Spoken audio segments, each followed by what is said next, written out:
Godslayers! Hello! I feel like I've cleared off the opening to an ancient temple door. Have pushed it open after 1,000,000 years and I'm shouting into the dust, hello? Godslayers, are you there? Welcome back to Death2Divinity, the first all-fat, all-queer TTRPG that is here to give you the goods. Yes, the goods. A good time, a good story, some good love, some good lust, some good betrayal, some good death, some good blood, all of it, the good stuff. We're delivering it here tonight, and we know you've missed it because we have too. Hi, everyone. Welcome back. Welcome to my beautiful players as well. Hello. I am radiantly excited to attend the Sun God's party this evening. I assume you all are as well, based on how wonderfully we've dressed. I just want to thank you so much for attending my party in your most beautiful wares. I'm just so thrilled. So we've got the party to get to, but we've got some ground to cover. First and foremost, the folks who were here last time, are going to be doing recaps. I think I want to give those who were not there some grace this time. But this time and this time only. only. So we're going to make only the folks who were there last time give us a recap. And then I think Molly, you leveled up last time. So I want to talk.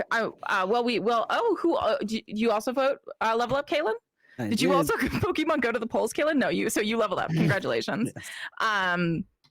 Yes. So we're gonna do our little recaps, and while we're waiting for chat to vote, I won't let my players hide anymore from the recap. So who is recapping for me this weekend? I am. Oh, we've got Molly. Who else we got? Same. Oh, we've got Winona. We've got. I have just enough enough memory for a recap. Okay. All right. So then everybody is aware of the eligible pool for picking. Does anyone remember who won last time? All right, then I'm rolling a d6. But I might be wrong. I was also thinking it was me, but I didn't want to say that and be wrong. Sure. I think you should always go for it, you know? Why? Because if we don't remember, that's on us. All right. So then, Kita, I'm going to let you pick who goes first. And I just want to get it out of the way, TBH, because it's Let's not going to be go. good. All right, terrify them into submission. I think it's a great call. Oh, yeah. So scary. Me. Alrighty. Time Daddy, I've crawled up to the top of your mountain to ask you to serve us once again this day. I'm here to serve. Thank you. What an illustrious and giving God. All right, then Kita, when you are ready, take it away. All right. So it starts off with me and Mel. We start catching up while everybody else is doing stuff. We learn about Current being out cold. Brine convinces Yusteria that Winona is trustworthy because I am. And oh my God. I figured out a better way to do that. But today's not that day. That sound really got me. I love that for us. Okay, who are you picking to go next? Who else is here? Everyone except for Lyrica. Okay. I went home early, but I have. You did go home early. Notes. You said you were ready, okay. so I'm trusting you. I can do Sam's recap. I can combine my recap into Sam's and just do it if you want, Sam. Fusion? Wow. We'll just take some extra time to talk.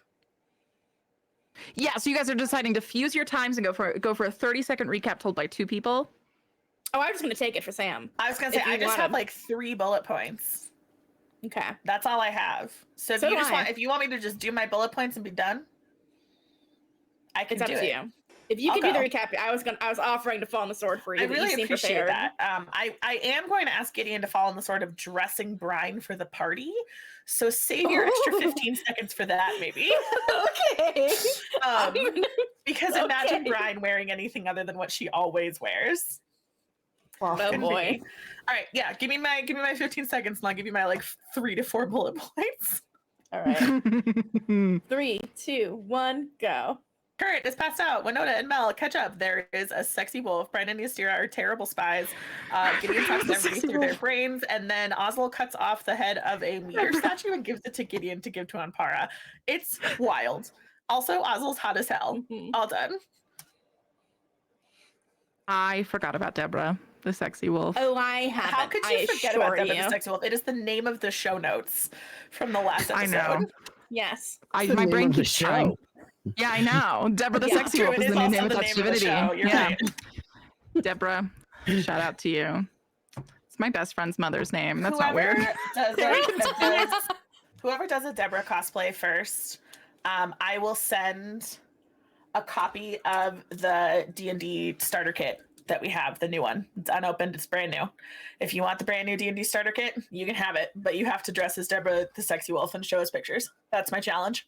That makes that's wild. That's my Okay. challenge. That's it. I'm not affiliated with that, even though it's like no affiliation to Also, this. just for legal reasons, Wizards of the Coast is not sponsoring this giveaway. It's just me. I'm doing Just it. you. Okay. Well. Okay. Who are you picking to go next? Molly. Okay, I'm so ready. Daddying myself. Oh no! Do you wish me to father you? Well, you can father me. I'll allow it. I would love to father you. Okay.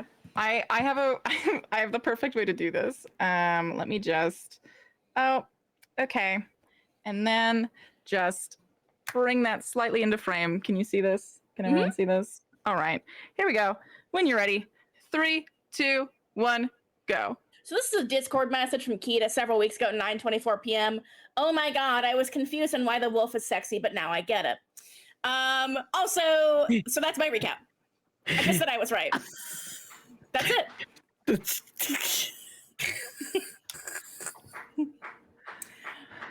Sam covered all the Melon went out to catch up. Gideon makes No, you corny did it. No, mistakes. please Gideon don't. Please goes don't. into a This bone is tube. not your time. Don't count that for my vote, but those are some things that happen as the note taker that you should I'm remember. screaming, hollering, vomiting. Okay, great. All right. Oh my god. So from there, who are you picking to go next? Julian. This just leaves me. Perfect. All right. You ready? Yes. 3, 2, 1, go. Current passes out when Kaylin tries to hand them a trinket. Mel and Winona go off and bond. Brine and Ystira spy on Mel and Winona. Gideon and Ozzel chat. There's a radically healing plant called the Apple or the Theory, something like that. There's runic magic. There you go. That's really good. I love that. Mhm. Okay, beautiful. Who are you picking to go next? Wait, no, I think that's That's it. it. That's everybody, That's right? it. That's Okay, it. great. That's it. That's beautiful. All right. Well, chat, the polls, Pokemon Go to the polls with your little hat on. Shut It's up. open. It's time to vote. And while you vote, I'm gonna party over here to my 2 leveled up players. First and foremost, congrats on your advancement. You're so sophisticated now. But don't Winona and Brine have the chance to, because we didn't do the whole thing at the end last time, because we said Oh, we were you're gonna do right. it We at the said we were going to beginning. save the questions. It's been so many weeks. Imagine having a brain. All right. Let's take a look, shall we? So the questions we've got, as always, are okay, so first and foremost, someone who feels comfortable doing so, please recap for our dear audience what advancing looks like in this game. When you get up So- to Oh, we're all so good. I'm Thank gonna So God. ready. Stay ready. We're just all so prepared. Mm-hmm. Molly, you haven't talked enough yet. I don't know about that, but sure, I'll talk. There's several options when you advance. You can upgrade one of your stats, or you can take a new rule from your playbook or someone else's, basically.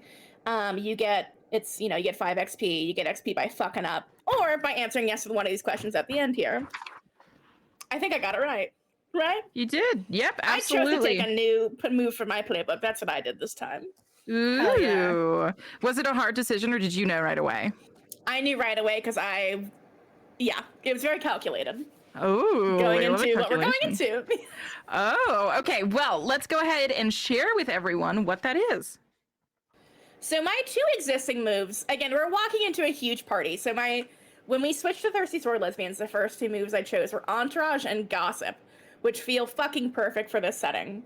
There's a 3rd move that I really wanted to take, but I figured, hey, when I level up, I'll get it. And it is called Know Your Place.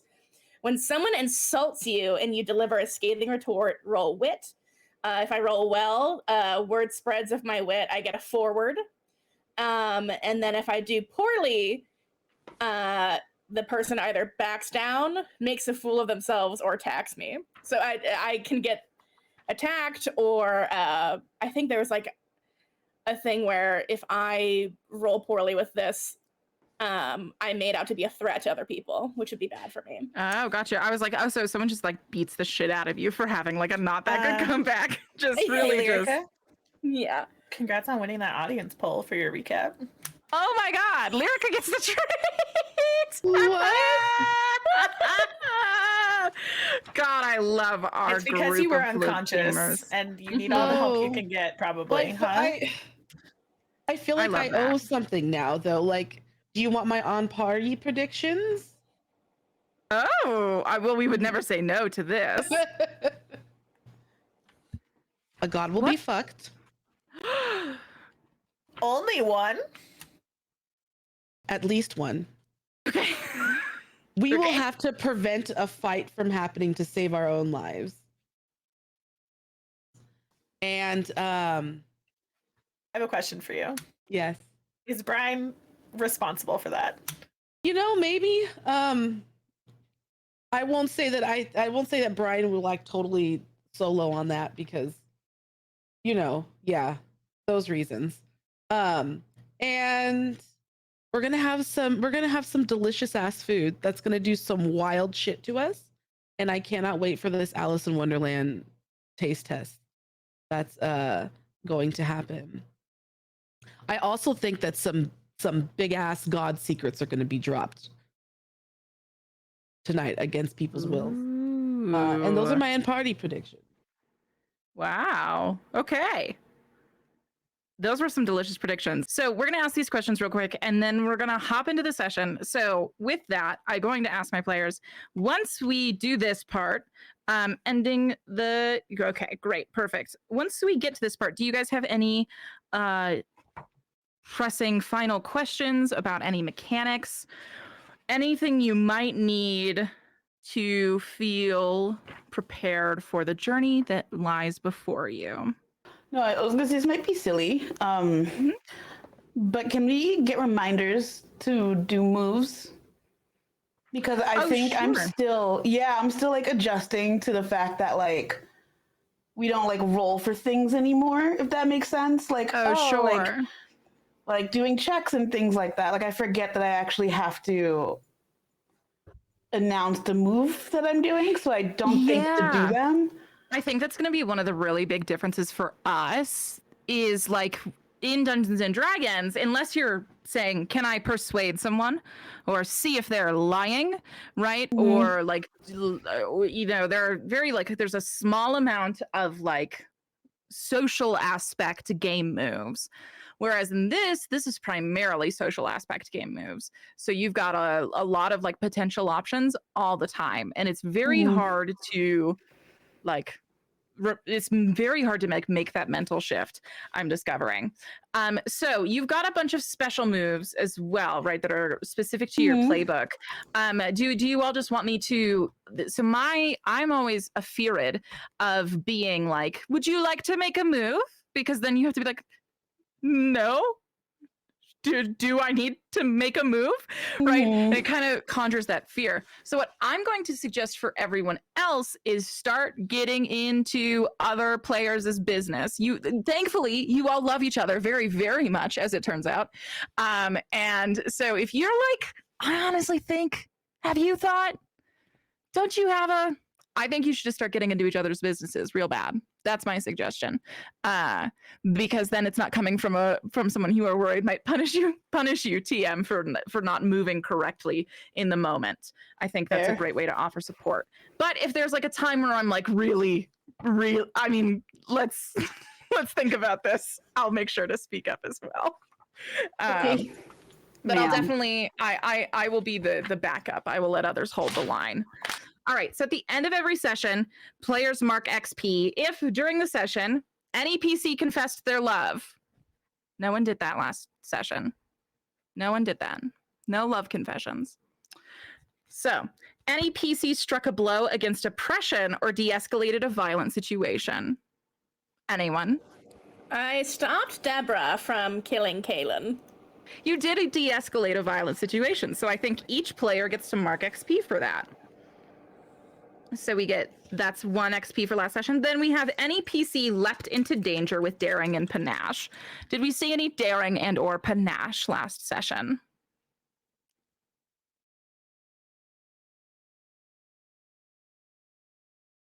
I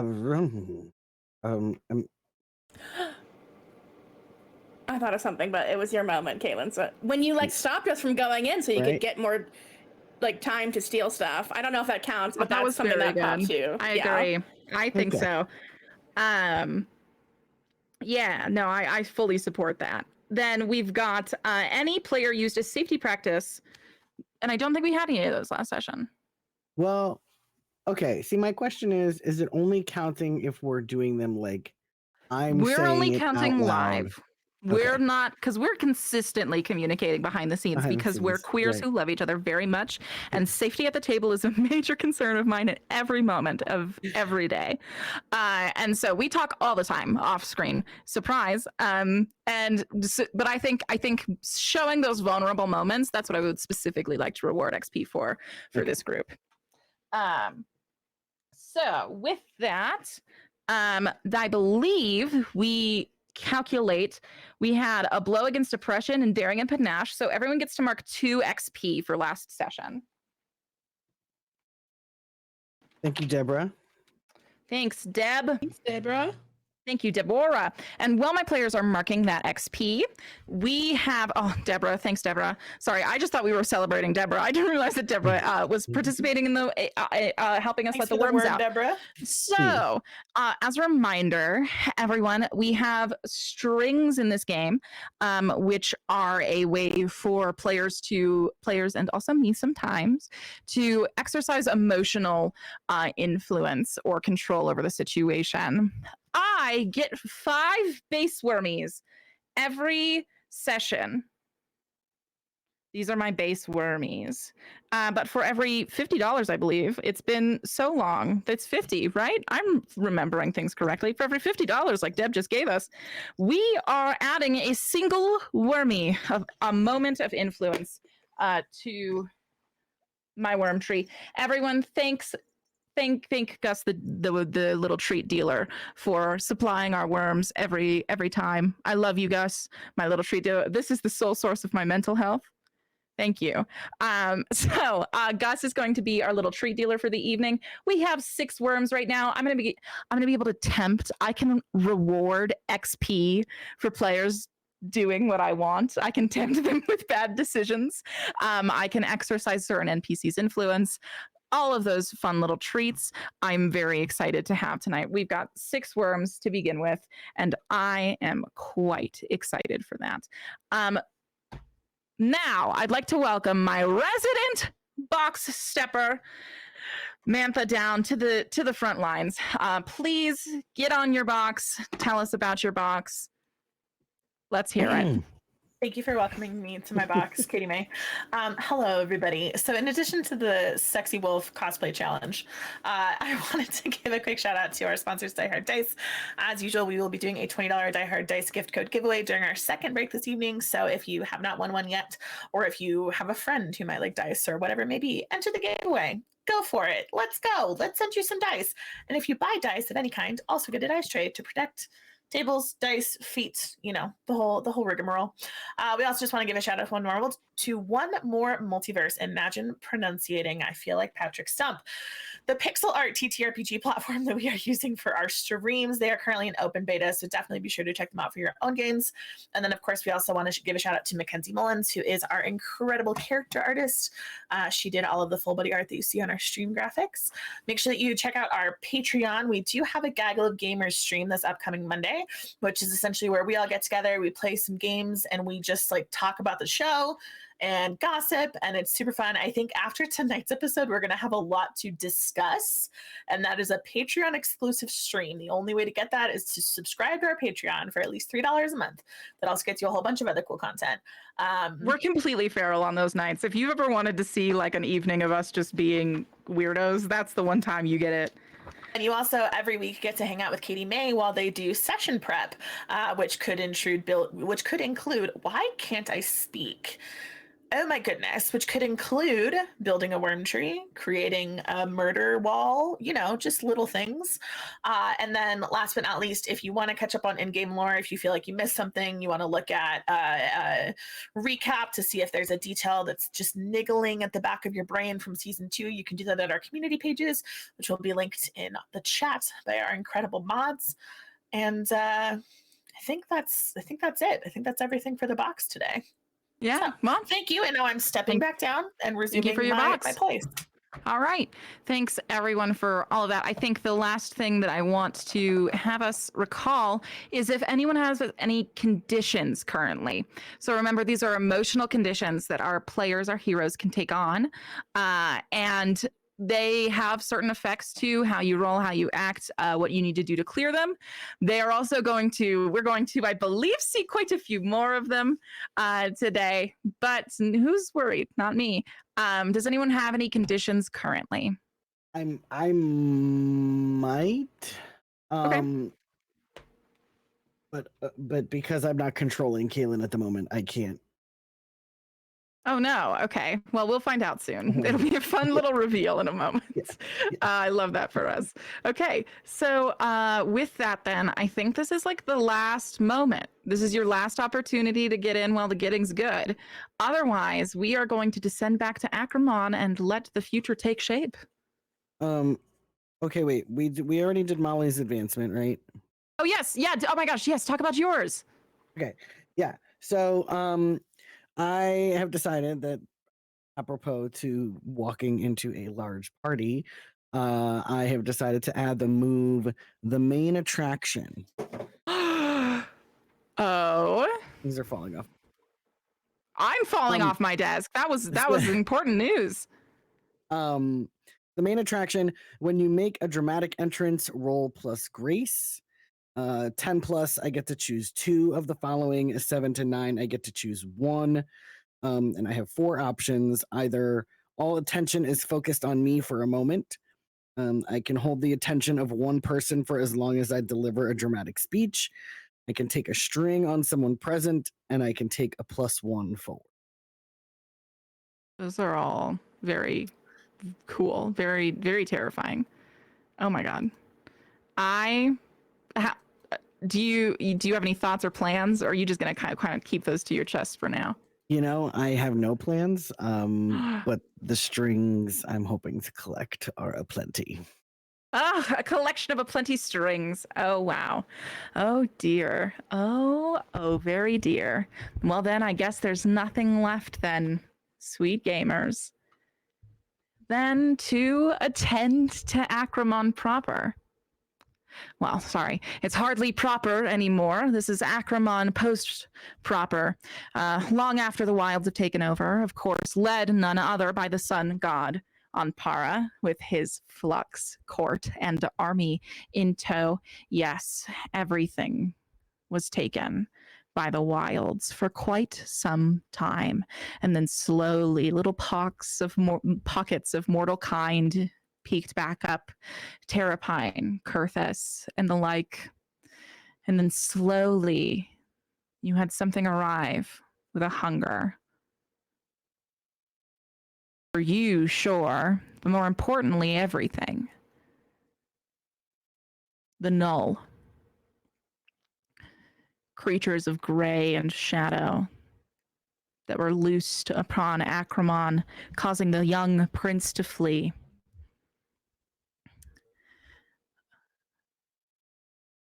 And now you are away in another tower where seemingly the null can't reach you.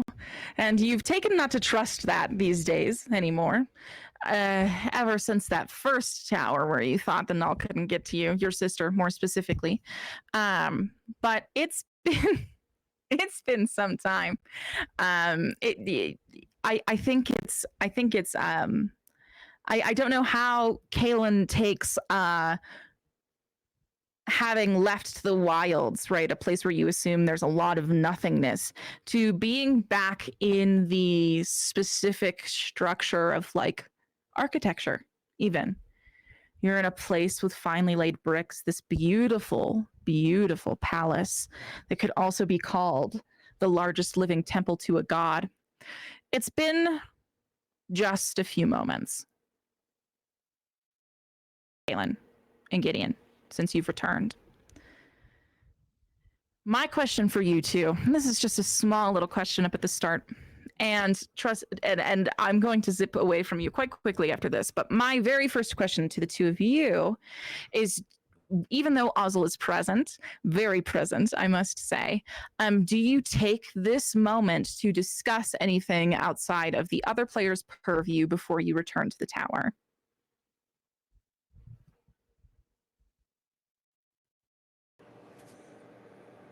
I have nothing to say, but you see Gideon uncomfortably holding a statue of Meter's head and making pointed eye contact with you, and then back down at the statue, and then back at you. Just really uncomfortable. But they're still holding on to it.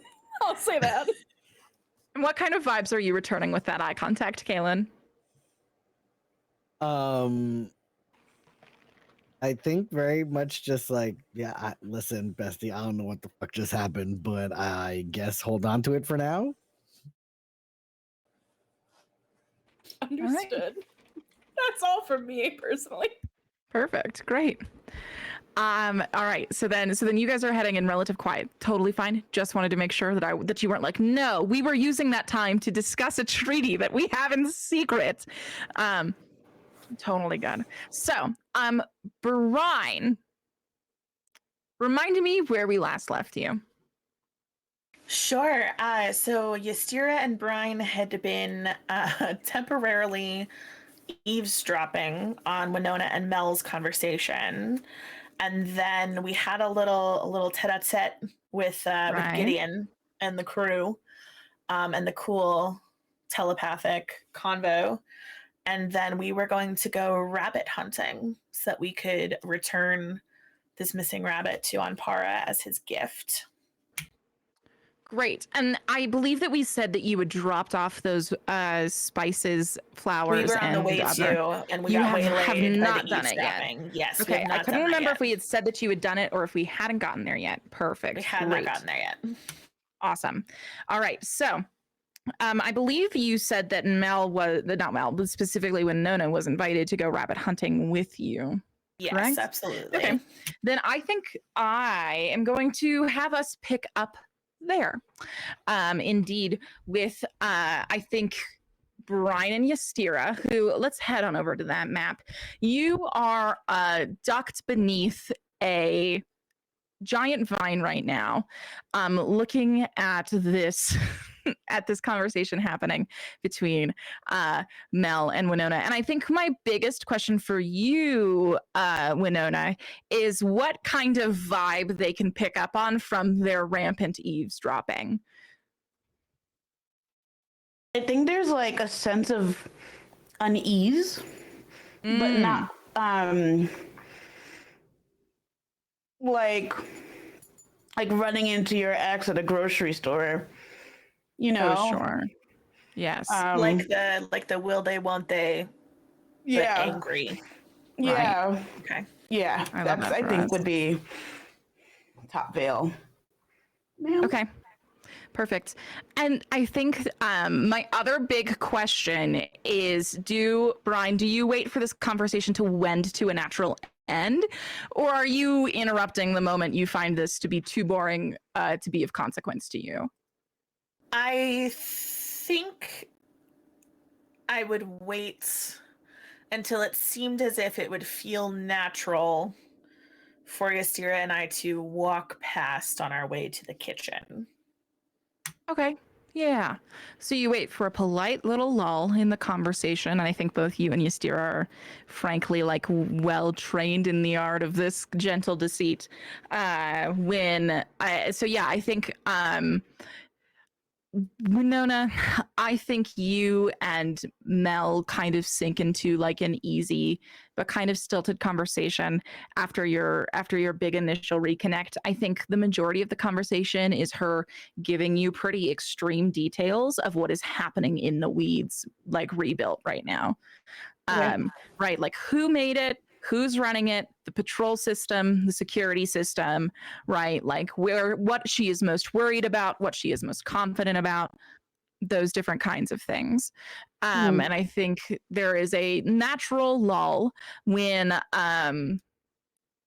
there's no contested roles in this situation. We have to decide for the drama, right? All of us in our hearts have to decide for the drama whether or not Winona picks up on the fact that Brine had been clearly eavesdropping. So I think let's decide that right now.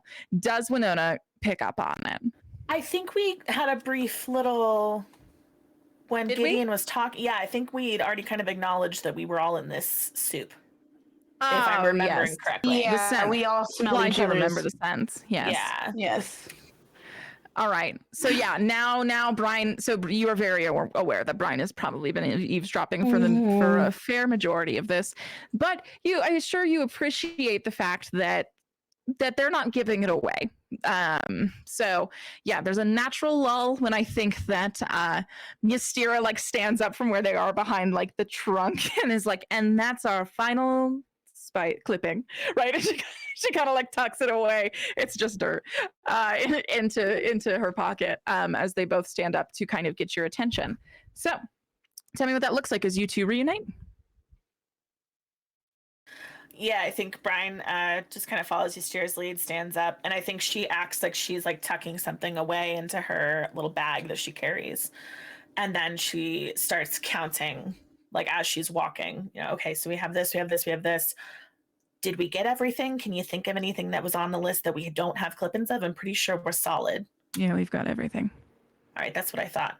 Oh, Winona. Oh. Mel. Hi. Hi. Where are you two headed? Where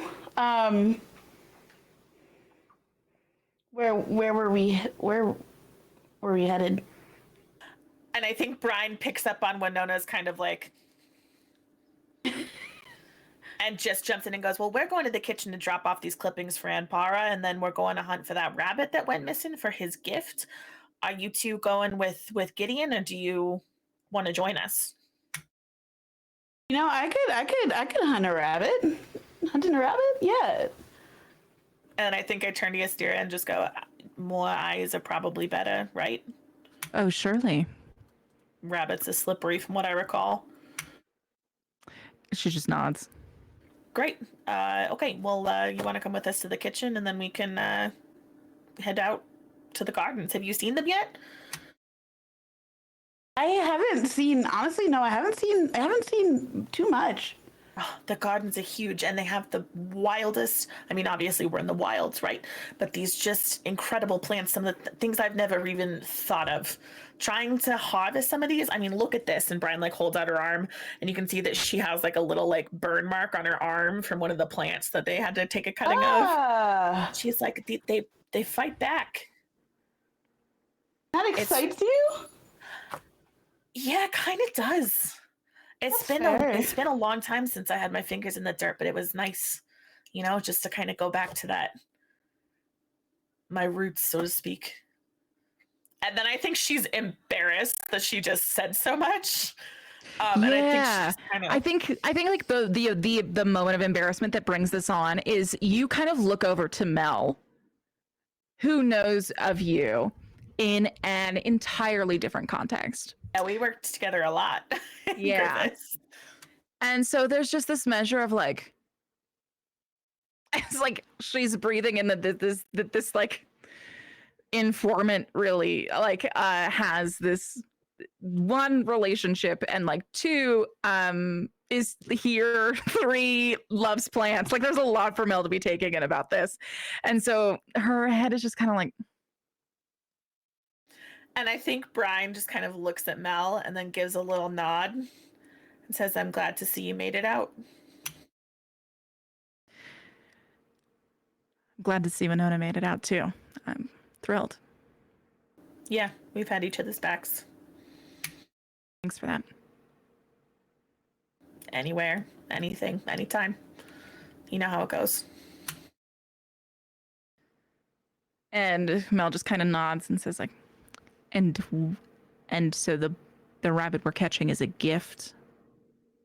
Yeah, Azel said something about it escaping, and Ampara really wants it back. Technically, Ystira and I have favors for this party. So we're I'm gonna not put you exactly in like sure a why we cake. have to have gifts. If I have to jump out of a cake, I will be leaving.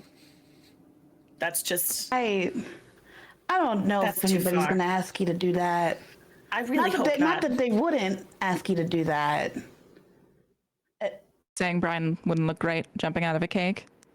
I just never pictured that. Why I mean, would I?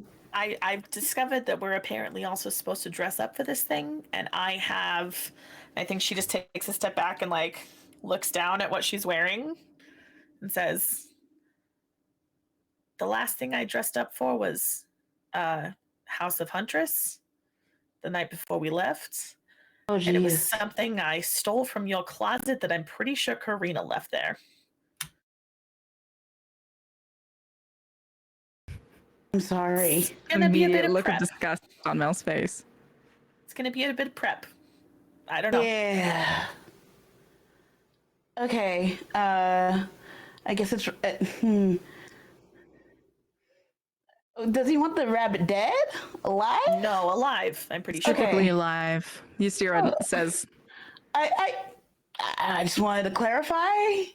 All right. I don't think we're hunting. I think we are pursuing the rabbit. We are capturing the rabbit. We are bringing the rabbit back into the palace to present to Anpara as an offering. Okay. And I think if we kill the rabbit, it'll violate the no violence clause. That's fair. And B, he just seems like the kind of guy who wouldn't want rabbit blood on him at a party. Yeah. You know? That's fair. I just wanted to clarify. That's all. We said hunting, and I assumed that we were hunting to kill, because that's usually, you know. How you fucking survive out here. Yeah, I get it. Yeah. Anyway, yeah, we can follow you to the kitchen so we can get going. If Okay. Sounds good. And I think Brine just kind of like starts moving like in that direction. And as she does, she actually like pulls some of the clippings from her little bag and like shows them to Winona. And it's like, look can you smell this? This smells like a croissant. so good. Isn't that bizarre? But if you touch it the wrong way, it'll suck your blood. What? And you know how to touch it the right way. I mean, yeah, we had to learn how to harvest all kinds of things when we had the flower shop, you know? That's fair. That's fair. You know. I don't think you know about the flower shop. I think You have that's a new knowledge. flower shop? Oh, yeah. Yeah. What do you mean? And You I have think a she kind flower of like, shop? she hooks her arm through Winona's and like leans in and it's like, so you remember how I had a whole life in Terrapine that I've been like slowly forced to reveal to you as we've been down here? Yeah. Ystira's family owned a flower shop, and we obviously did a lot of business with them because my dad did the agriculture. And then when we were, you know, together and we were living together in the apartment above the flower shop. And so it was kind of not in like deed or name, but just kind of in like domestic partnership vibes, our flower shop. And That is And that's not something that you need to repeat to anyone ever. That is the gayest thing I think that has ever come out of your mouth. And you have said some things. Okay, No. well, if that's the case, so be it. So anyway, and then she pulls out a different clipping and just like keeps talking like nothing happened.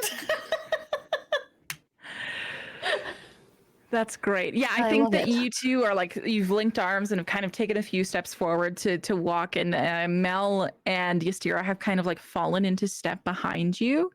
And you see like a few quiet words exchanged, but nothing that either of you can pick up on too strongly. I have, however, pulled you to this map. Please take it in with thine eyes. So this is the palace map. I think you might see a slightly different variation of one next week, but for now, this is the palace map. Welcome.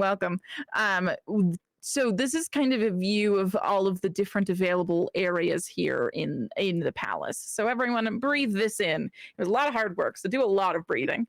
I want to introduce this to you just to show you a bit of the architecture of the next little kind of place you will be walking through. The nice thing is that the kitchens are right next to Trist's tower. So it's going to be a short walk, but then you guys are going to walk across the entire palace to get to the gardens on the other side. So my big question for you before we head into that segment is, are you looking out for anything in specificity, or like trying to make sure that you're doing something while you are within those grounds? I think Brine is very intentionally just trying to take stock of as many exits as she possibly can. Okay. What Trying defines an to exit? figure out like so for her, I think it's any window or door that leads to the outside. Okay. Specifically outside. Okay. There are a ton of windows all around. All very outside forward, shall we say. The doors are a little more, they're glass if they lead to the outside, and they're like stained glass to the point of where you can't see through them if they do not lead to the outside. So that will be a pretty fair indicator for you where you're going, what you're doing. Winona, are you looking out for anything in specificity? I think Winona is just kind of, I think just trying to like make a mental map in her mind. I don't know if she's like searching for anything specifically, but I think she's just trying to at least like take mental stock of the place. Yeah, I think it's fair to say that until stated otherwise, you two have the best idea of the layout of this palace. I think also as we're walking, like at a certain point, Brine kind of like falls into step with Ystira, and kind of like very, very quietly, as the only Ystira kind of catches it. I think she gives this information to Mel and Winona, which gives it to each of them kind of separately. She just gives them the number of how many potential exits there are. Yeah, Like okay. here's the security, like this is what we know. Be prepared for any of them to get cut off at any point. Sure. Okay.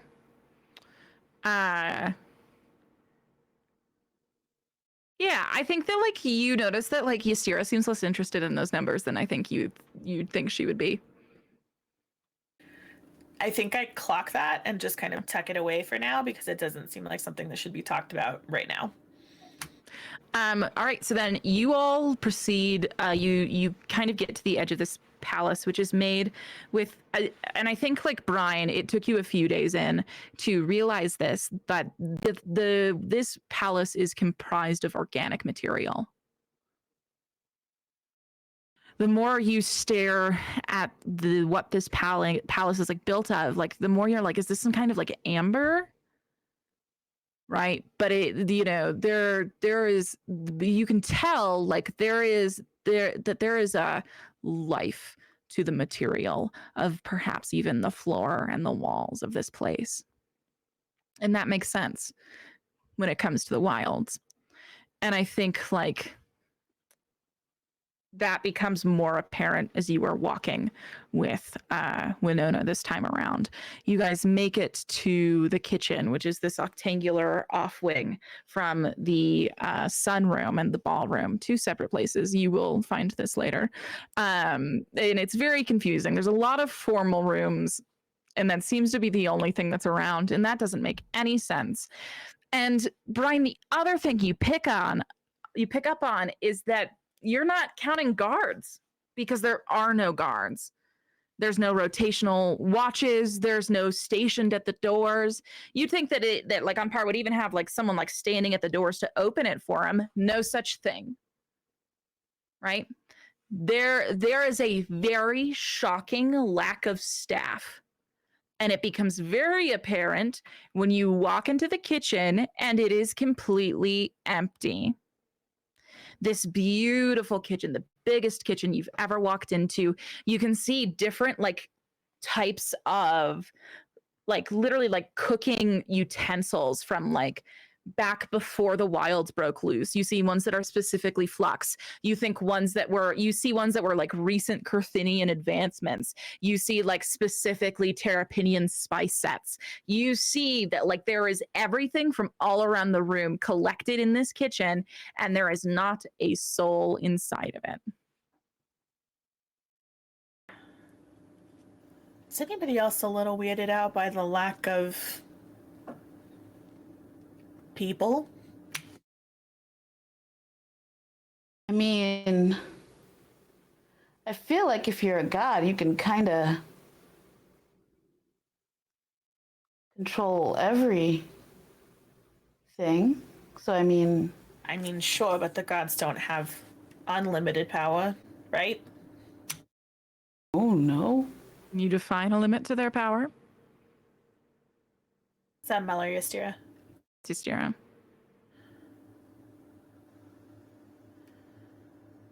I don't know that Anpara can be everywhere at once.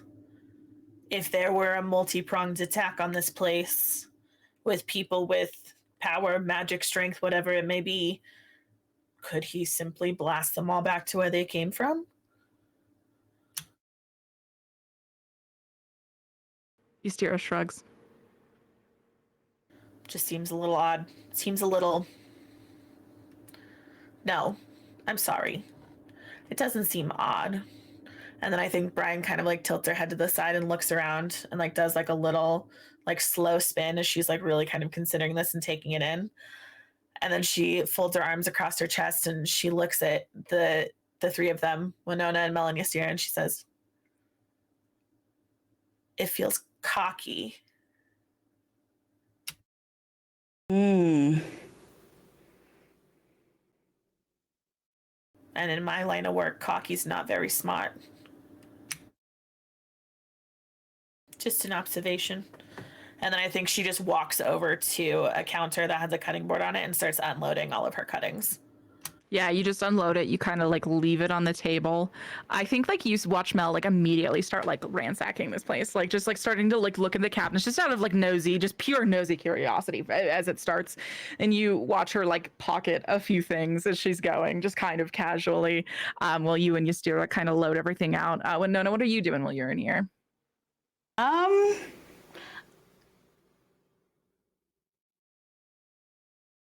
think I'm just looking at everything. Like, I want to see all the little special things that, like, he's collected or, like, that he's got on display. I don't know. It's just a very ornate tower. It's in a very ornate place. Yeah, I think you take it all in. There's like this beautiful like spices section. And I think you like see a spice on the shelf that like your mom used to cook with, but you haven't really seen since her passing. If you want to pick that up. If take it, it. yeah. And then like I think you like open one of the like pantry doors, and these are like floor to ceiling like pantry cabinets, and you like open one of them and it's literally just like an entire liquor store behind it. There's just like a whole vault of drink. And Take a bottle. for the road. Oh, please. Do you grab something that is like visibly Terrapinian, visibly Carthinian, visibly Myriage, or visibly just like Flux? I think I'll take something that's like visually Carthinian. Ooh, okay. So yeah, there are some like specifically like church wines that were like drank at church.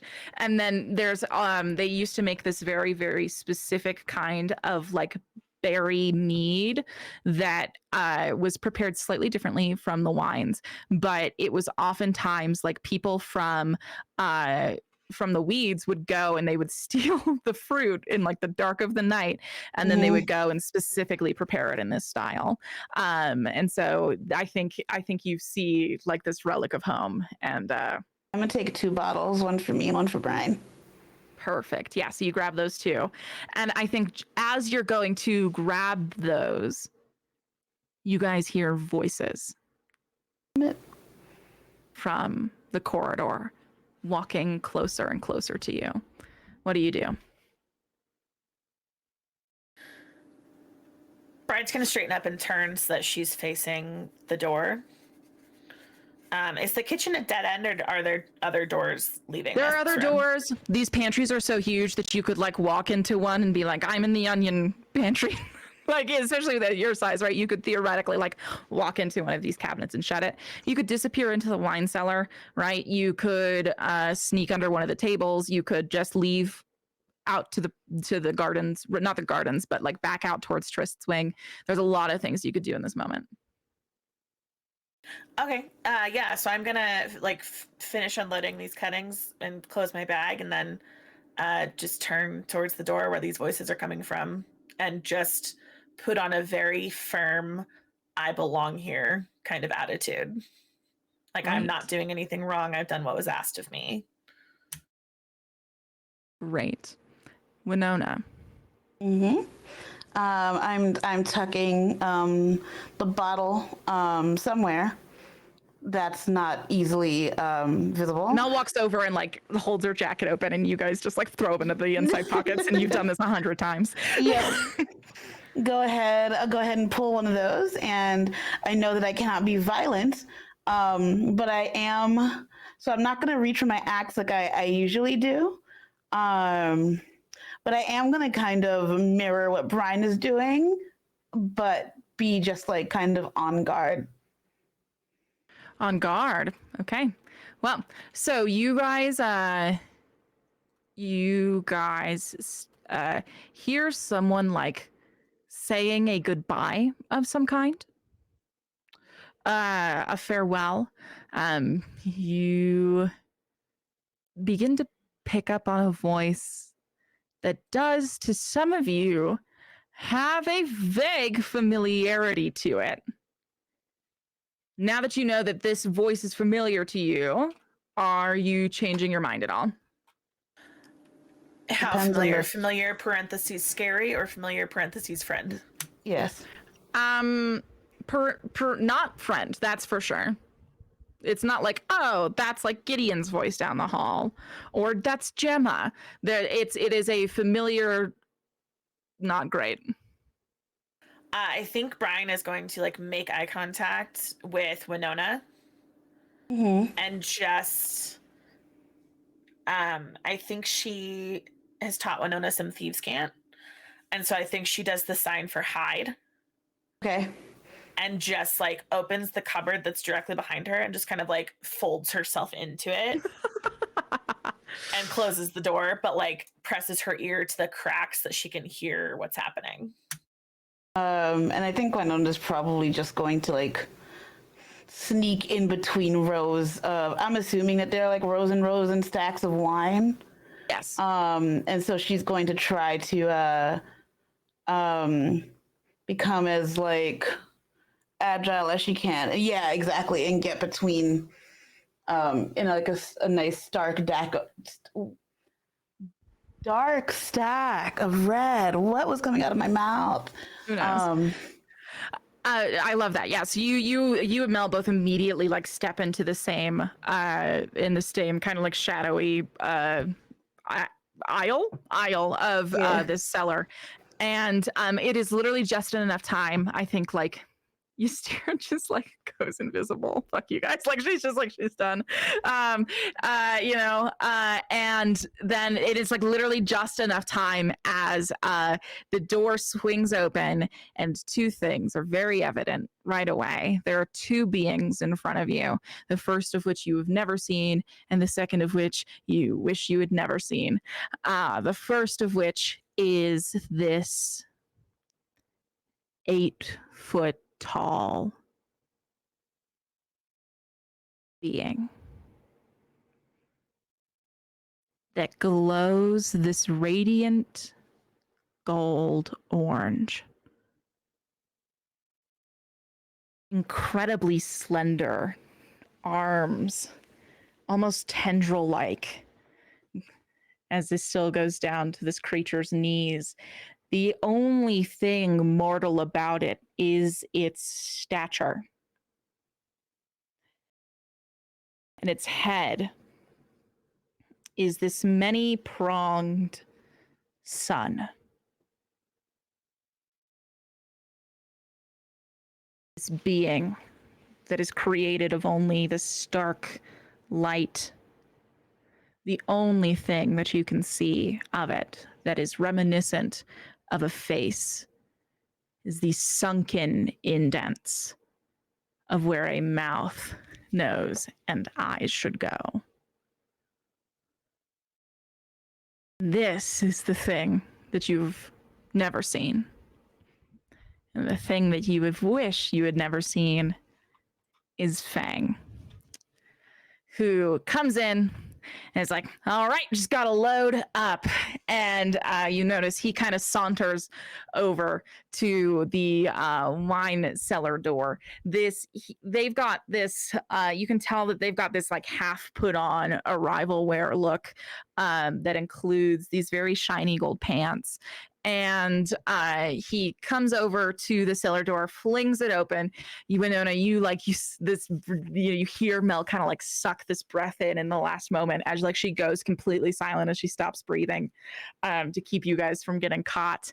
And he strolls right on in to the cellar and is like, okay, and just starts pulling these liquors off the shelves. You notice he is specifically grabbing mostly from like the flux section of this cellar. There it looks like you've gathered that Fang is the bartender. Oh my god.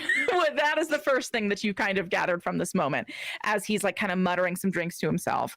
And then like the second thing that you kind of breathe in is that like they're specifically staying with like flux influences for this first kind of moment. And I think that I think that you managed to catch a few of the drinks, but don't have enough knowledge of flux to know of their origin, effect, anything of the like. So Fang comes in, grabs all these bottles. You see he then pokes his head out, and then he just tosses them right at this giant sun being that you watch these hands just very like smoothly, but with an extreme precision, just starts like you like this. And there is this feeling of glowing unease that takes hold in your chest as you know that thing, like you know that your body is immediately trying to keep you alive. It is like that thing, not safe. Nah, no way. You are immediately getting all of these like danger signals. And but it is a very like innocent procedure. Fang grabs all these bottles, heads out, leaving you alone in the kitchen once more.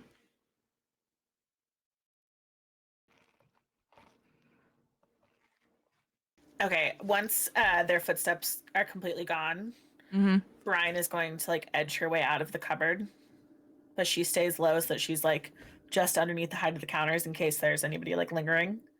And I think she'd like to propose a devious scheme, which is one of my moves. And so I think she hisses, like, "Kick on. Get out here. We need to talk."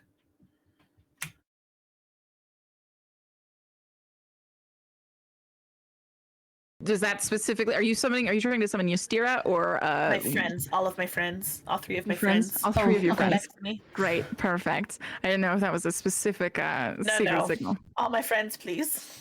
Yes, yeah, no. Ystera was sitting on the kitchen counter. She's great. She just immediately appears again. Sure. Okay. What the fuck was that fucking thing? There are more things down here that will kill you in an instant than you can possibly dream of. And then I think Brine kind of straightens her shoulders and she says, "Okay, so we have to catch this rabbit in the gardens. I think it might also be worth figuring out exactly what's planned for this party. Because if that thing is mixing drinks with Fang, I can think of 1,000,001 ways for all of us to die tonight."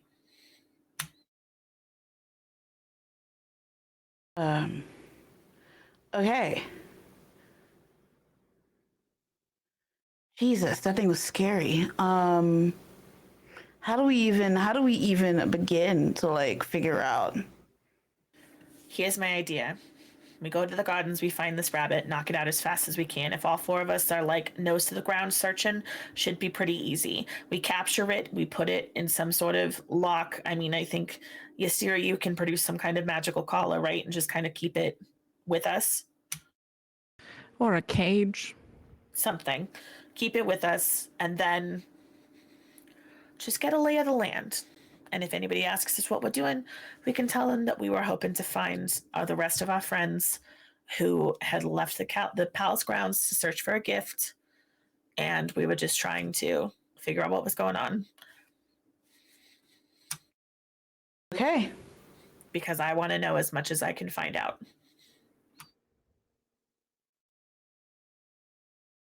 Can I get a temperature check on Ystera and Mel? Ystera and Mel's kind of like taken an aspect of like sentinel positioning behind Winona, right? I think like your words have got her kind of a little bit more on guard. I think that like I think that if Winona saw this creature, then Mel probably wasn't in the sightlines to see it. So I don't think she knows specifically the threat that just scared everyone so terribly. But I do believe that she's already on watchdog no matter what. And I think Ystera, on the other hand, has just like walked over to like the the pantry, one of the pantry doors, opened it, like found a crate of onions, tipped the crate over, and then like taken it in her arms so that you guys have something to put the rabbit in. Okay, great. So my devious scheme move says when others go along with your cunning plan, roll plus wit. And then this gives me like optional actions that I can take depending on how I roll. So your devious scheme is lurking? It basically is just like getting as underfoot as possible without getting caught. Oh boy. Let's do that. Okay. All right. So I roll, yes? Okay. Yes. And what's this move called? It's literally called Devious Scheme. Oh boy. Which playbook? The Trickster? This is from the Trickster playbook, and it's the one that I took when I advanced after Brine had her big feelings explosion when she got reunited with everybody. Cool. Yeah, I just want chat to be able to start remembering where these things are from as well. All right, so we've got Devious Plan. Gotcha. Devious Scheme. It's on Devious page Scheme. 92. Nope, sorry, 82 of the book. Oh, thank you. All right. So. I did roll an 11. Okay. So I did very well. Okay. Interesting. And so what that means is that 2 times during my plan, I can choose one of the following. So I can do 2 of these things, or I can do one thing twice, I believe, because it doesn't say that I can't do that. So I can produce just the right object.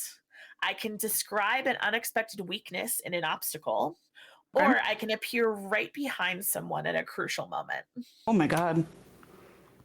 Okay. Wild. Considering that lurking is the plan. So let's walk through this then, shall we? You have those to trigger whenever you so choose. So the plan is the plan is capture the bunny and then use the excuse of having captured the bunny and now trying to get back to your friends who are across the castle, because they are right. The Trist's tower is across from the gardens, right? So use that excuse to get as lost and underfoot as possible before you have to return. Yes. Okay. So let's start with the garden then. So as you return as you get to the garden, I think you need to tell me how you plan on capturing a rabbit. What are you doing? How is this rabbit being captured by you? As we get there, I can show you. You get pulled. You make it all the way across the palace grounds, and you eventually find yourself in a topiary garden of sorts, with lots of large brush and different carved topiaries that is going to make capture pretty fucking hard, just from like catching wabbits kind of perspective. You do have theoretically magic at your disposal, but you are also both not particularly keen on using your magic to solve problems.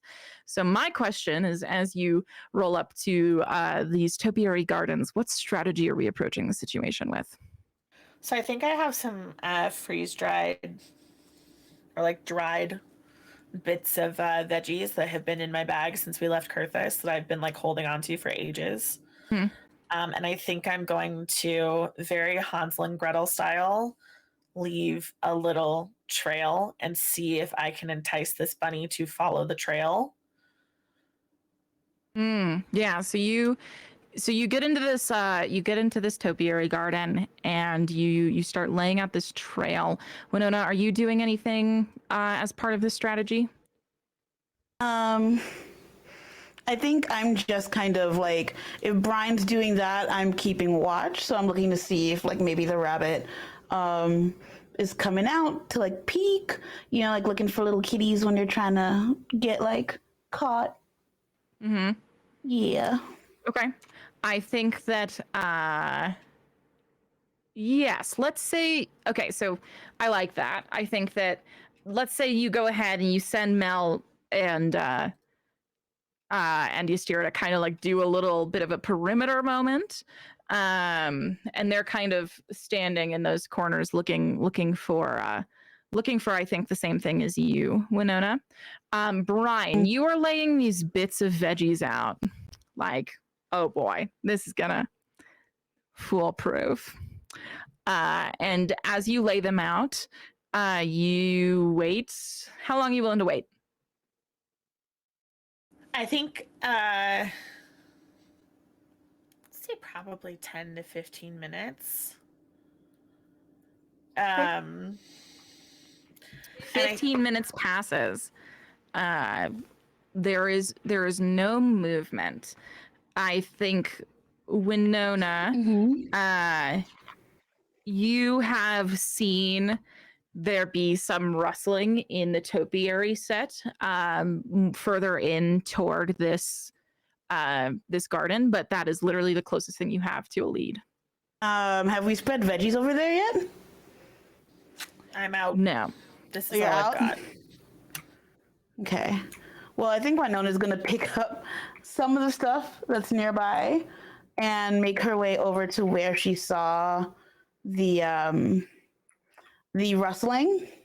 You kind of just like casually walk by it and like drop some on the floor, as if like she wasn't doing it on purpose, and just kind of duck a little bit out of eye shot to see what comes out. I think while you're doing this, I think Brine's going to sneak over with you very carefully, and she's actually going to peel off the top layer of like her top shirt layer. And hold it out so that she can like throw it on the bunny, kind of like a There you net. go. Yes. There you go. There you go. Once Okay. it appears. The strat. Mhm. Okay. You start like making your way with the vegetables further north. Feel free to move as so you'd like. And you start you kind of like pick up on this process of like casually like being like, oh no, my veggies.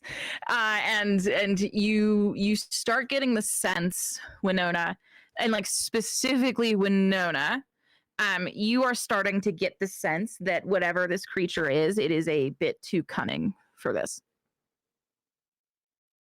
Okay. So I'm gonna turn to Brine. And be like, you know, I don't think we're dealing with like, you know, for rabbit. some. Yeah, I was Garden thinking in my head variety maybe rabbit. it'd be as easy as like catching a kitten back on Curtis, right?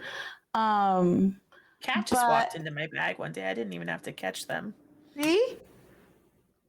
So, I mean, I know that animals can be wild, LOL, but I think we need like a more elaborate plan. We need to outsmart this thing. My mom used to sing when she was trying to entice a magical creature to get closer to her. It was like a not a lullaby, but and then I think she kind of turns and she looks for Ystira. Is she anywhere Ystira's nearby? patrolling. Nope. Okay.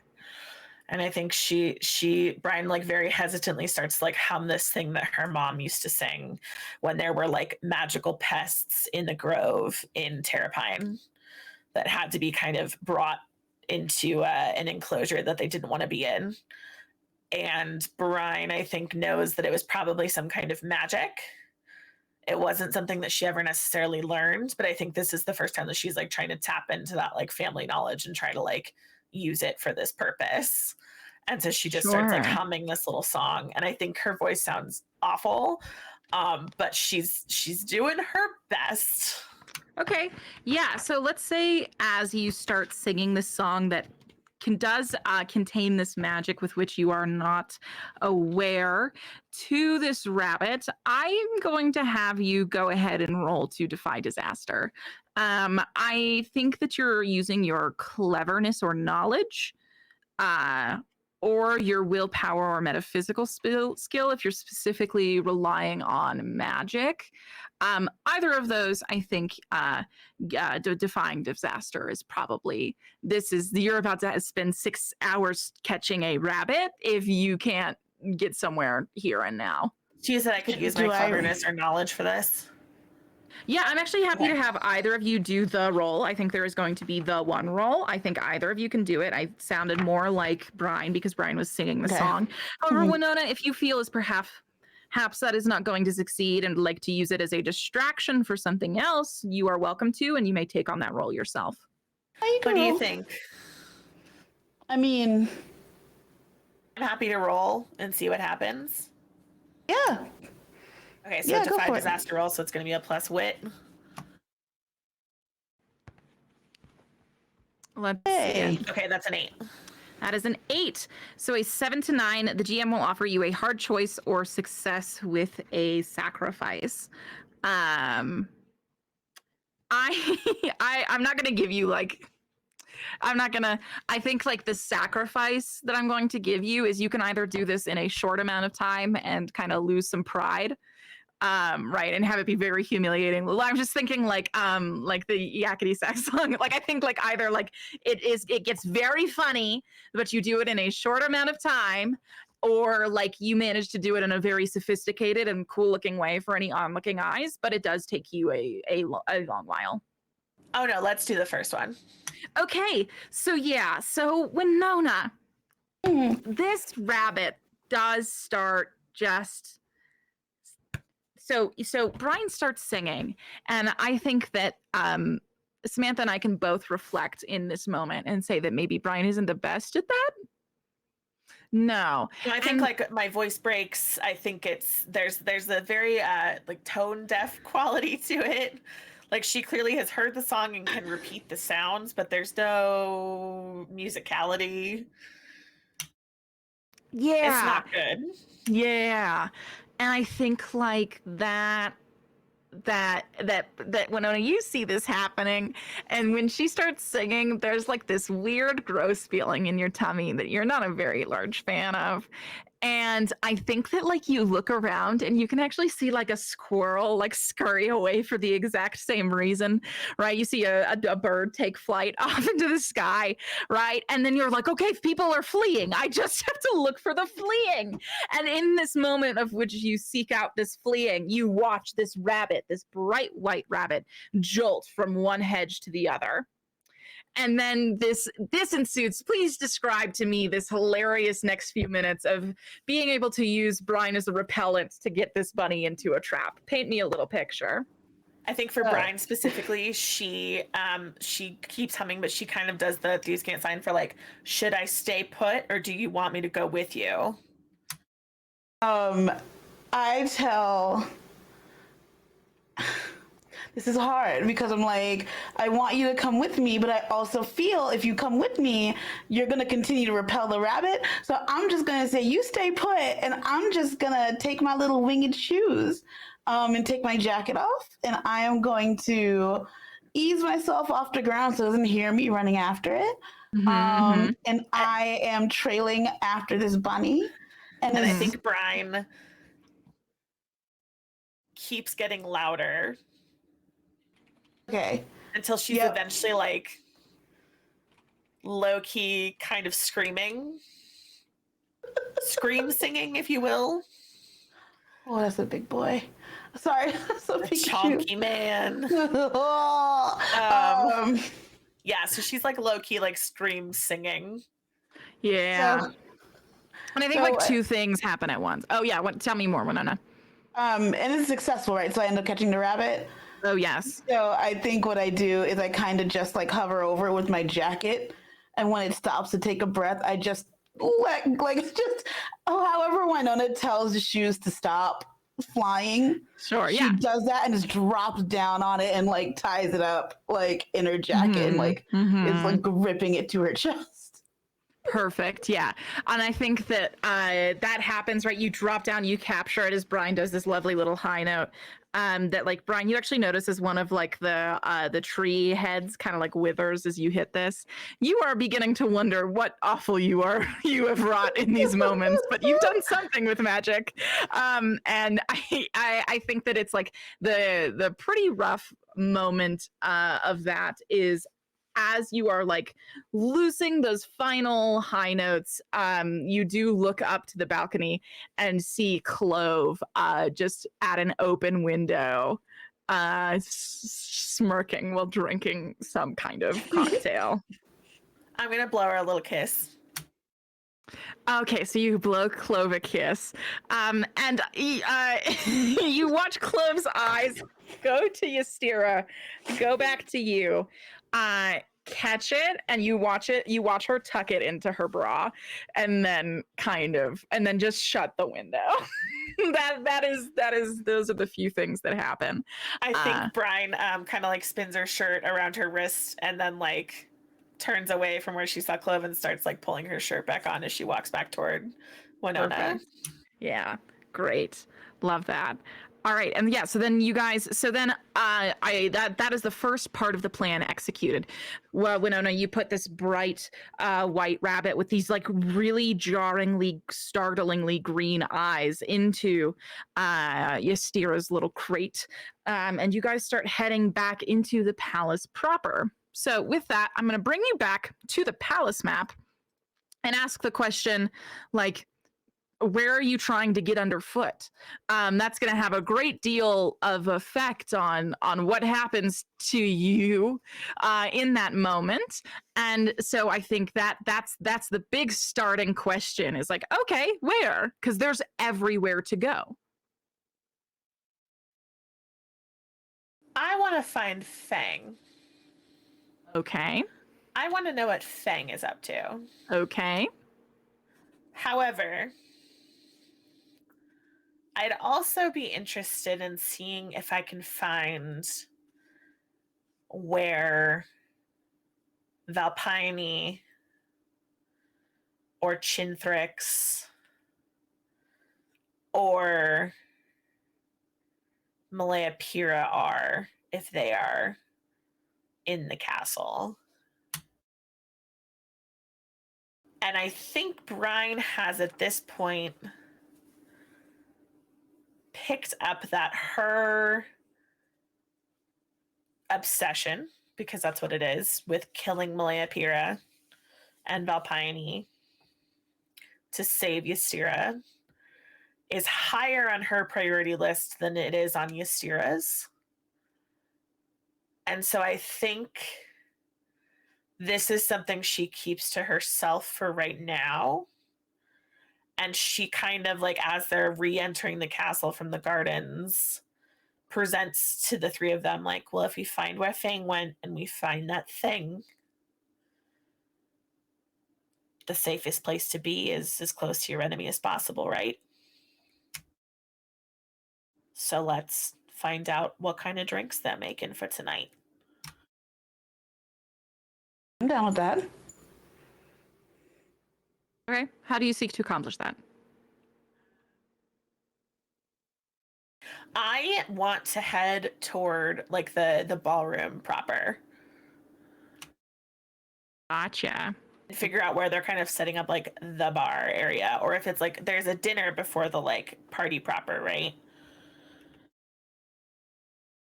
What do you know about the party? Very little. There you go. Yeah, very, very little. So I think I will try to find, in that case, like the ballroom dining, wherever it looks like people might be serving food and drink. That's where I'm going to gravitate toward. And so if we see, like, crates of things, or if we see, like, stagings of, like, plates, chairs, whatever it may be, a table that's leaning up against a wall that people seem to have set there for the time being until it gets moved into the room that it needs to be. I think Brine is very much, like, searching for, like, a gala. She's, like, trying to find the, like, just, like, follow the party vibe until she gets there. Sure. Okay.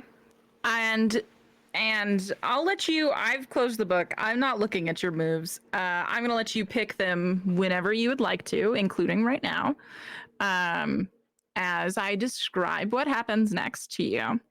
So you are going from the gardens to the ballroom. That's going to require you going from the gardens to the greenhouse, which you have been to before. You went here to grab several clippings. It is a relatively, of course, there's a bunch of terrifying flux plants in this room, but it is a relatively harmless place. I think you deemed it, even though there's many things of harm in it, right? You still felt safest surrounded by these plants, right? So you're going through that, you're going through the greenhouse, and then you exit back out into the gazebo proper.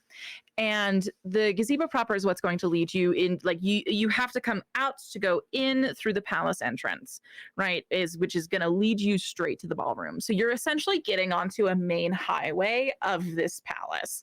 When you come in from the greenhouse to the gazebo, what is there waiting for you is you can clearly see that, like, whatever the first processional event is, it's happening in the gazebo. Like, you see this, like, very beautiful garden that leads down to this central like gazebo, obviously, except for it's not quite a gazebo because it's literally just this giant podium that has this roof that is being held aloft by two wings. This, like, beautiful, like, gothic seeming roof held aloft by two wings. And I don't know if your knowledge of the gods is strong enough to pick up on this, but anyone who did have a passing knowledge of the gods could figure out pretty quick that those are Doxon's wings being used as a roofing device. So is that something that Winona would pick up on, given all the information that she just gleaned during her adventures as both the Omenslaw and also with Gideon? How much did Gideon overshare? With Winona, everything. Okay, I think, Winona, like, if you want to know it, I'd say sure, because Gideon talks about anything to Winona. I'll take it. I'll take all the knowledge. Okay. all right. Then yeah, you're like, oh shit. Gideon had to explain this to me after we left the temple. I know whose wings those are. Right, there's this Holy moment of like shit. recognition. Those are Doxon's wings. And I think Brine kind of like pauses and really takes that in. And then she looks at Winona and she says,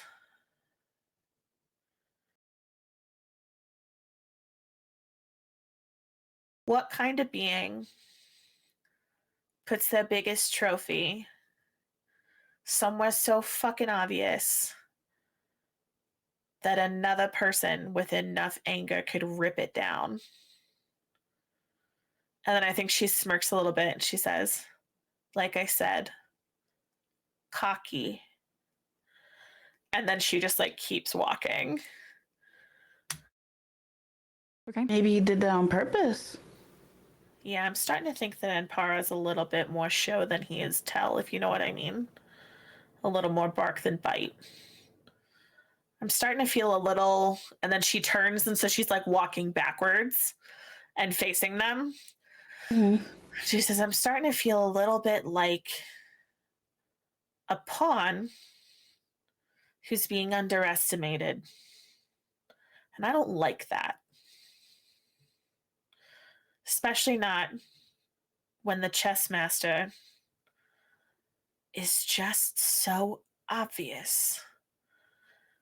Then she kind of shrugs her shoulders and like turns back around.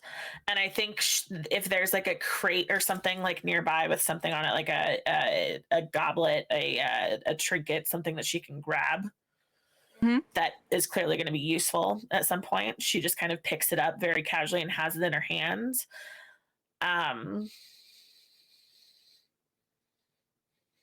Yeah, you pick up this beautiful like pitcher that you can see already has like the ice put into it, and no drink yet, but you can see these beautifully sculpted pieces of ice that have flowers on them.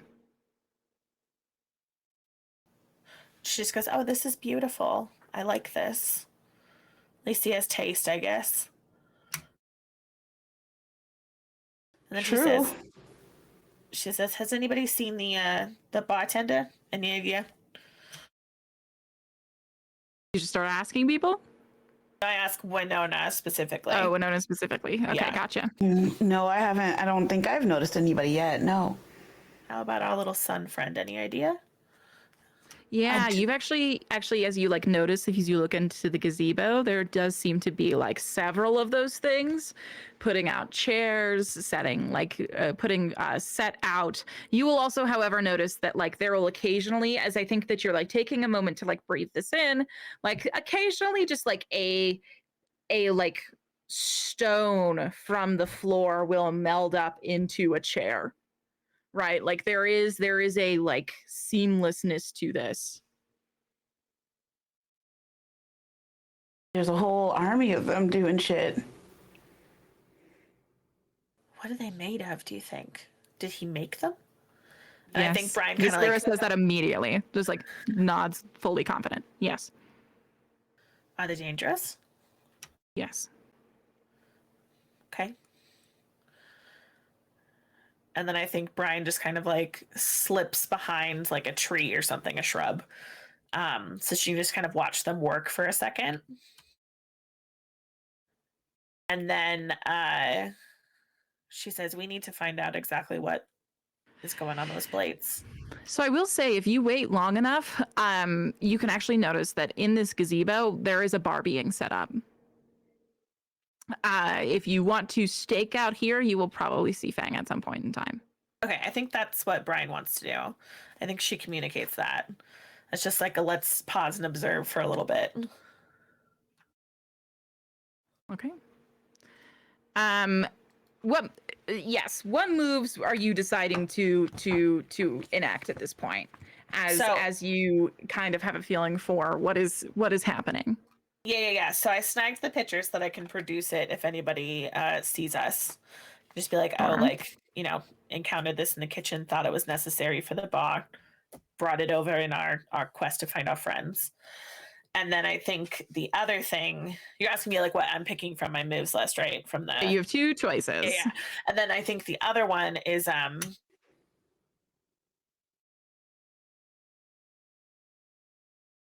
think she also is able to describe an unexpected weakness and an obstacle. I think she notices that even though these things are like very dangerous, they seem to be. You can tell me you if just this have is. Oh, no. If you want to come up with it, that's well within your right. But also, I just need to know your moves, and I can give them to you. Okay, the one that I was thinking was describe an unexpected weakness, and what I was wondering was if, even though these things are like dangerous, Ystera said like, "Hey, these are dangerous. They were created by Ampara. Like, don't fuck with them." If there is an element of they can't break from their like programming.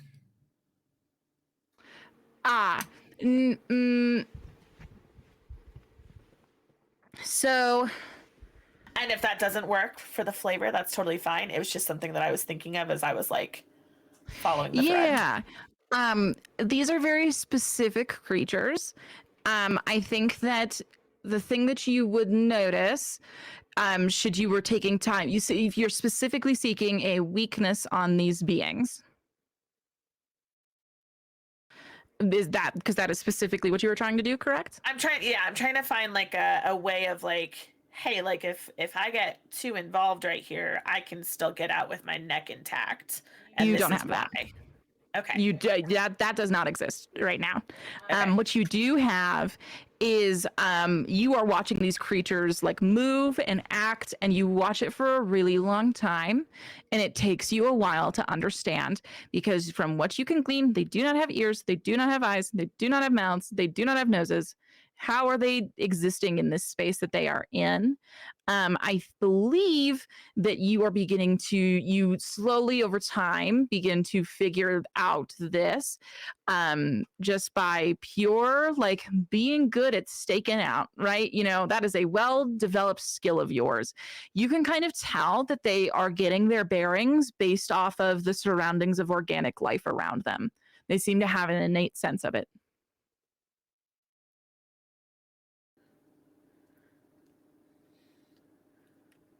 So like what echolocation, happens, but for organic life. Yeah. So what happens if I introduce an element of destruction that's not a weapon? I technically don't break the rules, but I also potentially throw things into chaos, right? So here's the thing. Who gets to decide those rules? Not you. No, not me. Right. Violence would be determined by Ampara. I, Sam, hello. Yes. Hello. Understand that. Yes. I don't know that Brine does. Gotcha. Okay. So that's just something I am thinking about. Gotcha. And I think I'm comfortable kind of leaving that there for now. Sure. Yeah, so then so what is your other choice? My mic me broke. I'm so sorry. Producing just the right object, which was the picture that I grabbed. Okay, great. Okay. I think it specifically says producing exactly the right object at the perfect time. Hold on, let me get the actual text for you. It's literally just produce just the right object, which in my mind is like at exactly the right moment, right? It's like, here it is. This is exactly what we need in this moment. Okay. Great. I don't think we quite hit that. I will let that picture exist for you for as long as you need it. You let it you find your perfect moment, bestie. I think that this is for usually a bit more of an ornate plan, and I want to make sure that I'm not ham-fisting us into compliance with a rule set when we're kind of loosely sitting outside of it already. Sure, that's fair. Yeah, that's fair. I do, however, want to say that I want to make sure that you feel like you have an object that will manifest for you in the right moment, whether that be crystal or something of the like. I think after this moment, and of course Kita has momentarily run. But in this moment, are you attempting to just stay here? Right. Once you see Fang, like, are you watching for a really long time? Right. Like you, after a long while passes, like Fang does appear at the bar to stalk it. You watch him come saunter down. You have to dodge into the bushes. Yes, you are now on this page. So you have now got a full view of the situation as it stands. You're able to hide behind this bench as Fang comes down and begins stalking the bar. You can see that across from the bar clearly is some sort of musical setup. And then you can see this very large gazebo in the center that has this roof with wings hovering above it. What? Okay, yeah, I think for Brine, she wants to just make like a very clear, like, okay, like this is the layout of the place, this is what's going on. These are the 3 things I can recognize of what he's stalking for the bar. Like these are the things that I know are not safe. These are the things that I know are probably safe, just from my own experience, like in the wilds, like just as much like mental knowledge as she can like pull together, I think, and communicate. And then I think she probably honestly wants to sneak down as close to the bar as she possibly can and see if she can't like fuck something up somehow, take something that kids is supposed to be there for some sort of godly nonsense, Okay. or like break something that can't be fixed. You know what I mean? Yeah, I do. Yeah, so I think acknowledging that Brine has a relatively lackluster understanding of flux bartending, you wander over and kind of try to get a hold of what's going on. Very hard to do, right? This is like the old stuff. This is the top shelf stuff. You're not encountering that in your day-to-day life, but I do think you are able to glance a very specific flux liquor, which is called Clearwater. What does that do? Yes, and that actually prohibits you from lying.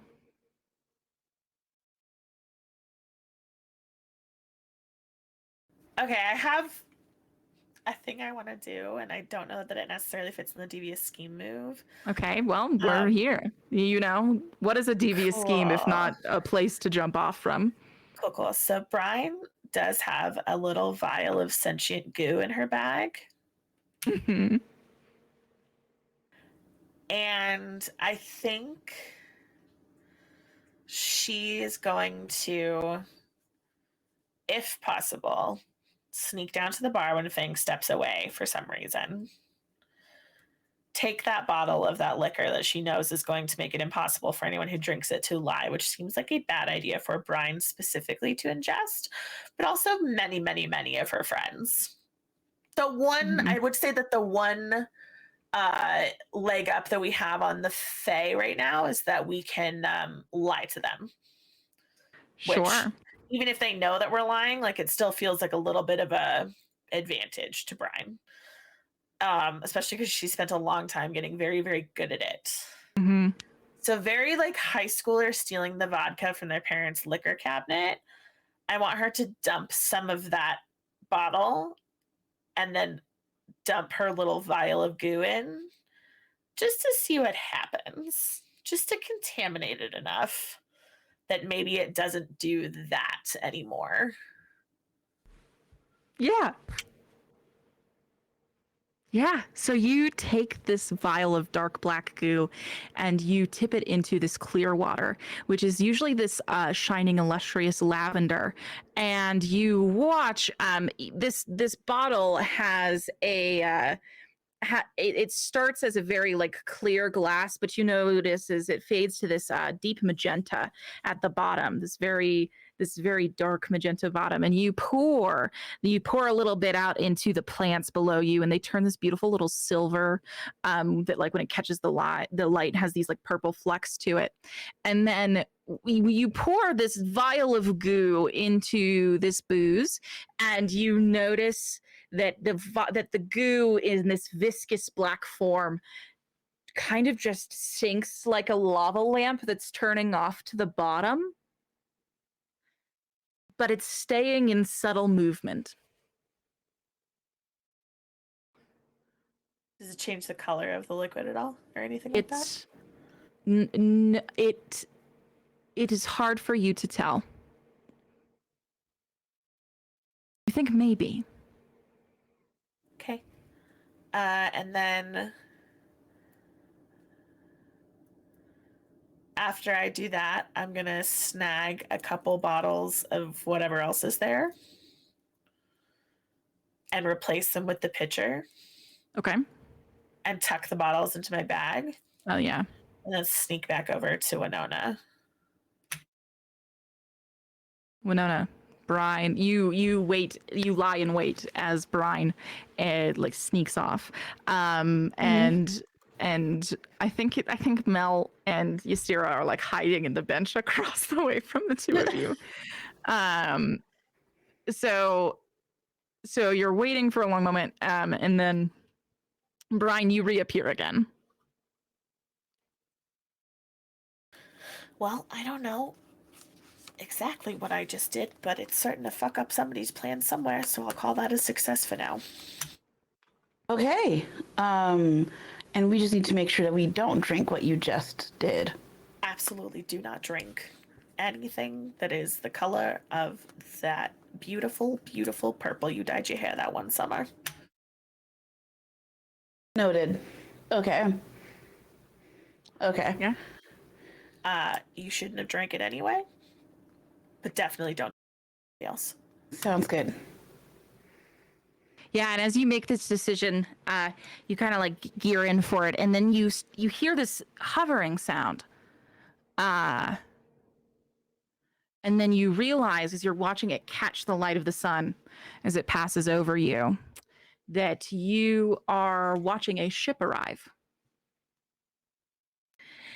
And it is the very same ship that just moments before passed in front of Gideon, Ozzel, and Kaylin as they were returning from the fun little voyage they had just gone on, of course. And remind me, what did you take and what did you leave, Kaylin? Remind me of this. He took. I think Gideon took the runes. Yep. I took the dragon skull. Yeah, you're carrying this. We've strapped like, the skull to you, right? Yeah, that's what I remember. Yeah. Okay, I was like, I'm pretty sure. Yeah, so you're lugging this thing, and Gideon, you're like holding this statue head, and you walk through the portal that Ozzel has just carved for the two of you. And as you're walking through it, it's very strange because the shadow is following you for a few moments, and it feels very unnatural. And it takes you a moment to recognize that it is a ship passing overhead, and that in itself is a thing of interest. Oh, a party guest arriving. But Gideon, there is a certain sinking feeling in your gut as Kaylin, Gideon, Winona, and Brine all watch the fig glass ship, the Coral Poet, arrive. And that's where we're going to take our first break. See you soon. Welcome back, Godslayers. I think you saw something interesting happen while we were gone. Samantha, tell us more. We have started our giveaway for the evening of a $20 Die Hard Dice gift code. You can use that to purchase any of the dice on their site, including our 6 beautiful PC dice bundles that we curated with Die Hard Dice. So each of us got to decide what dice were being included, what bag they were coming in. It's very, very cool. They're very, very pretty. And even if you are not playing Dungeons and Dragons anymore, they all come with D6s for you to use in Thirsty Sword Lesbians or Blades in the Dark or whatever else you might be playing. And also just dice are pretty. We just like dice. So we're actually going to keep that giveaway going for almost the rest of the episode. We're going to keep it going through the end of our second break. So definitely get your entries in and tell your friends. If you know anybody who might want to win some dice, have them pop over into chat. Have them enter the giveaway. Make it a party. It's a party. We're having a party. It's the on party. So you're so right. You know? Absolutely. Yeah. So speaking of partying, people are showing up. It's happening. it is starting to happen. I think like Gideon, I want to start with you in this Wait. moment as we come back from yes. Before we get back into this, Before we get back into it, stop everyone. two Halt. things. Number one, I want to test something because chat, I think you'll enjoy this, and I hope that it works. I don't know if I'll be able to hear it. So chat, oh, there it goes. Okay, chat, now for 100 channel points, you can trigger the awoo, and it's the wolf howl. So there you go. I set that up for you. I figured you would like that. Much to Katie Mae's my God. dismay. You cannot hear it? Okay, I'll work on that behind the scenes. Yeah, I heard it. get I'll on it. figure out what's... There we go. Get it I'll get sorted. on that. I will get on that. But also, we started another game, and no, I love you, say it back. What's happening with us? So, Julia, What I if don't know. do it. we're Do the fighting? thing. Do But it. I love you. I love you all.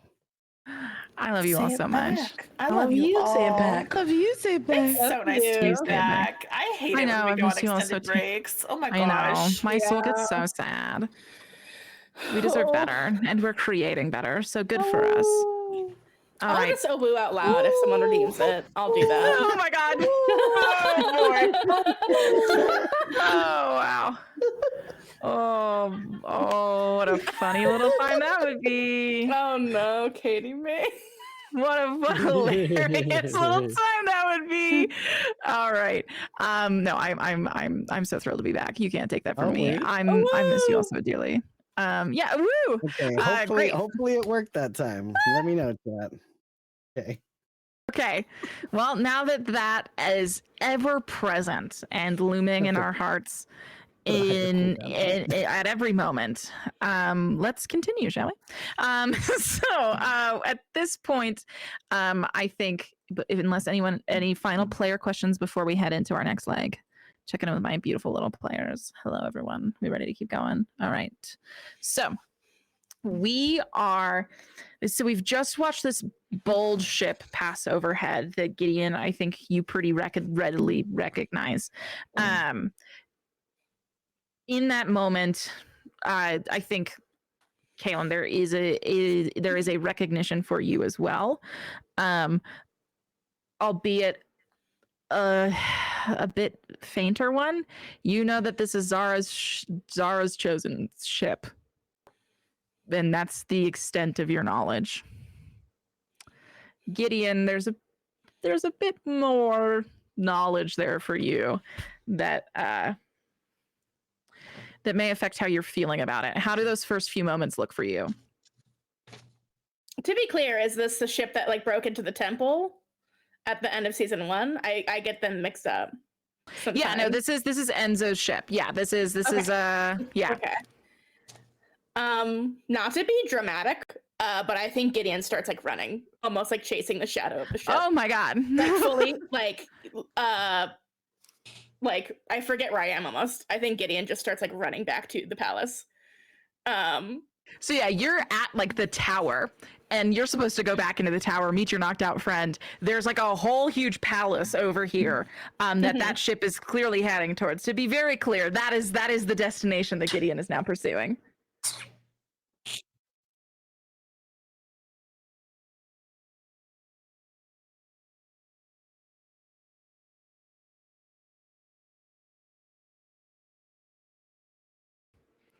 Kaylin, are you still holding on to your little guy? Yeah, I have like under my like arm like a football player. Okay.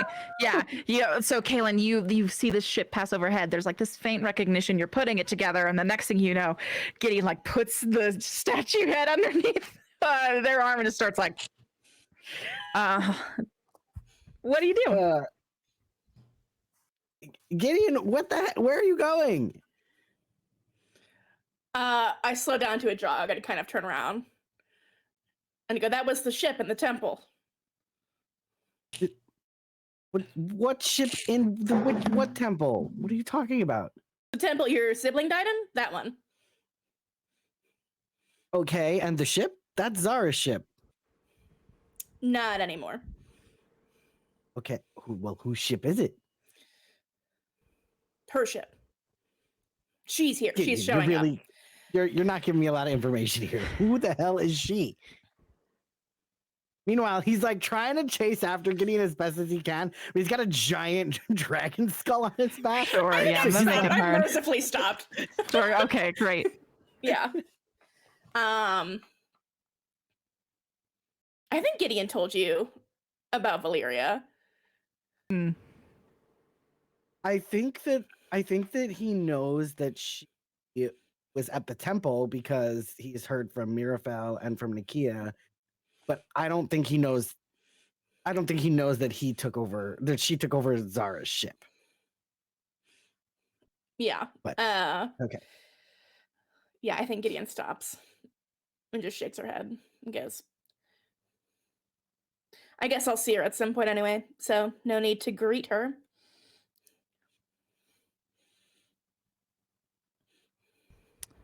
And I think at that point, you like Ozzel's like behind you two, and you didn't hear her run. Strange. And she just goes,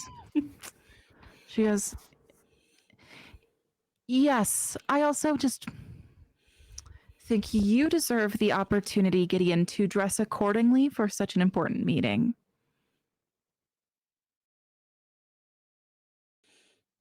You guys are like a little bit dirt covered, you know, like Yeah.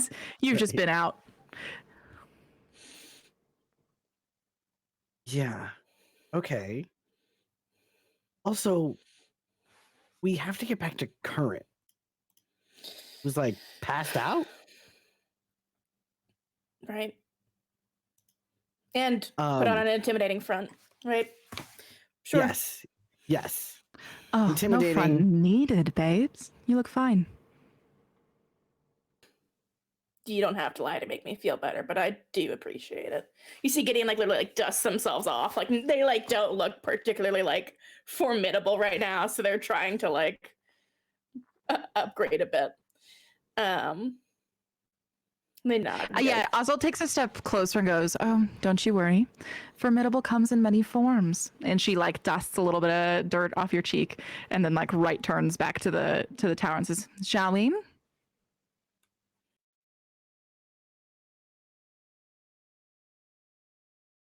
Yeah. And I assume at this point that when Nona and Brine are on their way back as well. All right. So it is then that you guys head back up to the tower. Now, let me just, one moment. Oh, and another little worm, I believe, is now added. Thank you. These are about to become very important. So thank you for giving me lots of them to play with. I promise I'm saving them on purpose. So with that, you all, of course, head back up this expanse of tree and start making your way into the tower. You'll notice that this tower seems to be like thrumming a bit more. And there seems to be like it's almost like sensing that there's an activity outside. Like the energy of the place is picking up a bit. You can feel that like feeling of like pre-party, like the tension in the air starts shifting, right? You can feel that beginning to take place. Also, however, very calmly, coolly leading you up the spiral stair of this tower. And she looks back to which one of you is holding the plant? Who? Oh no, that was Gideon's job. So Gideon's job. Oh, Gideon, I know that we got very distracted by sexy Deborah, but we did also grab a plant that could help us in our time here, which is the Avaletheri. And so I believe that you have that in your little patch, your little satchel as well. And Ozzel looks back to you as she's heading up the stairs and just goes, "We should be able to brew that over some tea. Get Current back right quick." Perfect. I don't want them to miss the fun. All right. And so we come back. Let me just pull up the notes. So the specific jobs that were given to our lovely little friends And which map are we supposed to be on? I'm about to take you to the inside the tower map is where we're going Inside. next. Inside Tristan. Yep, inside Trist's Wing. That's where we're going because everybody's about to reunite there. Very exciting. Now at this point, I do wish to review the rules that were given to our friends. So it was we told Lildrir to continue training Chade. We told Morrow to keep a hold of Oslo. And I believe that those were the two biggest standing instructions. Alan was kind of charged with keeping both Current and Jasper safe in that moment. And I do not believe we gave Corvin a job. Have I missed anything? Yeah, his job is to just be silly and beautiful and have a good time. Good. So I know that's what he did. Yeah. So I think that when our intrepid heroes walk back in, Gideon and Kaylin with Ozzel right behind you, you kind of breathe in this, like you don't know quite what to expect. And luckily, nothing's on fire. Everything seems to be pretty all right. All right is probably the nicest statement that can be mustered. I think that we walk in and you see that Lildrir is apologizing profusely as Chade is holding his bleeding nose and going, "No, it doesn't hurt." And Lildrir being like, "I can fix it if you just let me get closer." And him being like, "No." You kind of see that taking place right off to the side upon your first entrance.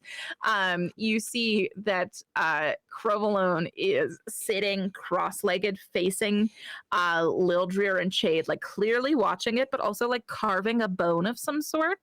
And then you can see Alan kind of like flitting to and from Alan's bed and Jasper's bed, both in equal portion. And then you can see that Oslo's wrists are currently tied to a bedpost, and and Morrow is just like literally just like stone-faced standing guard until she sees you come in, Gideon, and then like her face kind of like lights up, but she's not trying to be too clingy, so she's not approaching.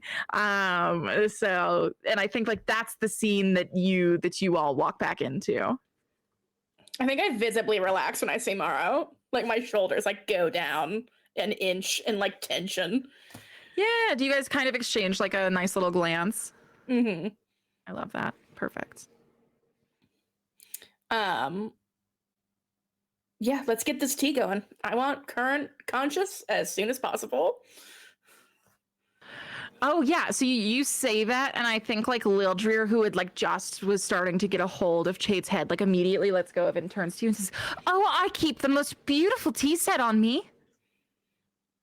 You're perfect. I have never been less surprised. That's so perfect. You would.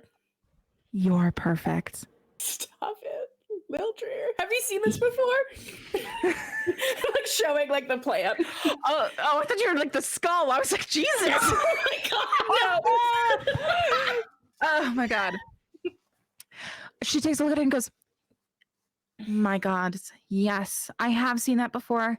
Classic use in the reversal of petrification curses spells. I'm happy to brew that for you." Thank you. All right, perfect. I hope we only need one cup because it is a tea set for one. Yeah, just Current. Unless you want like a sip. I don't know if it'd do anything to you. If But it's you just so are we can- if you are not petrified, if you are mobile and you drink this, you do go into a 5-year coma. Whoa, that sucks. Okay, yeah, no one drink this. It calls out to the room. No one else drink this. No Wow. one drink this. No one drink this. I say, looking at Jade. Don't drink this. As I like go try and heal his face now that he's like distracted by something else. He's like, you heal with him magic, and so since you're healing it with magic, you actually watch as his nose snaps back into place. And he's like, Thanks. She That's a didn't good hit path. me. I ran into a spell. He Oh, tries no. to clear that up very quickly. So yeah, he's like, but you've got more important things to tend to. So I'm all right. His percent blood. I think you could pull off a nose ring, Shade. Have you ever thought of that? Or like Do any it right piercing? now. What? Okay. Give me the nose ring right now while it still hurts. Oh, Jesus. Okay. I've never magically pierced someone before. You see, like Gideon try. Kaylin, you pierce my ears. We got him. Yeah, we got this. We'll figure it out. Let's go. So we work on this for a moment while the tea's Yeah, everyone take a okay. Yeah, so you take a moment to you stop I think Liljer takes the brew off to start brewing. So you've got a few seconds anyways. You got some time. We might as well You- squeeze this in. You might as well squeeze this in. Where are you getting the metal ring? I think you've got a few options. I think like you can see Crovolon's probably got a few like bone nose rings to offer. I think Corvin's nose is pierced and he keeps several piercings on him. I think those are your pressing options. Or I you can just ask give Oswald him and see what she one has. of my earrings and like put it in his nose. What's your earring? And so now you're doing like a one earring moment, and he's gonna have the match. And tell me have, like- about that look. I think Gideon has like multiple ear piercings and like a couple of just like simple rings. So they just Gotcha. like pluck one out of their ear. And then we sanitize it, and then we're gonna put it in Shade's nose. Sleepover energy. Perfect. Love that. Love that for us. Okay. So yeah, I think so. Caitlin, how do you pierce Jade's nose? Weigh in. So I think that I kind of I look around, I grab a needle Mhm. that I probably somebody has for mending. So grab a little needle from somebody. Mhm. You know, fire it up, sanitize it. Mhm. I say, Gideon, you need to hold his head very still. Oh my god. Okay. And I need you to hold it very still, Gideon. I thrash when I'm in pain. Oh my god. Okay. Can Winona see or hear any of this? Am I around? Yeah, you arrive at exactly this moment. Actually, Okay. let's make it so shall we? Hold on, my cat is clawing at me because I won't hold her. One moment. Okay, thank you. All right, Winona, come back in, and Brine, come back in. What on earth is going on here? we're piercing Shade's nose. It's gonna be great. Oh, okay, perfect. Okay. Makes sense. Like covering his ears, getting like loudly with like he's like a cat or so. You know when you like cover an animal. You know, like we're building his confidence. He needs this. Okay. Okay. Does Brian see the statue head while this is happening? Oh yeah, Corvin's holding it in his lap. I think she just decides to fine. Shade's getting his nose pierced, but I think she spots the meter. It's Meter, right? She spots Meter's head and goes, "What the fuck? I'm just babysitting. Where did this come from?" Corvin just shrugs at you.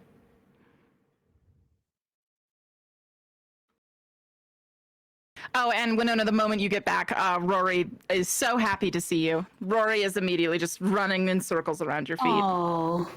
I think I'm gonna. I see what Gideon and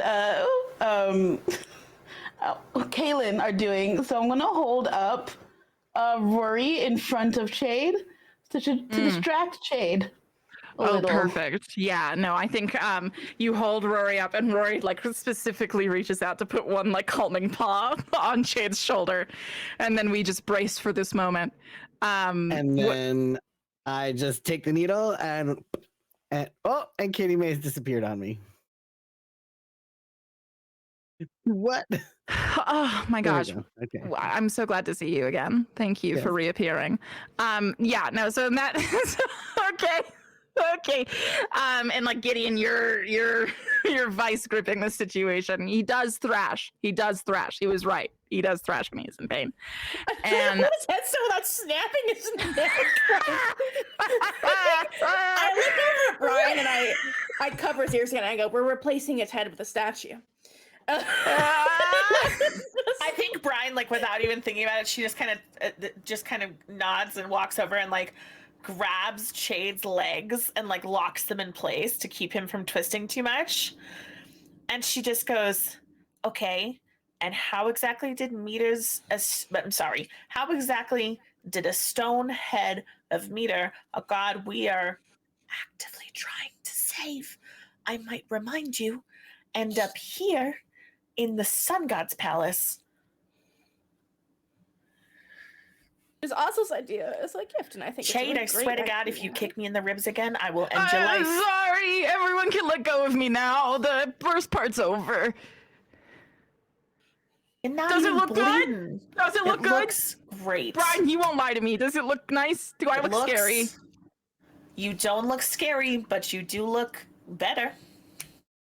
I'll take. How do I look more? I want to look scary in case anyone sees me. You don't look me. scary, but you do look like you've at least stopped wearing diapers. You can make Mel give you a face tattoo. Mel, give me a face tattoo. I gotta look scary. Oh my God. And then he walks over to Mel. Thing at a time. Oh my! I have to see this interaction. Yeah, it's okay. And yeah, so Chade starts to plead to Mel, and she looks very displeased. But I think it's at that time, and so sorry to be very clear. So we've got Winona. Are you back on this map? Yes, you are. Okay, so we've got Winona. Lildrir, I think, has like set out brewing here on the coffee table. Brine, you were over here helping. Oh, everyone's moving. Where are you all going? Tell me what you're doing. You explain yourselves. Paint the scene for me. I was just going over to Rory and Mel. Just to hold my dog. All right, so you're gonna hang out while Chade begs for a face tattoo. Yep. Love that. Ozzel is actually here, right? She's not accidentally on the map. No, Ozzel's here. Great. I want to go talk to Ozzel about the meter head that's just chilling in Crevalone's lap. Perfect. Yeah, I think that like Gideon, I see you've gone up to Kern. Is that so? Yeah, I'm just gonna sit with Current until they wake up. I'm just waiting for Current to wake up. Perfect. And then Kaylin. I will also be next to Current. Okay. So yeah, actually, there's okay. Yeah. Okay. There seems to be a few more moments where this water is clearly getting to boiling, but it does seem to be moving at a magically quickened pace, which is nice. So since you probably have like maybe like 2 minutes, Brine, to get what you really want out of this interaction as you approach Ozzel. Ozzel, successful trip for a gift? Oh yes, I think we found quite a few things for consideration. How was your attempt? We successfully recaptured the bunny. So question for you. I'm so thrilled to hear that, Brine. Why is the head of a god statue the correct gift for Ampara? Ampara has no fealty to any of the other gods. Sure. This seems a little violent. Do you think Ampara is of the pacifist persuasion? I don't think any of them are of the pacifist persuasion, even if they claim you're to taught be. on Kurthus? But my question is, if by presenting the head of another god, even if it's a statue, mind you, that's still a pretty violent action. Taken off the palace grounds, okay, technically you haven't broken the rules. But I'm curious as to this line of thinking, that's all. And you're worried that me treating a statue ill might render actual harm? You think if I had cleaved the head off a statue in the garden, that I would be brought in under calls of violence? Guess it depends on how much intention was behind the cleaving of that head, huh? Well, I always approach cleaving with intentionality. And I think Brine just kind of takes a step closer and goes, You are beautiful. And you are dangerous. Much like Jojen. Beautiful but Sorry, dangerous. she's like beating the shit out of my calves all the time. There's no peace. So I almost talked to the worms over. The worms. Okay, continue. Brian steps closer and says, "You are beautiful, and you are dangerous. And I'm very curious to see how this gift measures up to some of the others." I feel quite lucky to be in a room full of beautiful and dangerous people, Brine. Gideon, Kaelin, Current, Ystera, Morrow. It's an honor. I think Brian silently clocks that her name was not on that list. Oh, it wasn't. She says, but I do think that you and I have more important matters to discuss. And she takes on a very solemn. We need to talk about your father.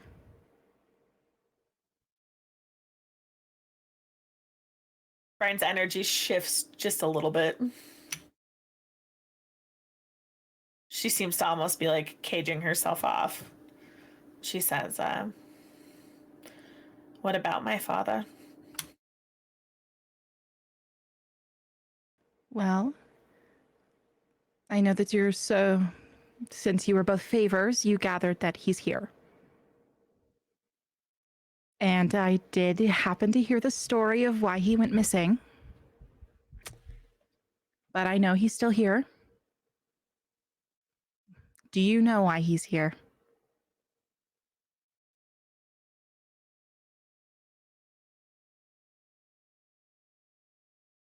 No, but I'm hoping you'll tell me. Do you know Chintrix of Ursimo Union?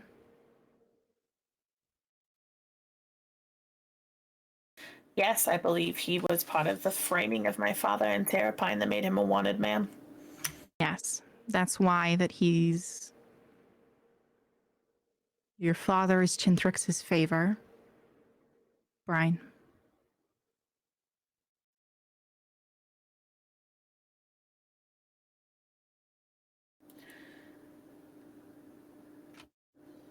I'm worried that your father's going to be transferred to Chintrix's care. And is there a way for that to not take place? Well,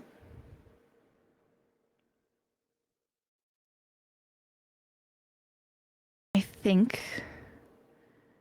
I could negotiate an exchange for you.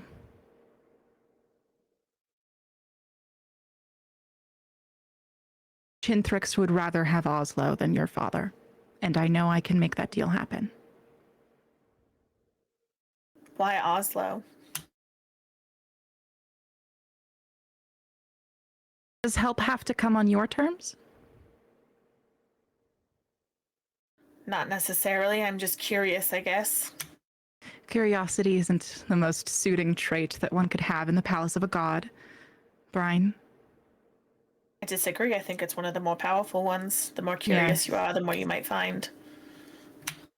Yes, but the more might find you, I think, as well. No? Perhaps. Hold on. Everyone stop. Can we get just a round of applause for Transplanter? Beautiful first campaign. Oh my gosh. Congratulations. Please take your curtain call. Oh, please bow. We are so proud of you. We were talking about this. Much. Oh my gosh. Everyone, we are so proud. Transplanter is so good. We just know it is always so thrilling to see you succeeding. We are just so thankful to watch you do that. And we are so proud of you. Congratulations, congratulations, congratulations. You have all of my love. it is an honor to be rated by you after such a monumental event. Please pull up a chair, make yourself comfortable. I've just kidnapped a dad. More of that to come. There's more. While y'all are here, we're giving away a While $20 you're Die here. Hard Dice gift code. So if you Oh, want yeah, to we got a enter dice to win some giveaway going. dice, you can do that. Do that. We'll be announcing the winner after a second break if you want to stick Yes, around. please get you some dice. Yeah. I'm just, oh man, I hope that you had the most thrilling little adventure. And I'm so sorry if you're crying, because I need you to know that that we just administered a nose ring and are working towards a face tattoo. So please just get ready for that energy. If this is your first time here, we are currently getting ready for a god's ball that is being thrown on Para, the sun god, god of betrayal, lust, and the flux, who are the kingdom of the wilds. They're throwing a little party for our heroes, and it's not threatening at all. If you want to learn more, our beautiful mods have a command they can use to get you to the little catch-up document that we got going if you prefer to read about it. But besides that, we've got you'll catch up. You feel free to ask questions. We love our community. Our mods are here to help. We love you so much. Please take a moment to grab some water from those tears you were just crying. Please take care of yourselves, but we're so happy to have you. So, Brine, where did I leave you? We were talking about how curiosity killed the cat. It's not a great trait to have in the palace of a god. Brine said, the more curious you are, the more you might learn. And then you said, could that not be spun back around on you? Yes. And we were talking about trading Oslo for Hugo. Yeah, and I think that Oslo kind of takes, you can see that her nostrils kind of flare, and she takes this more stern breath before looking down at you with a renewed sense of calm and peace, and goes, Brine, I cannot make you the ringleader of this situation. That's not you. That's a god. But I can at least try to get you what you want. Because I want to get you what you want. Don't want to be the ringleader. Never said that. Don't put words in my mouth. You might not want to be the ringleader, but you want all the authority of one, and I cannot grant you that. I am trying to grant you your father. What's in it for you? Me? You. I've agreed to have you under my care and keeping, have I not? Sure. But you don't know me. Don't I? Perhaps you think you do. Brine, previously Belle, left after Ystira broke up with her, went on a 12-year assassin's murderous rebound. While her father fell prey to the inner workings of the guild system of Terrapine. Sweet Brine, what am I missing? What a fascinating list of facts you just presented to me, Oslo. And yet none of that even begins to scratch the surface. So tell me again, what's in it for you? I think a friendship would be a beautiful thing for us. Don't you? The gods care not for me. The gods care not for you. The gods care not for your loved ones. You've been invited not only as a guest rather than a favor, but a guest who has been entrusted with the care and keeping of some of the most, dare I say it, toyed with beings in the wilds. You think you're the most toyed with, Brine? You think you've got it the worst, huh? I think we're on the list, certainly. I think you don't, Chart, sweet Brine. I don't think you're even close. So I'll ask again, what's in it for you? Pleasure. Need it be anything else? I guess not for a flux. Certainly not.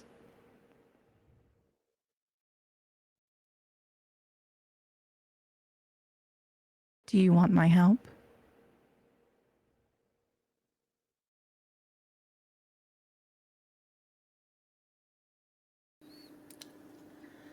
If you won't tell me what's in it for you, then will you at least tell me the cost of making such a deal? No cost. I don't believe lose you. Oslo, of course, but I don't consider that too large of a loss.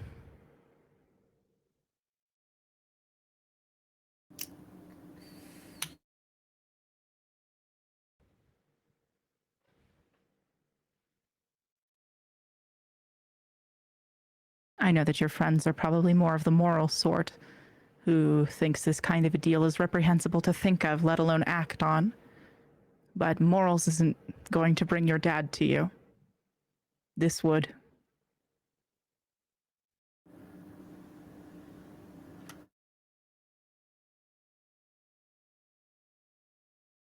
I won't make a promise in threes. I don't need a promise from you. Then what do I'm you just- need? Just to go ahead to act on your behalf, Brine. I don't want to walk into making a deal you do not wish me to make. I am trying to be your friend. Can I roll to figure out a person? Sure.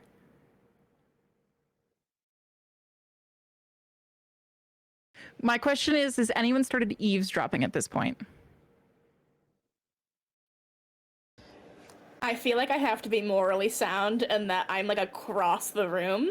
So I, Molly Schaefer, wish I was, but I'll be honest and say I'm not listening. Yeah, I think you'd have to be like, oh, they're having a conversation. Oh wow, Jasper looks so sick. You know, you'd have to start slowly working your way across. I forgot I left my statue in Corvin's lap. You know, you'd have to kind of, you know, make something happen. But I respect your. Several of my little buddies are in listening distance, so I I don't know if true. they're eavesdropping. I think Winona is watching Chade and Mel have a conversation while listening as hard as she can, without like eavesdropping without making it both. obvious. Yes. Okay. Yeah. Great. And then so Brian, I'll let you tell Winona what she is able to hear. But tell me about figure out a person. Let's do this. Okay. Well, I'm gonna do the roll because I'm on that part, and then I'll actually read the move. Hold on. Okay.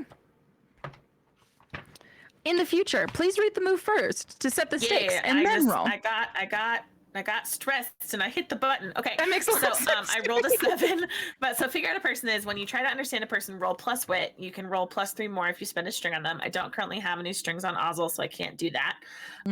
10 plus, you can ask 2 questions now or later in the scene, and on a 7 and 9, you may ask 2 questions, but they may ask one of you. I rolled a 7.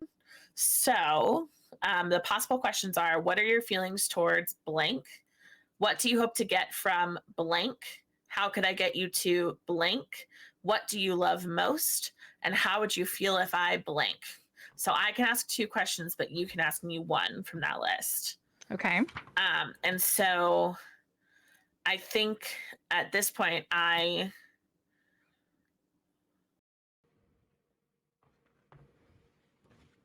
want to ask,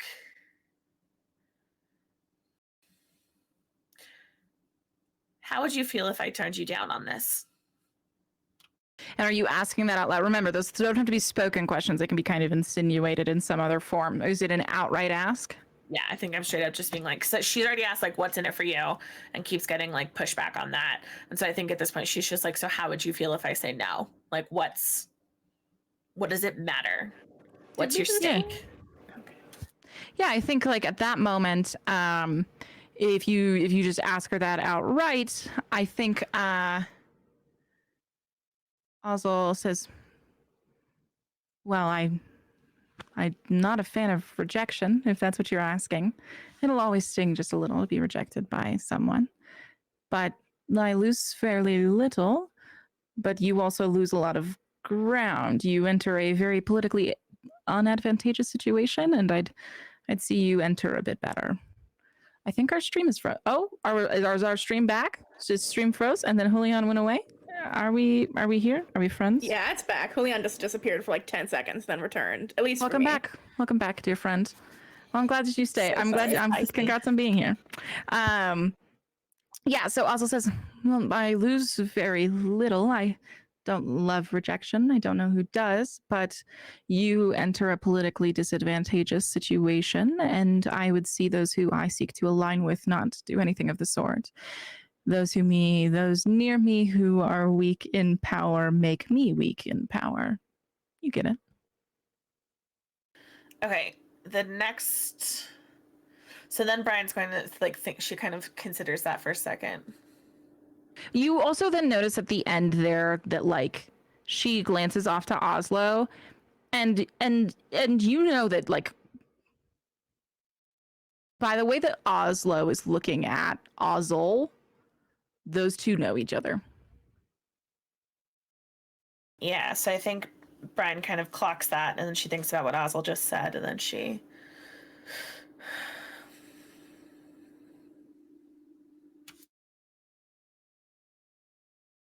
So... You say that this is purely advantageous for us, for me specifically, which is thus advantageous for you. And there's nothing in it for you if I say no. Let's say I believe you, just for kicks. Shintrix is not a good guy. I think we can agree on that. So why would you want to see anyone fed to him, specifically Oslo? And I'm going to have that as the what are your feelings towards blank question. So specifically, what are your feelings towards Oslo? Okay. I think that Oslo takes a moment and looks between the two of you and says, I think the unfortunate truth of this soiree, Brine, is that sharks will be fed. There will be no hungry sharks at this event. We're just deciding who's chum and who's not. And I think that's chum. She nods at Oslo.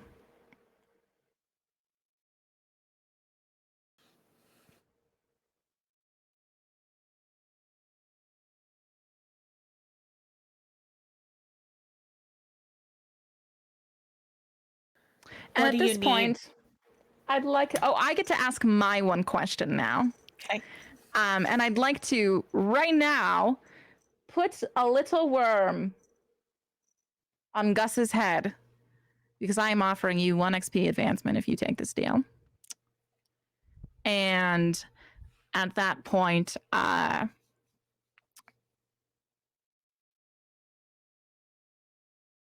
Oslo takes a moment, and then she kind of puts on these a little showy doe eyes. And she says, I am sorry if I've overstepped, Brine. I might have misunderstood your approach to these situations. I am just trying to meet you on equal footing. How do I do that? And my question that I am asking you is, how could I get you to love me?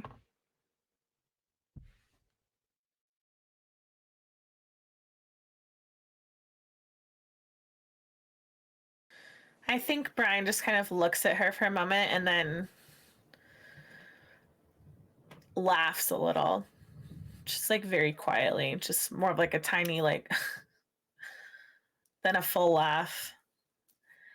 And they look at Ozzel and meet her eyes and say, your first mistake was discounting me as a threat. Your second is thinking you can flatter me into submission. At that point, Ozzel says, I'm sorry for not taking you as one. I was just going off of Ystira's word.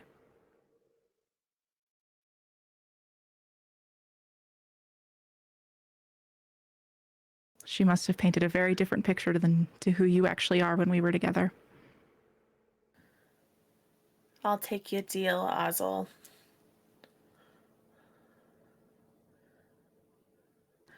And if you, on the other side of this, do anything to hurt me or my dad or my friends,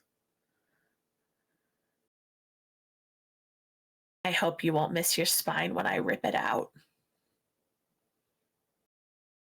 And Ozzel just grins. You watch her eyes light up. Like this is the first time she's seemed joyous while talking to you.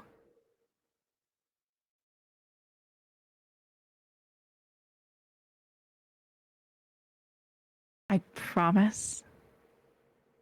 I've never had it out for you, Stira. I care not for your dad.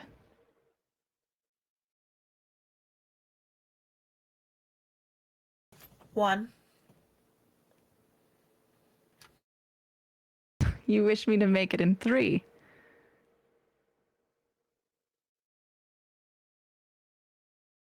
And would this ease your spirits, make you comfortable heading into the event that awaits you? Can I use a move here? Oh, please. Make sure that we haven't just dipped out because Julian just went missing again. Oh, you're back. I get scared. I get so scared. I don't know why our internets are testing us. What move are you thinking about, Bestie? I have a move called Ew Feelings. Oh, And I don't know if it quite applies, and so that's why I'm asking about it. okay. When someone offers you emotional support and you refuse to open up, increase your feelings by 1 and choose one from the listed options for that move as if they rolled a 7 to 9. If they roll a 10 plus, they know they got through to you and they gain the benefits of a 10 plus result as if you had opened up. I can't roll. I'm an unrollable baby. No, you don't have to. Oh. I increase my I see what feelings you're by saying. 1. Yeah. Got you. I thought you meant like the other party. No. Gotcha. You get to choose from the list Gotcha. of questions. Okay. You don't have to roll. Okay. But would you consider this also like offering me emotional support by like asking this question of like, would that make you feel more comfortable? I think that is specifically when seeking to clear a condition is offering support. I think that's a technical move. And for those reasons, it probably doesn't apply. Yeah, emotional support is a recovery move. Okay, fair enough. Wanted to ask. We move on. No, I think we got to be brave. We got to try and fail a lot. And I think we've got it. We're getting there.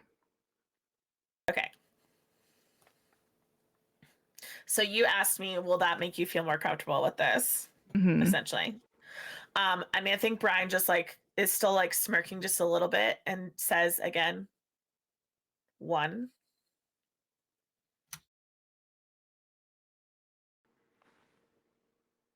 And she says, before we get to that, how would you like to extricate Oslo?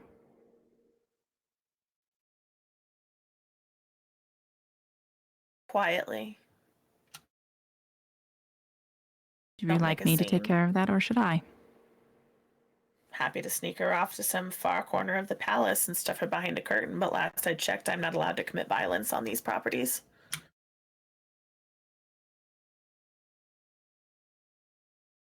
I can handle it.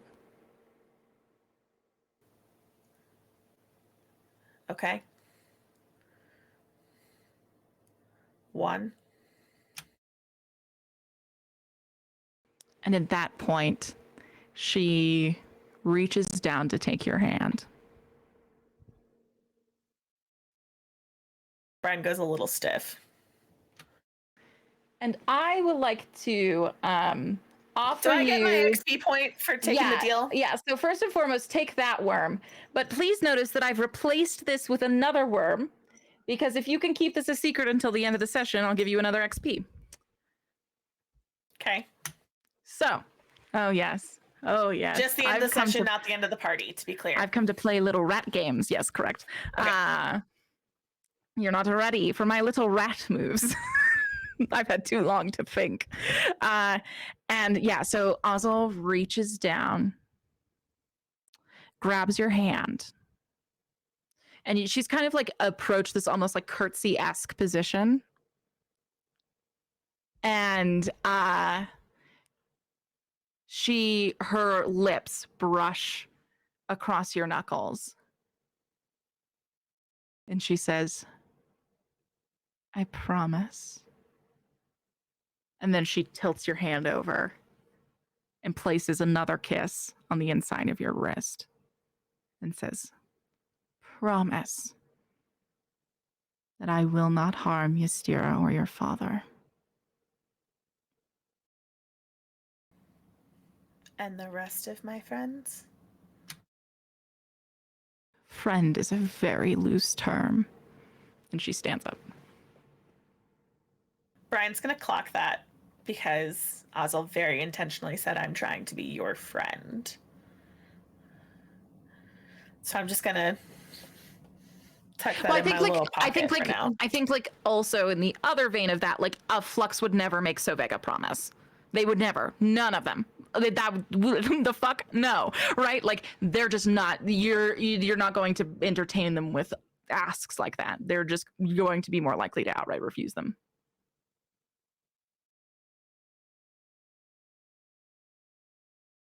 Okay.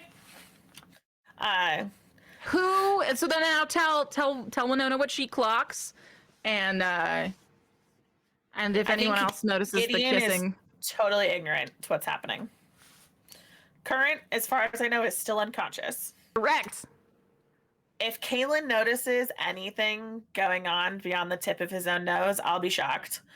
And at least when it comes to Brine. Sure, that's fair. Let's be honest.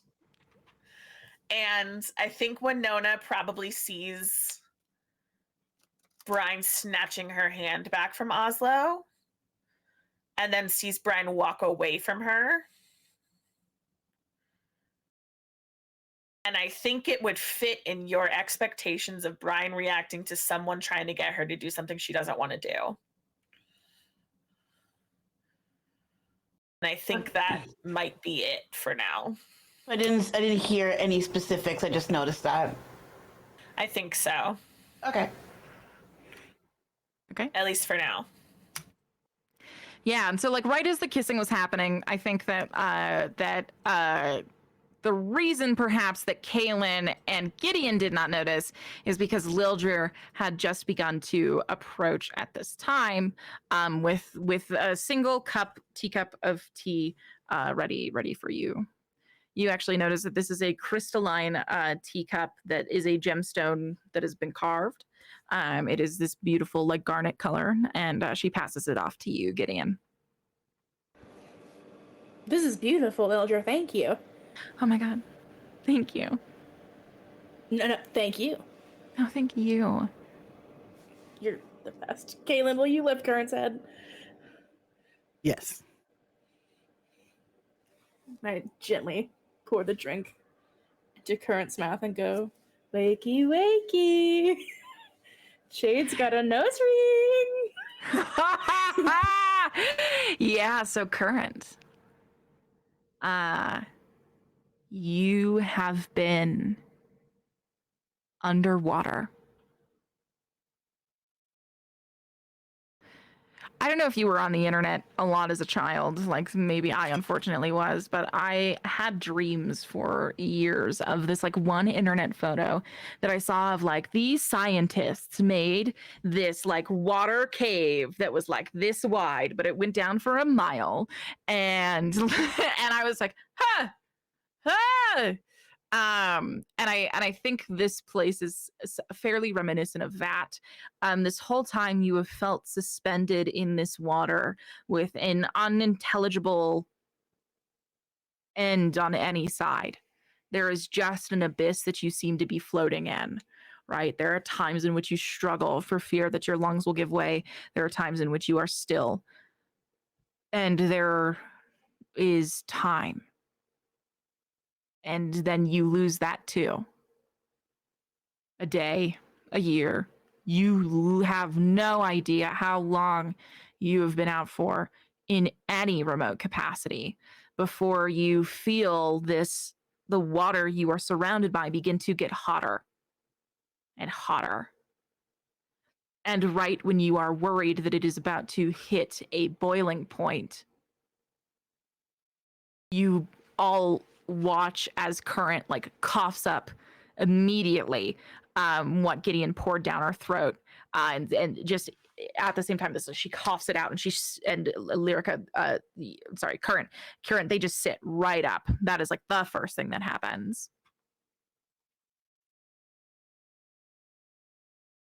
Almost like my perception of it is that wasn't tea. My lungs have now filled with water. And I think when I do sit up, I'm still not even recognizing or clocking that anybody else is around me. I still don't understand where I'm at. And so it is like, dear, hi Peter, you got to get down, buddy. Thank you. Peter, wild ride. It's just a moment of me coming to not knowing where I'm at or what's going on, and frantically trying to look for anything, but my eyes are just blurry. They're still adjusting, and just kind of like that brief moment of panic. Okay, yeah. So Gideon, Kaylin, you watch this happen. What are your first reactions to it?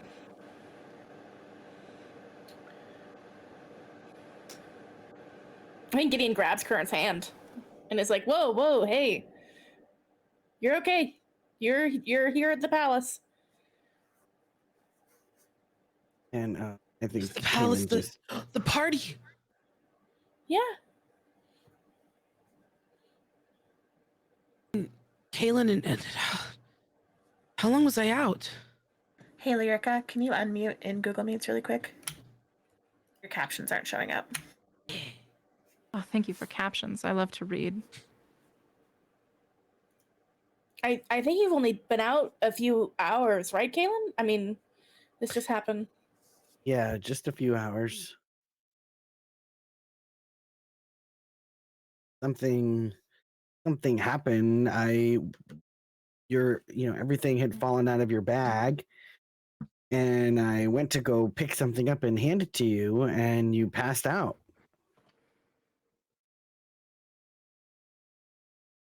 Came out of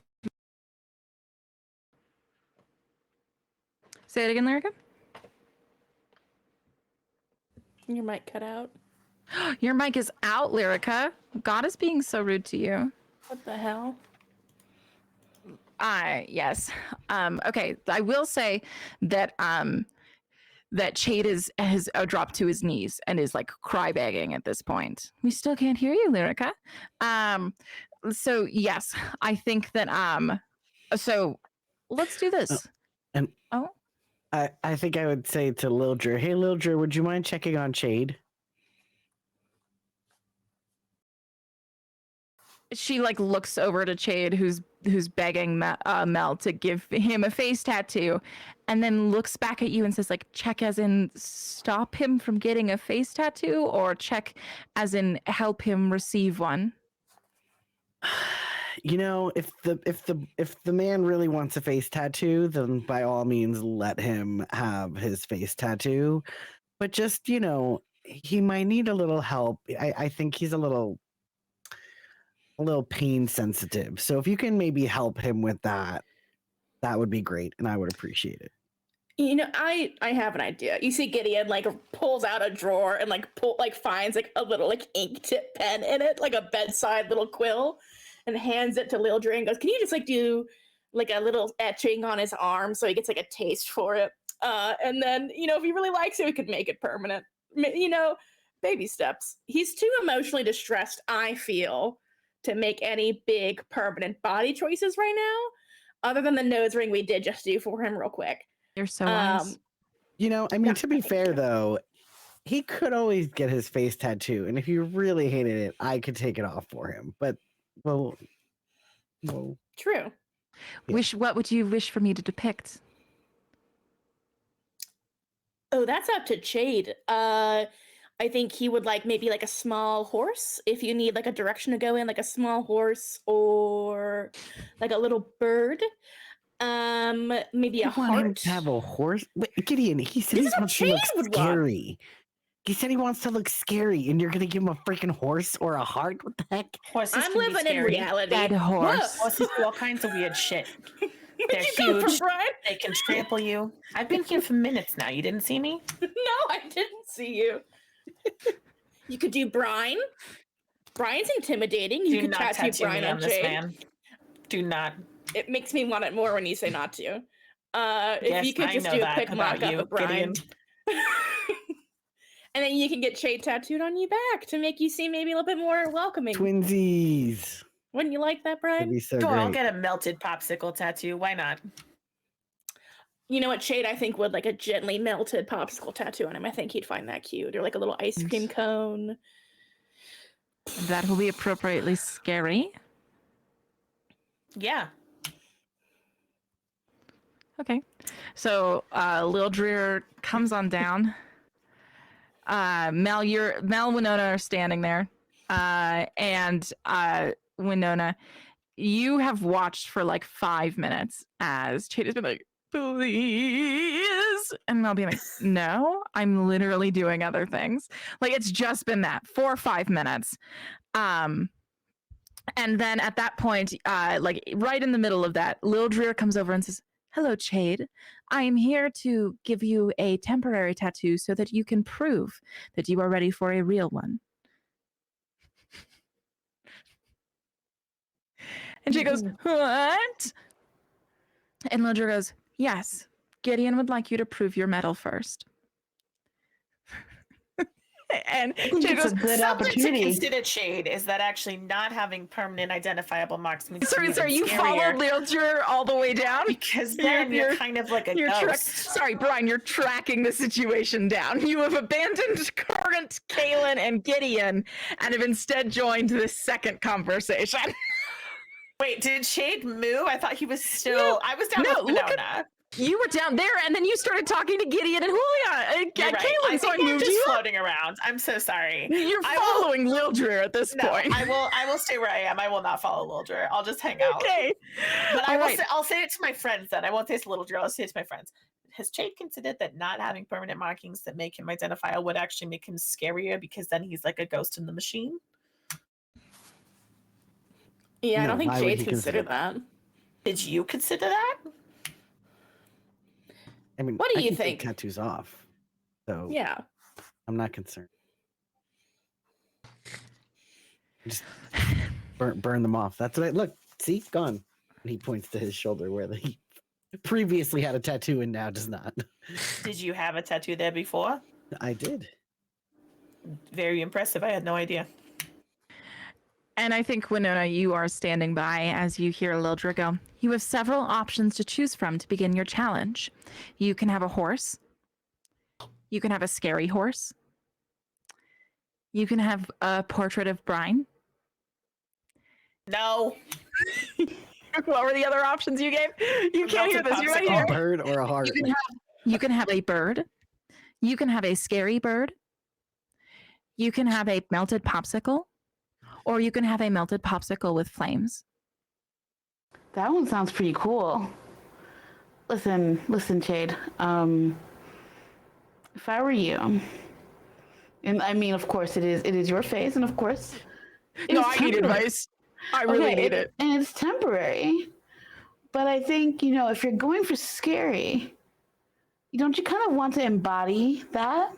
Yeah. A little? And Brian's the scariest person I've ever met. Right. Okay. Yeah.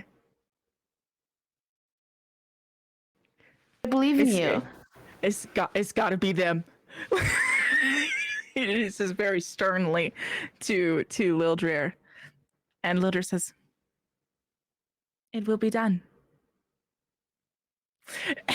And they go to sit.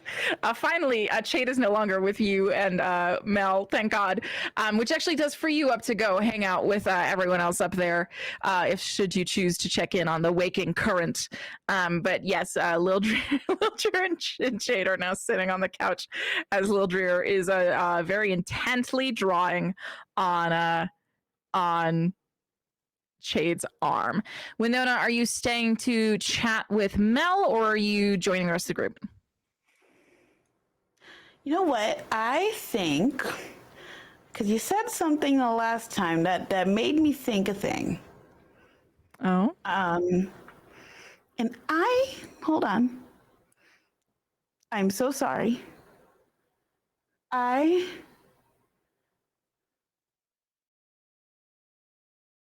Damn it. I would like to figure out a person. You would like to figure out a person. I love that. Who are we figuring out today? I think I want to figure out Mel. Oh, delicious. Okay. Yeah, so you I okay. accidentally clicked something and it made a clock move. Oh no. That's exactly what I You was don't thinking. want that. Oh, I didn't stop know I that. had that Whoever's power. doing that, you do not want that. It was at 4 when I accidentally clicked it. I'm so sorry that I didn't know what to do, so I clicked it again. Where does Shade's tattoo leave us politically here? Are know. we Political consequences for the tattoo. Oh my god. Okay. Yeah, so figure out a person. Tell me how you're approaching that. So I think because I was still thinking about the fact that we had that conversation earlier, but we did leave our last meeting in Curtis or attempt in a very awkward place. Mm-hmm. And there were a lot of emotions that were happening at the beginning of that conversation before we decided to figure out what we were going to do, and not even just for Mel, but for me as well. And so I think, I think there are also some questions that Mel kind of left open-ended about Winona's involvement and stuff. I'm sorry, I'm talking this through because I want to make sure I ask the questions that I want to and that they're accurate and make sense. Okay, yeah. Because I'm nervous. Okay, your players are here to help you. So I think to I guess reiterate for the class, when you try to figure out a person, roll plus wit plus 3 or more if you spend a string on them, which I don't think I will. With a 10 plus, you may ask 2 questions an hour later in the scene, or 7 and 9, you may ask 2 questions, but they may ask one of you. So I think I want to ask Mel, this sounds like a job interview question, but what do you hope to get from the only thing I can think of, which is why I say job interview, is this experience, or what do you hope to get from being down here, I guess, or being at this party? You know what I mean? What's your angle, bestie? Huh? That's what's your what you're angle? asking. What's your angle, bestie? Yeah. Yeah, I guess the question, what do you hope to get from finding me? Because you know that she specifically sought you out at this point. Exactly. And I think I'm split between the other 2 that I want to ask. Well, let's roll now. Okay. And we'll know how much we're working toward. So I do roll plus wit, LOL. So do I just click wit? Click to roll? Yes. Yeah, there's a Absolutely. little dice icon next to wit, and you click that, and then you'll click roll. Okay. I think you guys have kind of entered this pretty casual conversation as you a 7. So you actually get to ask, which is great. You don't enter a downbeat, which is we just did that by barely. So that's awesome. I think you guys kind of you're both leaning against the bookshelf. You guys are kind of entering this simple, easy conversation, right? I think that you guys have many times sought each other out in a room full of people. There is something easy to this. So you're going to get to ask 2 questions, and I'm going to get to ask 1. So, and remember, these questions don't have to be asked out loud, right? You can kind of meander towards them. You can try and gain it off of body language, all that kind of stuff. So how does one from last week? Sorry, I was reading chat. Congrats. So my question is, how do you approach figuring this out in this conversation with her?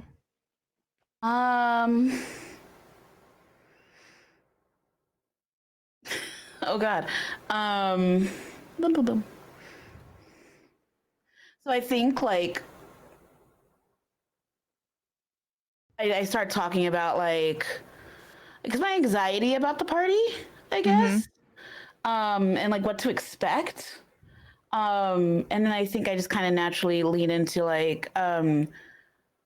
So what do you what's your goal here? Is that the right way to ask that? Yeah, I think Okay. if Winona and Mel have a very like straightforward relationship, right? Then like Winona would straightforward Yeah. ask, right? If you don't, you'd have to be like, Think. so what you doing while you're here? Like, yeah, why do you Yeah. agree to go with Kaylin, right? Like, that Yeah. kind of thing.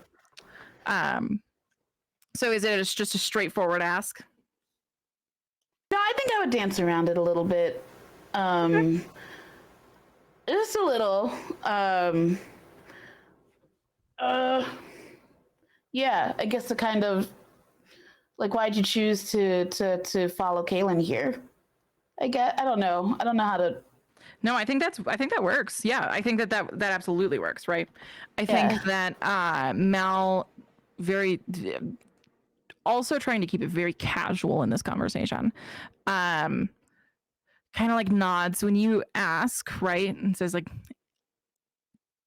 following Kaylin has never been the explicit goal. Perchance my explicit goal has always been finding you. Oh.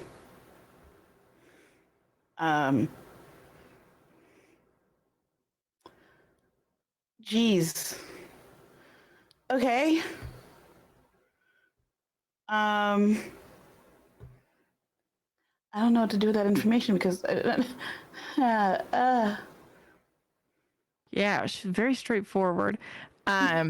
And I think she notices your fear a little bit and kind of like bails on the statement and follows it up with, because the weeds really needs you right now. Oh, geez. Yeah. Yeah.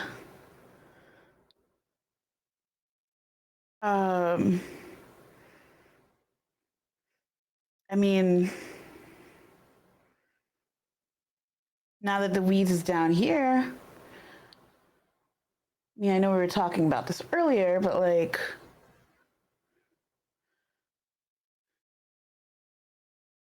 I don't know. I mean, how would you feel? And this is me asking my second question. Mm-hmm. I know the weeds needs me, and I need the weeds too. Like it's my home, but things have shifted so much, and I still have like so much to figure out on my own. I mean, like, how would you feel if I focused on some of that for myself? I've given so much of my life to the weeds, and not that the weeds isn't my life. But I feel like I've just been hit over the head with so much since I've been down here. Of course. Yeah. And I think that it's like very clear for you, especially, that there is an amount of like immediate hurt in her eyes. It doesn't feel good to not be someone's first choice, right? And even if like the first choice is themselves, right? It doesn't. And I think that you see that very clearly. And she goes, "Yeah, you were dealt somehow less deadly but much bigger hand than I thought you'd get dealt while you were down here." Yeah. Yeah. I couldn't. No, go. Oh, don't get me wrong. It doesn't mean that like I don't want to spend time with you.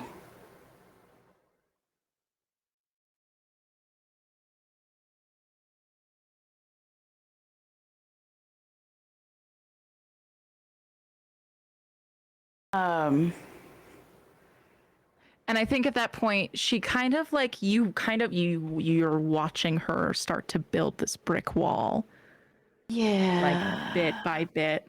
She kind of leans up against this a little. She kind of like deepens the lean, and she crosses her arms over her shoulders, and she goes,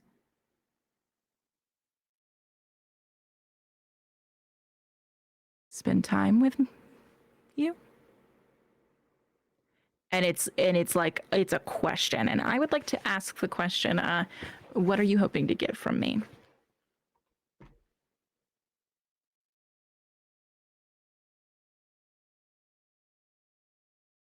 Yeah, spend time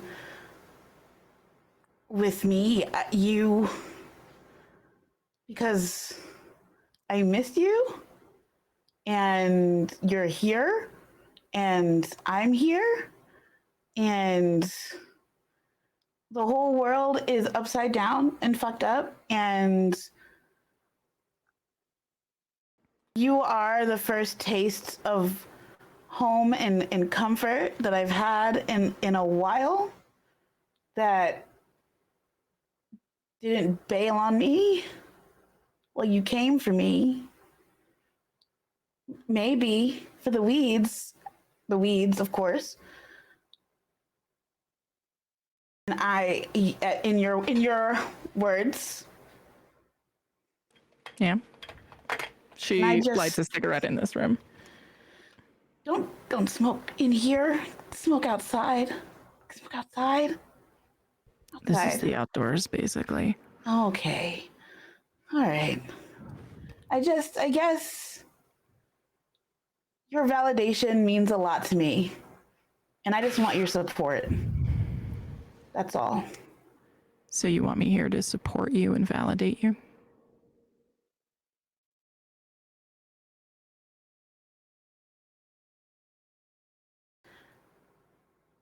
All I right. should have known you and Kaylin would get along. Well, if that's so much to fucking ask, that's fine. If that's so much to fucking ask, I'm surprised that's you even fine. had to, because that was going to be there. That was always going to be there.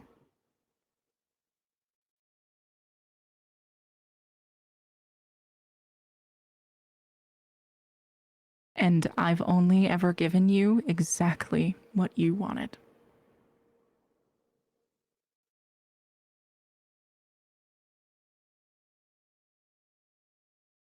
Okay. Heard. Loud and clear. I'm sorry. I'm sorry. I wasted your time. I'll go. Are we taking a condition on Bestie? Because I feel like a condition's been afflicted. Yeah. Yeah. I think we're feeling it in this Chili's tonight. Let's take a look, shall we? We've got a beautiful list. Let me find it. All right, page 17. I love being able to use a little book. I feel so studious. All right. Are we thinking? I don't think it's angry. I'm feeling pretty insecure, TBH. I think it might be insecure. Yeah. Yep. Which great. Perfect. Yeah, so go ahead and take insecure. Great. And I think that like she lets you walk away. I think you rejoin the party at this point, huh? Let's have a full party convo. It's been a hot second. Everyone's talking to each other. Yeah, so okay. So at this point, Gideon and Kaylin, you kind of and Brine, so sorry. You've discussed the tattoo, which is, I believe, like been enough time for that small little conversation to finish. And you've probably got a few words before Winona gets her way all the way up to you. Is anything being said in that time? I need you to know how very, very upset I am about the concept of this man walking around with a tattoo of my face. Why did that even? Why? It was Current's idea. They said it in their sleep. Current? Current is unconscious, was unconscious. Current, welcome back, by the way. Hello. Hi, I was underwater and I had this really strange dream that Shade got his nose pierced. He did Oh, get his in a nose dream. pierced. Yeah. That was not a dream. Yeah. Now apparently he's getting a tattoo of me. Did that happen in your dream too, right, Current?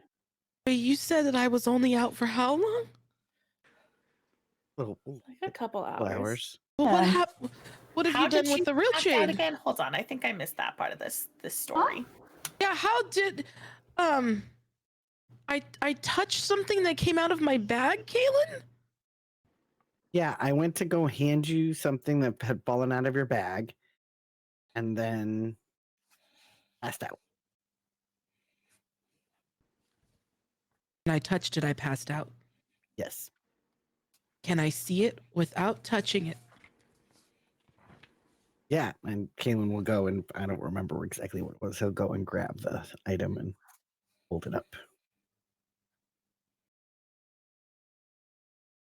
I've never touched this before, and I just You've definitely touched that before. That's weird. You've touched This it is 100 like times. the choker I got you when we were like 16. I've had this for years, Gideon. You know, this is cursed. I mean, not like literally cursed, just like this situation. Doesn't I that, don't know. Okay, so if you've had it for years and then this is the first time that you've touched it and you've passed out, that suggests that something else has changed. What has changed?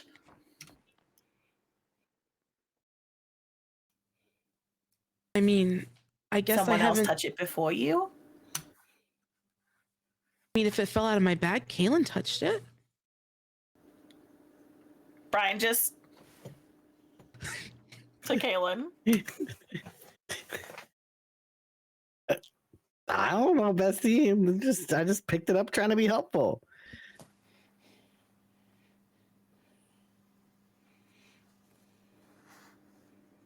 Look, So you can I have burn off no idea. people's tattoos, and you touched a belonging of Currents that they've had for years, and it caused them to go unconscious and dream that they were underwater. What else can you do, Kaylin? Well, I have no Or should idea. I call you Your Majesty? Please don't. Ugh. Great. Uh, I won't respect you then. So what else can you do? Oh I think I'm gonna go back Current to has sleep. just woken up. Yeah. Do we not harsh the vibes after Current has I just think re-entered the vibes are consciousness? harsh by After the dreaming idea of that your Jade? Currents touched something of Currents and it caused Current to pass out for the first time in years of having that thing. I don't know. Maybe it's just me. I think that's a little fucking weird. Is he incompetent or is he a secret master spy, Brian? It can't be both. What And a you great seem to question. suspect both. Well, if it's not one, then it's usually the other. So, Well, I know which mean- one you are. Current, can I Thanks, get you Gideon. anything?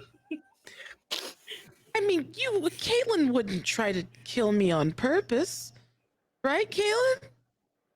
Right. maybe he wasn't quite trying frankly, to kill you. Maybe he was just trying to take you off the playing field for some particular reason. why? Why would I do that? We literally grew What a up great together. question. I know nothing about you other than the fact that you have blood money all over you. Hold me, We- Gideon. Okay. All right. I hold Current's hand and literally- anchor myself in Winona's eyes. Sorry, go on. We literally grew up together, so like why would I do anything? What do I stand to gain from this? Nothing. You show up out of the blue at a god's palace. None of us knew that you were down here. We find out that your other sibling is dead. Everything's a mess. What do you stand to gain? Probably a lot. Current is potentially the most powerful person in this little circle right here. Taking Current off the playing field could probably do a lot for you, Kaylin. Okay, Brian. I see you like to make up little stories for yourself, and that's cute. That's a lovely way to keep yourself entertained. I bridal style pick up Current from the bed and begin walking away after looking at Winona. Well, Take me to Jade. I carry I- one. I but carry. but listen, on a more serious Turn note, over for a to second, since we're all here together and we have not been in quite some time, and it's just us over here, and I think he'll also cast like a little silent circle around them so that like just they are in this conversation. And he says, listen, last time, Current, you mentioned something about the prophecies. I know that the whole reason that we had royals, or that we had champions chosen, was to go and search for the prophecies. I know you went to the temple. What, like, but I don't know anything about the prophecies. Did you find one? What does it say? I mean, what information do you have? Yeah, we found one, and then we found another one, and then we found another one, and then we went to the core and found a whole room full of them. Surprise, Kaylin, there's hundreds, maybe thousands of prophecies. Oh, okay. Okay. And what do we know about them? Well, we know that if at least one of them comes true, it will be the end of our existence as we know it.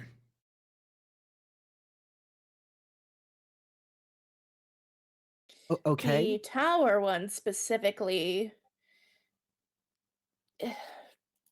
basically talks about getting the arcanic deck and 3 heartbound kin, which is 3 family members or just 3 people who love each other like family or just very much.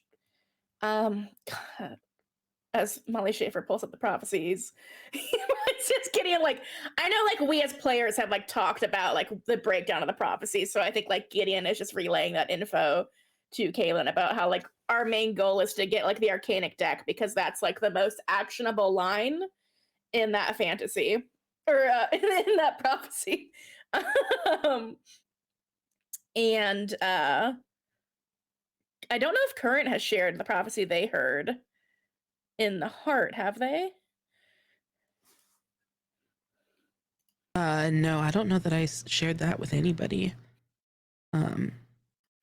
But yeah, since we're in this circle of silence, yeah, I think Current will go ahead and not just the prophecy, but also just give a kind of like a rundown of what happened when I was in the heart, leading up to when I came out with the shrimp gun. Okay. So There's also another one about an old god resuming a body through Ystera marrying Valpione. odd bridge that would be. Okay. So to sum this up, essentially, we've got a prophecy talking about 3 siblings and or people who love each other like family, who will be one would be betrayed by the other with a kin killer blade. We've got one that says if Valpione and Ystera get married, some old god is gonna get Ystera's body. We've got one.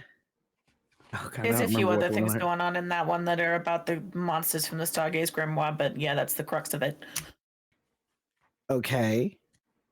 And then we've got the one from the heart. And you said you went in there with Monarch and then you came out and there was no Monarch to be found. I went in with Monarch by my side, and the minute that we were on the other side, there was no we. It was just me. And every being that I met there acted like we'd known each other forever and called me Monarch. That's Does that so mean weird. you are Monarch? Or you have Monarch's godliness? Has it been bestowed? How does that work? I don't feel like Monarch. Do you feel only like Current?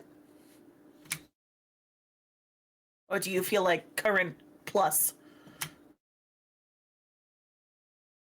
Yeah, you know, maybe a little bit of Current plus. I don't know. And then when we knocked down all of the prophecies in the prophecy room and everything just kind of zipped into my fingertips. Yeah, things have been kind of strange since then. Are you also then the storage for all the prophecies, or are they gone? I don't know. I mean, I did dream that Shade got his nose pierced, and He did get his nose pierced. Oh, well, okay, I see. You dreamt it and then it happened. But did you just overhear it? I don't know. I was unconscious. Did we, like, ask you questions and see if they come true? that How how do we- prophecies? I don't know. They There can't was all that come weird true. thing So that many of them happened when we contradict each other. were in the when oh my gosh, my brain. When we were in the forge, and for the first time I felt what it was like to be burned by fire. What? There's been a lot of strange things since we left the core. Something is happening to me and I don't quite know what it is. And Monarch, the person who was supposed to help me out, is now gone. So I don't know what happened in there. But something's different.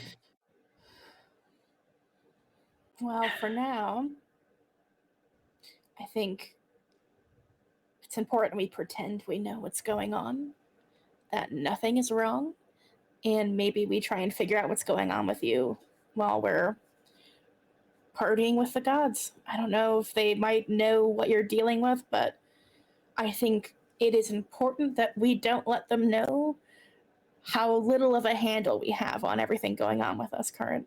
We have it on lock, 100%. Absolutely no questions asked. But Mm-hmm. if there is a chance to get any information, I'd say we take it. We can't waste this opportunity. And okay, and of all the prophecies that we now know of, which one is at the top of our priority list? The Kin Killer prophecy. I would say, yeah. Oh, Gideon, I was going to say nods over at Ystira, actually. And then I think Brine kind of like dips her head after she says that and says, and if we can potentially prevent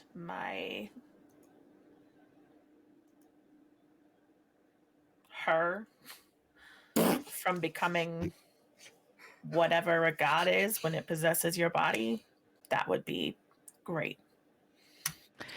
There's a list. Right after you say that would be great. You hear for those of you who are the more attentive of the sort, you kind of see Ozzel had been previously talking with Morrow, and you notice that her head kind of picks up, and she starts walking towards the door. And right when she's almost there, there is a sudden but thudding knock on the door, and Ozzel opens it, and standing there with a firefly in its hand, that's too large, this is the size, is one of those sprites. And it is at that moment that every party member looks at one of these for the first time.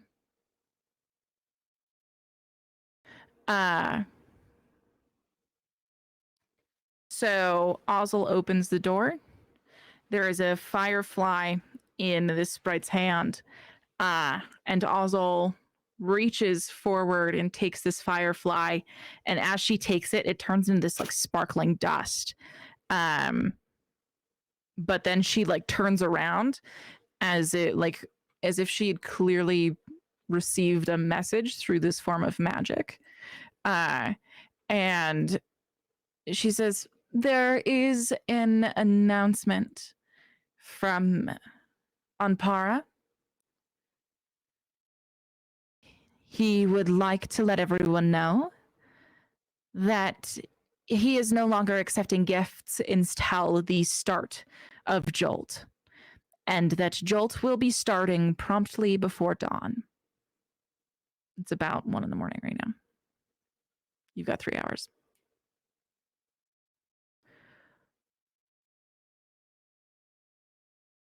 And I think those of you who are most attentive, after the sprite walks back off to the tower, you will notice that Ozzel quietly strides over to Morrow and Oslo and says, Anpara has also requested Oslo's presence. If you don't mind. And that proceeds as you all continue with your conversation. So 3 hours, roughly. Mm-hmm. And we've all seen Ozzel walk over tomorrow. It's where she was standing before. She's very subtle. Okay, I think that our best bet right now is to make sure that we are as together for this party as we can be. Current, do you feel well enough to move on your own, be on your own stand? Yeah, I have to finish some stuff on my outfit anyway, but I didn't get to get a gift. I mean, we were gonna go do that, and then nap time happened. We went and caught the bunny that he had go missing on the property. I'm technically a prisoner here, so I'm still a little off-put by the idea of gifting my warden, if you will. But that's neither here nor there. So, I mean, maybe one of the prophecies you absorbed. I don't know how to unabsorb them though. I don't even know what the prophecies are. They just It's just inside. You can't even like tap into. That seems so. No, I'm not. I want you to know, Current. This is not a commentary on you, but it feels so useless to absorb a whole bunch of these things and then not be able to access them. That just feels like a cruel joke. Mm-hmm. No instruction manual. Nope. A cruel joke. You know who could have taught me? Monarch. Then I feel bad. Do I get mad at Monarch? Because was it Monarch that did this? Or did I fuck it up? Did I fuck it up by bringing in the card? Lead you into the core on purpose? No, knowing that this would happen? What about the card that I have? What about the card from Discord? Don't I just put it in my bag and I just walked in and I walked in with Monarch and then Monarch was gone. So what if it wasn't even Monarch? What if I did it? I don't think you did it. Did you intentionally try to knock your parent out at the knee? That doesn't seem like you. Absolutely not. I didn't want to do that alone. But now I'm here, figuring it out. Alone. Not alone. So, that's right. Gideon's a godling. Gideon, do you have some kind of glowy gold magic thing that you can do? I don't know, and that's the journey, huh? Yeah, I don't know, but at least we're going through it together, and we'll figure out more of what's going on with us, but Meantime, we'll just have to pretend like we know. exactly. And I don't know, I wouldn't fuck with us. We've done some wild shit. No, you're Just right. remember, we did fight a colossal. no violence on the premises. Right. True. So we have to play nice, because in order to make political alliances and get people to do what we want, like saving our Brine, even if we don't like people, sometimes we have to be nice to them to maneuver these murky waters. Absolutely I could not agree more. So we're basically right. going to act like how we did back in Kurthus in the castle with all those people we didn't like, but we didn't want to get in trouble. We can do that. Hey, Can I it's just sexier and more fun? Okay. Oh? Can I for just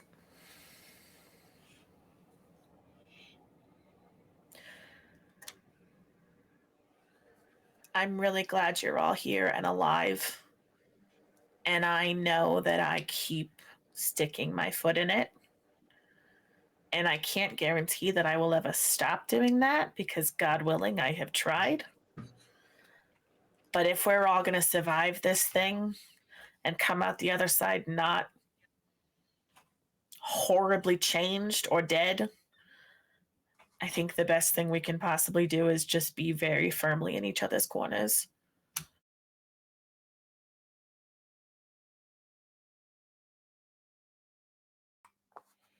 And I think, yes, Brian, I agree. And while all of y'all have been talking, like, Kaylin's just been watching Oslo and Ozil and Morrow.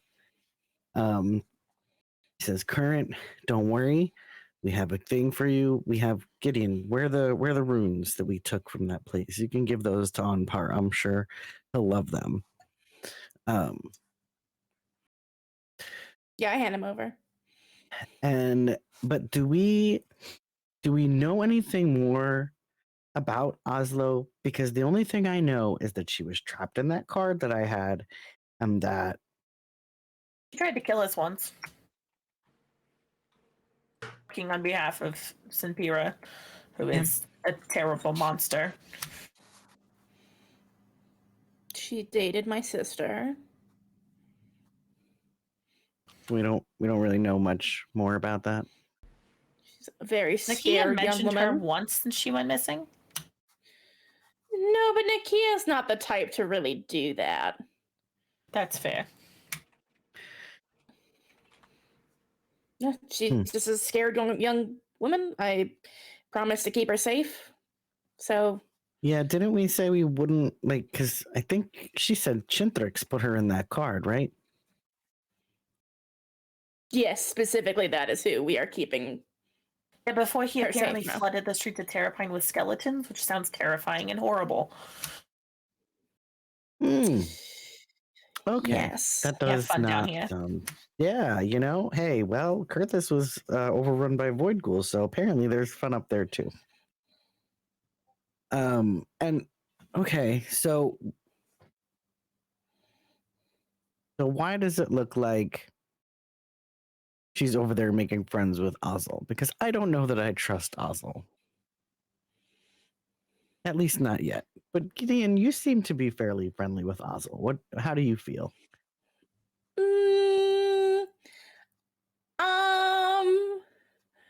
She's great. But like I think she's great. Is she scary? Yes. Is she possibly politically aligned against us? Yes. For how long? I don't know. Is she beautiful? Yes. Is she mysterious? Yes. Have I seen her closet and her room? Yes. She's been charged with our I'm- care and keeping for this weekend, and she seems particularly inclined to make sure that we are taken care of, whatever that means to her.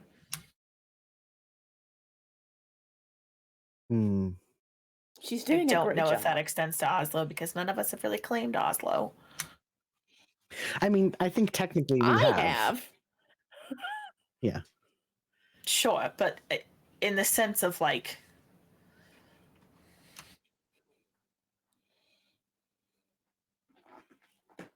What is Oslo's deal anyway? You said she worked with Simpira? yes, And who's Simpira? Gorgon, 100-year-old Gorgon who was trying to do a lot of evil shit, and we banished her from Terrapine. And now the only evidence that we have of where she is depends on what Morrow or I see when either of us is underwater. It's a long story. So, Yeah, I think okay. No, So it's not. You The long and short of it is basically that Morrow and I are life linked, sort of. We're spell linked, I guess. And we're also spell linked with Sinpira. And if we're underwater, we're able to see what she sees, but she can also see what we see. And that means that she's probably figured that out and has blocked us, because there have been several times that I have been violently booted out from what I was viewing through Sinpira's eyes. She seems to have a lot more control of it than either of us did, which makes a lot of sense because she's incredibly powerful.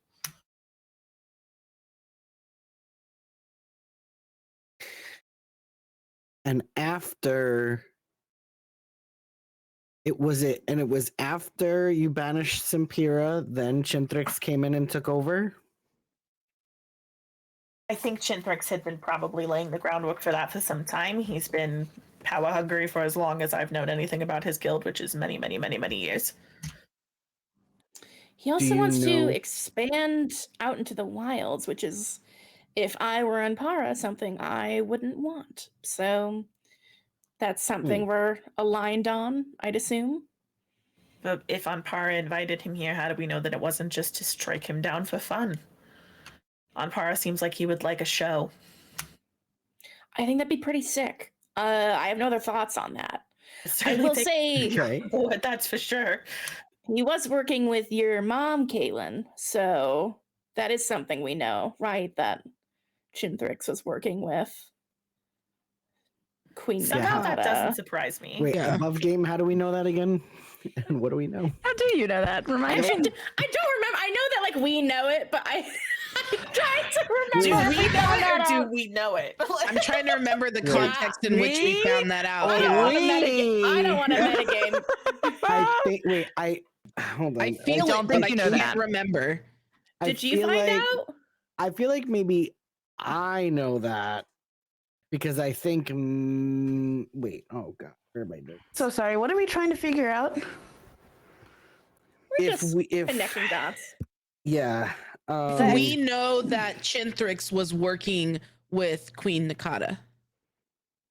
Yeah. I wish I could control Oh, F okay. on my notes. And I know that we know it, but I don't know if we, the characters, know it. Yeah, because I I think know. we know it. I don't think we know it. Yeah, I don't want to be a stinky boy in metagame. That's not what I I- want. That's I true, Molly. forget what Only we Stinky know. Boys made a game.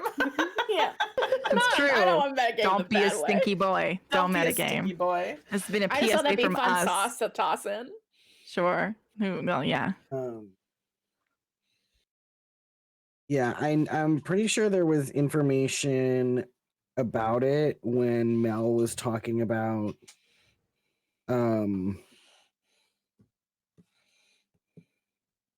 it to Kaylin.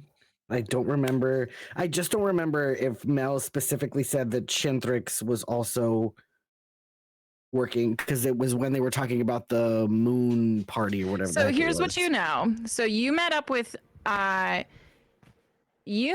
Harry, who admitted to be working for Chintrix, which was a meeting arranged by Nakata. It is through this that you have a good basis that there is a political alliance at play.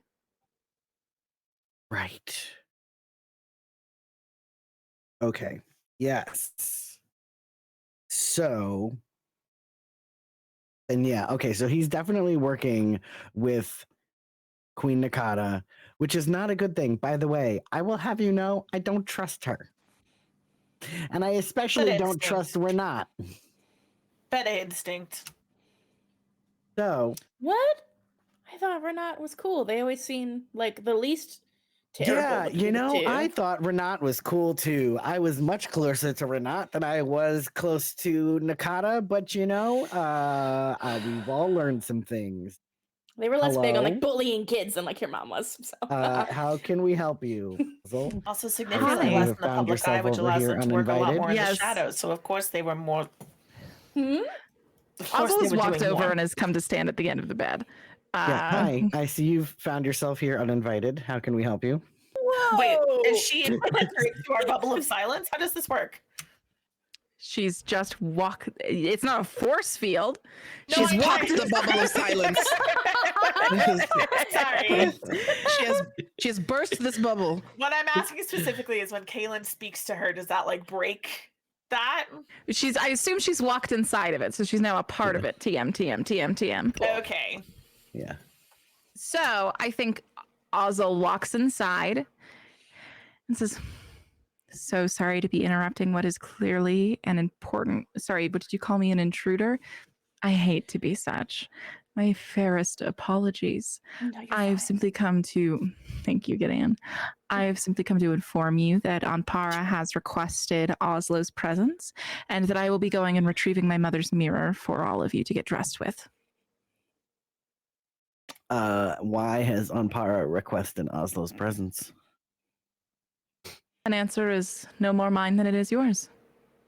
Okay, great. Well, I would rather keep Oslo here. I don't know that we have Well, that choice, Caitlin. This is on Tara's palace. Can I? We did say we would take care of her. I'm I just don't want saying, to- if you want to fight that out with the sun god, by all means. Maybe I could go with her. I just promised I'd keep her safe, so I don't want to be rude. Does Asa look like uncomfortable right now? No. No, sorry, Oslo. Yeah. No, not at all. Actually, she actually looks a little excited. That's like more worrying. Yeah. What are the protocols for inviting yourself to a god summons for someone else, Ozzel? Is that something Gideon can do safely? Safely is a relative term. Well regarded, probably not. Will we see Well, her back here soon? Oh, sorry, Karen. Go ahead. Oh no, I was just gonna say, well, I'm assuming that the rule of no violence extends to Oslo's well-being as well. So we can assume that although she's leaving, that she won't be hurt. I would like mean- to suppose that violence has many interpretations. If we're only talking about physical violence, perhaps not, but we're not sure where the definition ends. If it ends at physical harm, then Oslo might still be in danger. Do recall, friends, that she was trapped inside. Thanks to Chintrix. And that Thank seems you. like an act of violence, trapping somebody inside of a card. How do So we know what where you're that all saying happened? is you wish me to extend. Of course, I am simply a member of the court. I cannot okay, wait, affect will too strongly when it comes to a god. But if you would like me to advocate for a relative safety for Oslo, that is what you would like me to do. I think I can use a move here. Oh, let us Only if hear. you're not being a stinky boy metagamer. No stinky boy metagaming. The fond warning. No, I think I can use a move of it's called Heat of the Moment. And it's when you taunt someone into doing something they want to do, but they find out no. It would be the opposite. Oh Wait. no. When you taunt someone into doing something that they want to do but find no, because I was gonna say I could if it was just you taunt someone into doing something they find unwise. Yeah, that one's like, yeah, jump. that one's very different. It's confusing because the most difficult thing is that the person wants to do it, but also not because they find it unwise, which I hate about this move. The way that I remember this move is I think of someone going, yeah, if your friends jumped off a cliff, would you? And then I just imagine you being that friend asking your friend to jump off the cliff. That's how I picture it. If you could advocate for Oslo's safety, Oslo, I think that's our best bet for not pissing off the god who's hosting this little soiree. I'd like to physically see her at the soiree. And you wish me to let Anpara know that you have made this formal request as the Yes. representative of Kurthus and its future king? Yes. Then we'll be done. She kind of gives you like an anything else look. I think that'll be it, Oslo. But we do appreciate it, and especially you bringing in your mom's mirror so we can get ready. Of course. I'm just so happy to see that you're okay, Current. I think while that conversation is happening, that mention of the mirror again, Brine reaches for Gideon and goes, "Please help me. I have nothing to wear." Oh. At that point, also goes, don't you worry, pretty Brine.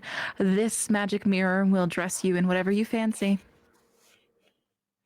I have no desire to change out of what I'm wearing right now. You don't need to. It's magic. You don't want to change out of what you're wearing right now to go to a purple party hosted I don't want by. to go to the party, Oh my God. Kaylin. Well, I But I mean, already clearly thought you'll of a be cool going to the outfit. party. Kaylin, I one time had to explain fashion to Brine, That's so maybe so true. Oh no. Oh boy. maybe approach it with that knowledge. Yeah, Brian, you definitely listen, I know we don't know each other that well, but you can't go to the party like that. At that point, I can go wherever I want. wearing Oswald like You laughs should. before you No. keep up with that response. Before you keep up with that response, one moment. So right after Kaylin says that, Oswald kind of laughs, and she, for a moment, puts a hand on the small of your back, Kaylin, and says, "Oh yes," and says, "Oh, I wish I could be here for this enlightenment, but he gets angry if he must wait too long. I will see you all shortly." Well- and she nods at you. You tell him that I would also love to see him later. And that would be lovely. Oh my god. Will do. I think. And Oswald walks back over to Morrow and Oslo. Morrow looks over to you, Gideon, for explicit permission to untie Oslo. Yeah, I guess like I have no reason to think she'd be in danger at this point. So Yeah. like Molly Schaefer wants to save this poor girl, but I can't. So goodbye. Bye. Sorry. Havita Zen. All right. Well, yep, Morrow does it. And Oswald takes Oslo and leaves.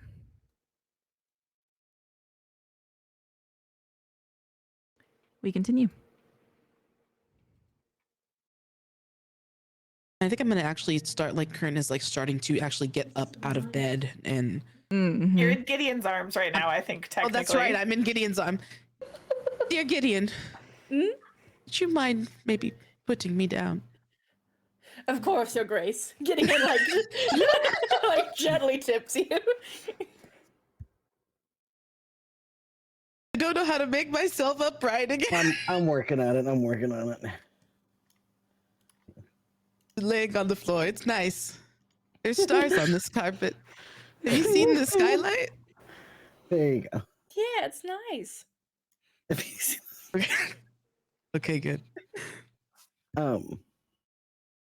Okay, well, I guess. So our current plan is to get dressed for the ball, go to the ball, not die. Any other hot asks for the evening?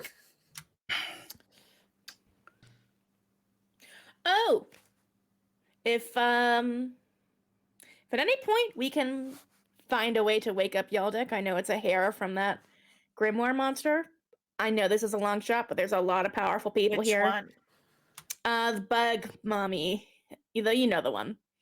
You know the Spider lady? No, that's a Who's different bug Yaldic? mommy.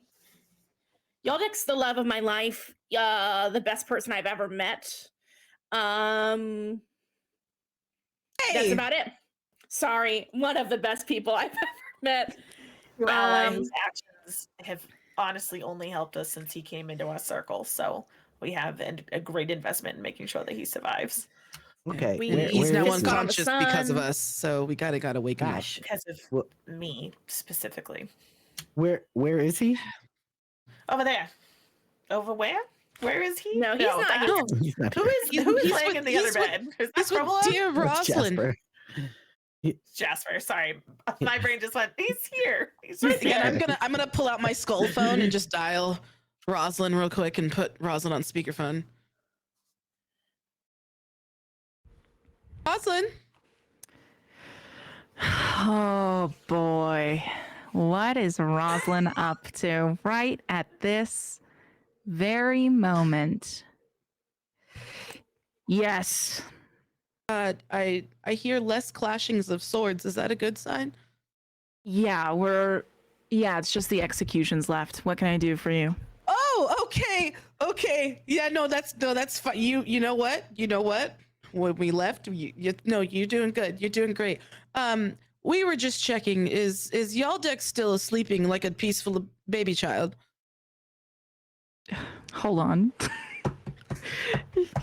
walks. You hear an opening, shutting, opening, shutting. Yes, he's still breathing. Okay, thank you. We are trying to wake him up as soon as possible to get him out of your hair. I know this has been such an inconvenience. But hey, you got a kiss out of it. It wasn't that bad, right? It is at this point that everyone learns that Rosalind, because I know some of you knew already, but now the whole party canonically knows that that Rosalind and Current kissed. Yeah, so sorry. What was the other Kaylin just question? looks Sorry. at Current like, Don't, Kaylin, don't.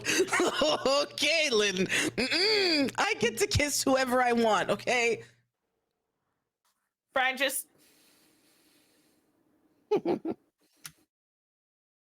Yeah? And what you're saying, if I keep him alive, I get another?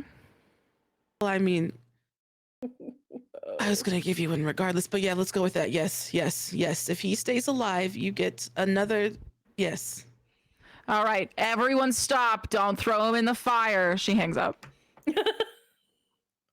We're and where is this Rosalind person? Where are they? in the core. the core. The elemental core. Where I Okay, actually where came you- from, Kaylin. My actual home. You're now technically the ruler of?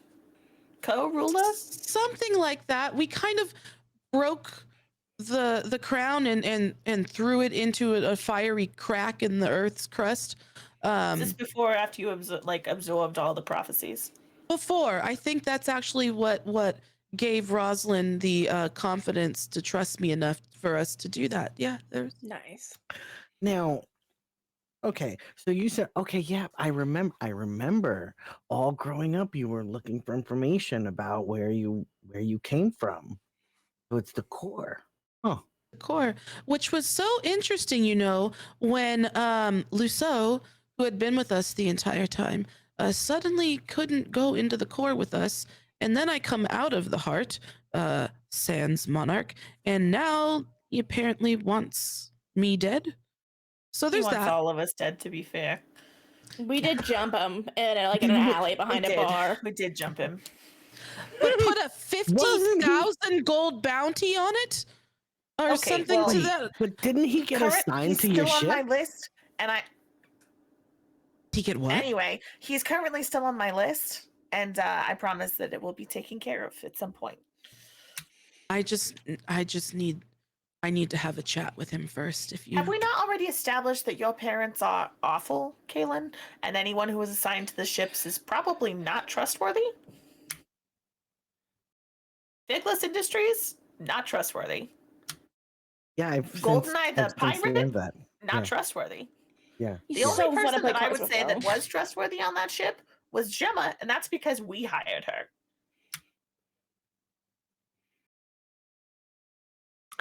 Want to Yep. stay alive? Trust yourself and your own, and that's it.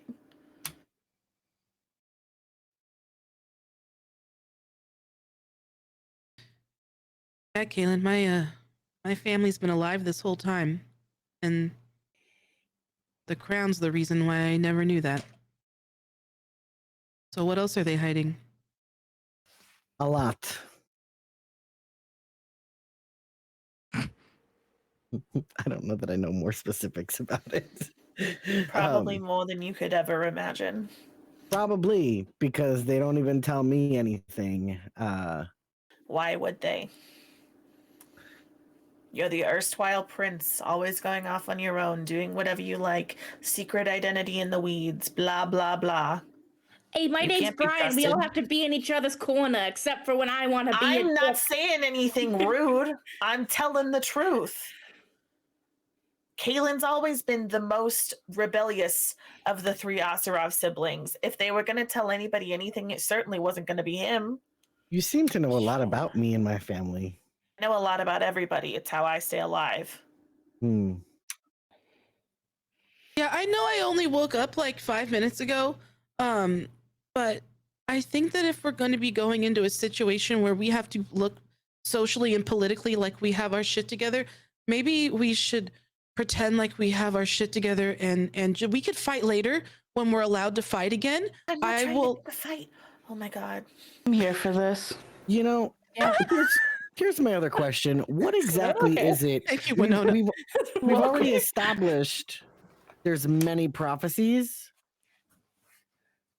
What is our goal? Like, what is the ultimate goal? What is it that we want? I mean, yeah, we want like some of the prophecies you want to get rid of, some of the whatever, but like overall, what's the big picture?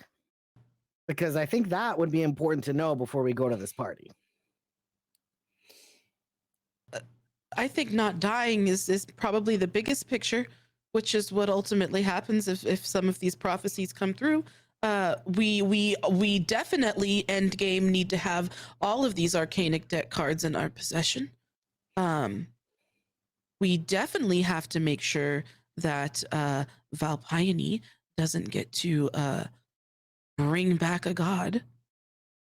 Destroy the monsters, save the people we love, make Acramon a place that is livable again. And save Yeah, I would- Curtis from Discord. Yeah, and I would like the new weeds at least to not come under any other fire, or void ghouls, or whatever, to protect the people that we have down here too. Got to take down the crown, Kaylin. Dismantle the I'm oppressive not going to stop anyone. structures of power that have put us here to begin with. Discord. We kill Discord. Okay. That's our goal. Okay. Right. High up on the list. I can We get kill down with that. Discord. We save Kurthus. Okay. Free Terrapine. Then make our way A from there. multi-pronged goal list, if you will. Okay. I just think, you know, I'm glad we have some feedback. So that way going into this, because I think pretty much every top political player there could possibly be is going to be at this party. And we're going to have to know who to make nice to make sure that we get all of our goals met. So in that case, do we Ooh. make nice with everyone? Well, You know? oh, sorry. Oh no, go. I did get some gossip from Ozil that this is the first time that Discord and Ampara are meeting after their treaty has run out.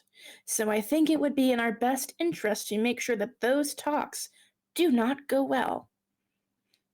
So any opportunity we have to drive a wedge between those two and get this motherfucker on our side, take it. Sleep your with own him. I head gesture to off the Okay, platter. Okay, Already so on the wait, list. just to make sure that I'm following, we're trying to get Ampara on our side? No. Sorry. yes.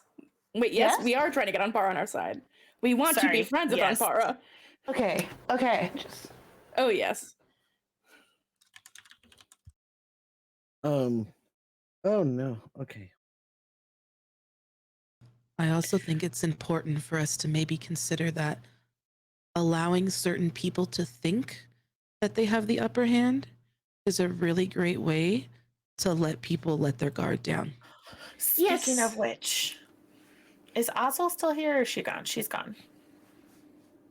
So it's just the inner circle. Okay. The best way for all of us to survive this whole thing would be to not eat or drink anything, because the second you eat or drink any kind of fey food, you are very likely compromised in one way or another. But I need everyone here to very specifically not drink anything that is lavender and shimmery. That sounds so good. And I First of all, Do you're not asking put us it in not your to drink mouth. my favorite It color. will wanna, prevent like your party. it will force you to tell the truth, which is not a great look for us right now if we're going to be trying to keep our goals under wraps from certain people. The ability to lie is one of the only legs up that we've got on these creatures. Secondly, I can't guarantee what will happen if you drink it now. And that's all I'll say about that. What the fuck, right? What did, Yeah, did, I would just did follow you what spike Brine's the saying. drinks? I just didn't spike listen. it. Just listen to Brine. Listen to Winona. Gideon, And is then I Brian think Brian telling us not reaches to for get Winona fucked and up does right like now? a handshake. But we're just gonna get fucked up on different drinks because Okay. part of getting on par to like me is proving I can fucking hang, and that Oh, means and the I'm person gonna. who's serving the drinks, mixing and serving the drinks, and then she's gonna make eye contact with Current is Fang. Yeah.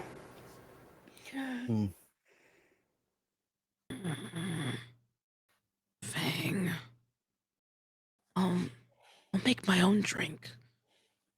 We can't let Ampara see us eating and drinking nothing, right? Because then wouldn't that be suspicious? Yeah, that's gonna be a And little any tough. magic that you try to use to make it look like you've eaten something that you haven't is probably something that he can see right through. It's going to be a very careful dance.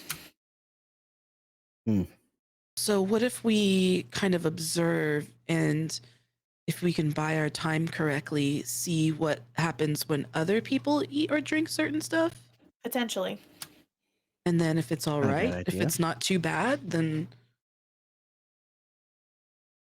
My only other recommendation would be keep your bites to the smallest amount possible.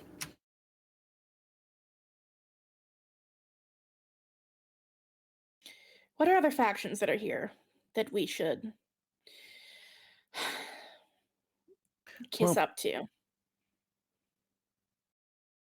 I don't know that I have information on who to kiss up to per se, but I do potentially have some other helpful information. We've already discussed that Shinthryx had been working with my unfortunate parents.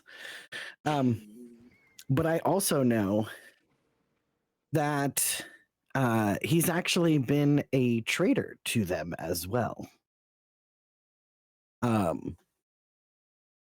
So I believe that he's been working both with Queen Nakata and with Discord separately.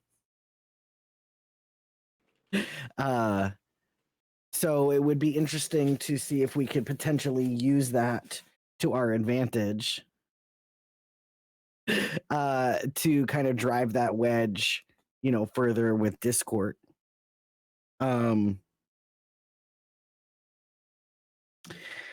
And I also know that, hey, Gideon, so Valyria and Thievius, they don't actually really love each other. Whoa. They are very much just a political relationship. So I think that's something to keep in mind. Because that relationship being only political means it should be easy to break. Depends on how How'd you deeply figure entrenched that those out? politics are. Sorry? Did you read her diary? Are you I the marriage counselor? What the fuck? I have listen. I use the power that I have in good ways. I have dipped into royal coffers to pay for investigators to do all kinds of things to try to get information about what my parents have really been up to. So, and sometimes it comes in handy. Okay. So I'll unpack that later. Your royal investigators found out about my mom's marriage. Okay. Sure. I believe you. the important thing is that they believe us, because we only need to know a little bit of information to make a big story. And that's how rumors start. And what a better way to invoke chaos and violence than with a rumor. I like the way you think, Current.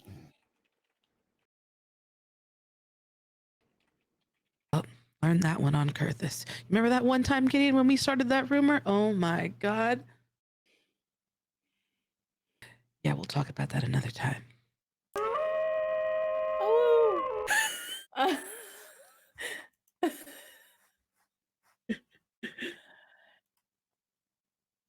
Do we know where your mom is, Caitlin? Nope. No idea.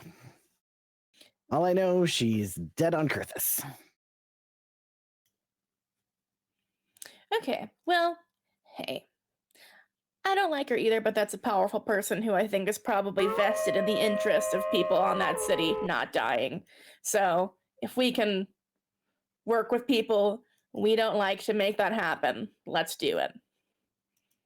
So if we can find out where she is, Discord enemy number 1, just isolate Discord politically as much as we can. In any opportunity. She is clearly planning something, has no loyalties to any of these gods, and the only one that I think might be her friend, she is re-upping with during this party. And it cannot go well. Whether that is distracting her by being nice to her, or Ampara, whatever we have to do. Ampara seems very comfortable with the position he's in right now, and if we make it seem like Discord is a threat to that, I think it would serve us very well. I agree. Do we have anything that would make it easy to point to or pin to Discord that she in fact did release void ghouls into Kurthus? That's a tough Well, one. actually, if we can get Clove on our side, Clove might know. Do I know who Clove is? Who's How Clove? do you know that? What information do you have about Clove? Wait, hold on. Now I'm trying to hold on. I'm trying to remember what Kaylin knows and doesn't know. Yeah, unfortunately, that was a little. See, you gotta be careful with those little scenes. Yeah, be careful. No, Kaylin knew that Clove and Zara were together. Oh, that is valuable info. But Did Kaylin know that, or doesn't- did you know that? No, Kaylin knows because Misha, Julian, got the call from Zara. And it was while Julian and Kaylin were in the house in the weeds. Right, And but then Clove Zara- wasn't involved in that at all. Yeah, Zara told Misha that they were with Clove, that they were dating Clove. Yeah, that they were like going to introduce Clove to their family, and that they were like they met someone that they liked. Oh, that's right. Yeah. So But Kaylin, but did Zara actually say Clove? Because I don't remember her. I genuinely just don't remember her name being said. I'm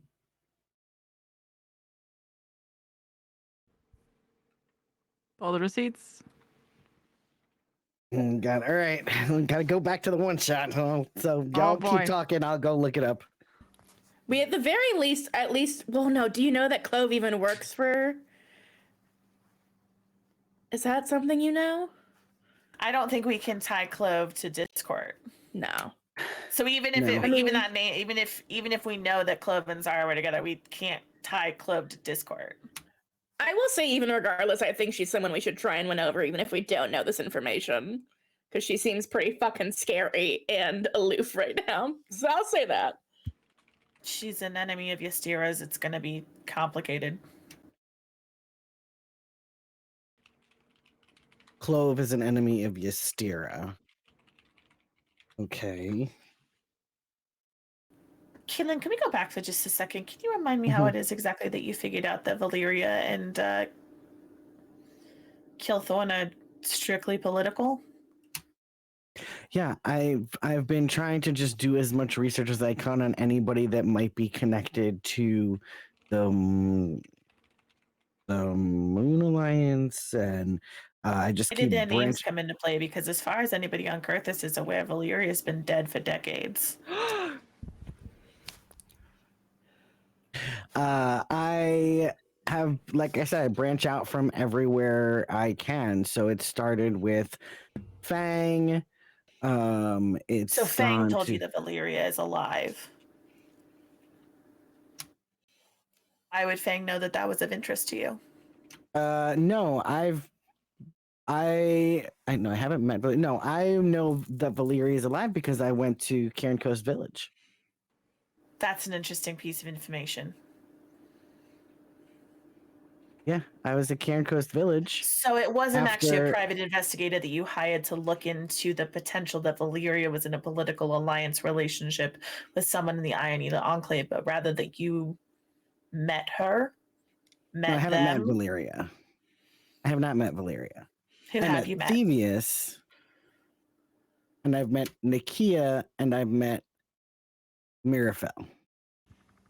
Mirafel? Yeah. The child. Yes. Yes, the child. We did know this. Right, Brine is remembering. Yeah. And so anything that I'm still able to. But so what you essentially Use just did was those- told us that you had tapped into the royal coffers, hired private investigators to look into your Yes. parents' relationships, and tied the Valyria devious situation to that. And I'm pretty sure that that was a lie. I've said that I've used the royal coffers to investigate my parents, along with any other investigations that I need to be done. But you didn't use that to find out what was going on with Valyria. You did that information. You found that information on your own. Once you got here in the wilds. So tell me again, I've hired Caitlin private Osterlov, why is it? Yes. No. You're Uh-huh. done talking for now. I've been asked to let you into our inner circle because you grew up with Gideon and Current in the castle. Mm-hmm. You think it's weird that I know so much about your parents. You think it's weird that I know so much about the people in your life. I think it's fucking weird that you found out that Valyria was alive, found out that she was apparently in a strictly political relationship with someone from the Ionita Enclave, and then tried to frame it as if this was information that someone else gave you after you paid them to find it, when in fact it was information that you gleaned upon your own arrival down here. So why would I trust that anything else that you say is fully truthful if you can't even be truthful about where you're getting your information? I think that you're misunderstanding what I've said and assuming that if I'm not on Kurthis, that I can't hire private investigators. The royal coffers the money has already been taken that I can use to pay for investigators am not at any point telling in time. You, Kaylin, shut your mouth. Okay. Did you or did you not discover that Valyria was alive only upon arriving at Cancos Village in the wilds? Yes, but that has nothing to do about finding the information about between her and Thievius. But that was something that you discovered on your own, not by hiring someone with your royal fucking blood money. Correct. If you want me, stop talking. I'm asking for one-word responses and one-word responses only. I have messaged a player. Players, please check your messages. Can I keep going or no? Okay. I don't know. Have you gotten a message? Keep going. If you want me to believe your sources of information, then I expect you to be honest about what those sources are. And if you choose not to be honest, or if you choose to twist things to make it seem one way when it is in fact another way, I am not going to trust you. And if I am not going to trust you, we are going to have a hard fucking time surviving this night and any of the nights that come after. So why don't you take a few steps back in your prissy little princeling fucking pants. Princeling fucking pants. Think about what you're trying to do, who you're trying to do it with. And then next time you want to talk about this shit, actually at that point, be truthful. Literally, Brine, you've been cut off. You are like next time, and then you watch as Ystera enters this bubble, and she is looking only at you, Brine, and she says, "Come to the window," and she nods.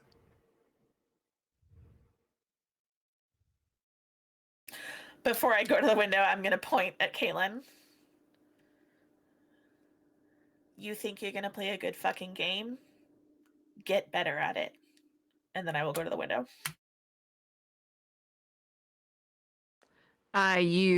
She leads you over to the window on the other side of the room, and she nods out of it, and she says, "Look, What do I see out the window, Katie May? You peek your little head out the window and you can see, obviously, this tower looks over most of the lodge and the wooded area of the palace, but you can also see that there is, of course, that path that you actually just walked to get into like the kitchen and the side entrance of the castle. You see a member of the Iron Eater Enclave, whose name you do not know, leading Hugo in through that door. But you just catch like the last little glimpse of it right before it happens. Do I recognize the member of the Iron Eater Enclave or no? You do not.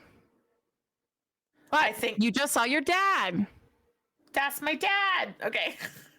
I think Brine just kind of like sucks in a breath. Says, okay. And you felt it was necessary to bring me to the window so I can watch him go somewhere that I can't even get to him? If it was you, I'd want to put eyes on you. Thank you for bringing me over here.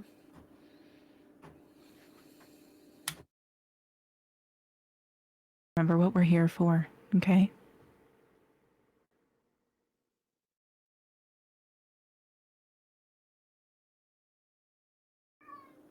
I don't trust him not to lead my friends into danger.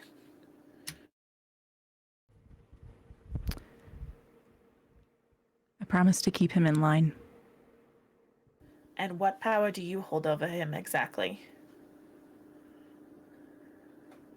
I think I'm more equipped to handle his type than you are, Brine. Shouting's not going to get you very far.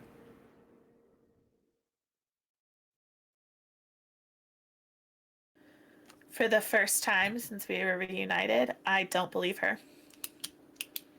Would you like to figure out a person? I would. Okay. And I'll spend a string. Whew. All right.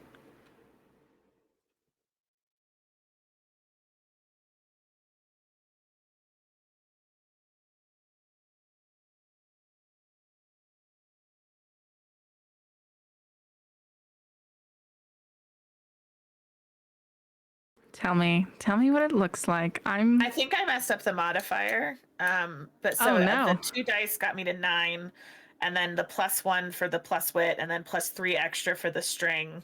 So 6 + 3 is 9, +4 is 13. All right, so you're well above 11 to figure out a person. You're going to ask 2 questions. You may ask 2 questions now or later in the scene.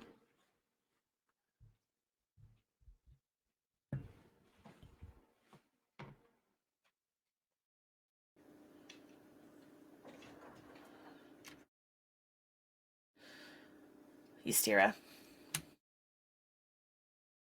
I love you.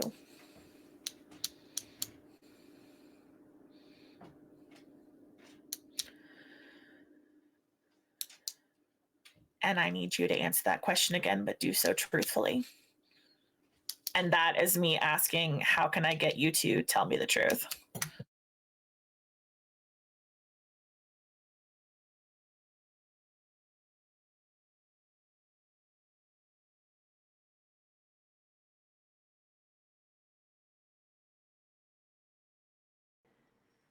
I think that you see like a reticence in her eyes. I think that in that just that glimpse of reticence, it takes you right back to before you broke up. Where like she doesn't think that you can handle the information that you will be told in a way that would suit her. And because she doesn't believe that, she won't share it.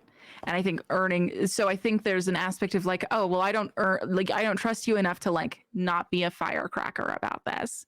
I don't trust you enough to learn information and keep playing the game.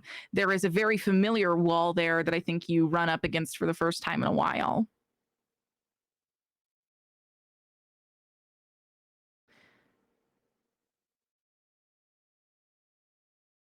And I think Ystira says, there's a lot of politics happening, Brine. I know I can handle this. I know I can do this much.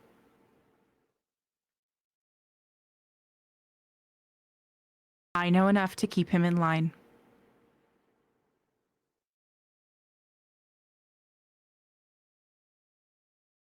Tell me what you want from him and I will make it so. Why don't you tell me what you want from this situation, since for the first time I think we're on opposite sides of that line? And that is me asking, what do you hope to get from this party? From like the entire party? From our being here at Ampara's. We need to come out of this politically advantageous. We cannot come out of this situation underdogs. Kaelin Asarov is an orphan He's a king. of a falling need- city. You do not understand, Brine. We need that to matter, because if it doesn't matter, then he doesn't matter. He is a pawn that can be killed. Mine. Oh, whoa. So are you. Right, we need to seem stronger, more unkillable, with a nation at our back, perhaps. I would like you to seem more valuable. And I would love it if you could be honest with me about what it is that you think you hold over him.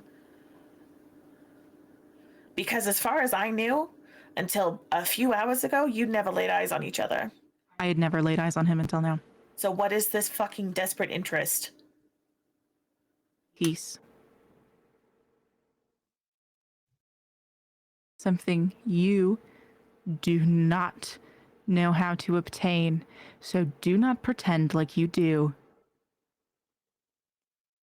He's gonna say the wrong thing to the wrong person, and he's gonna get someone that I love killed. I think he's worried about the same thing with you. No? Then perhaps he should grow a spine and get better.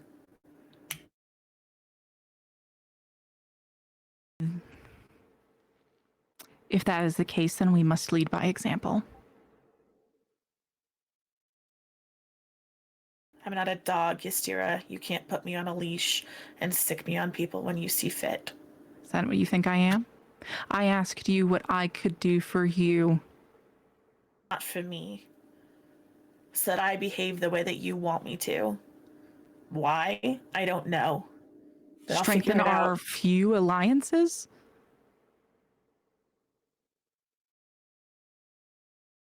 We don't like him, but he holds power.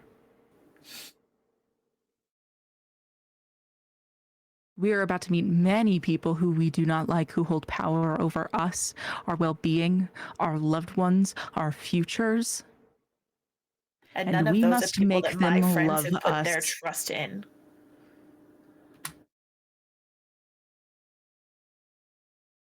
Are you sure? No. After this conversation, I'm not.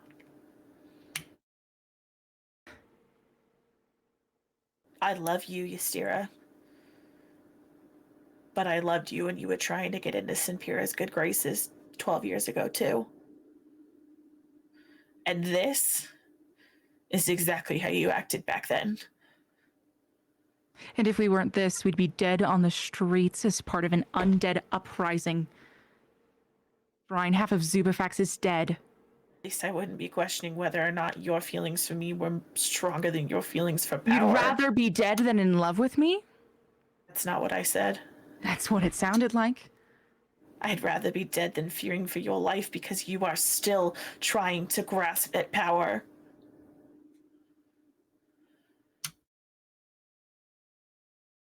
Your fear of power is healthy. And your It's- hunger for it is not.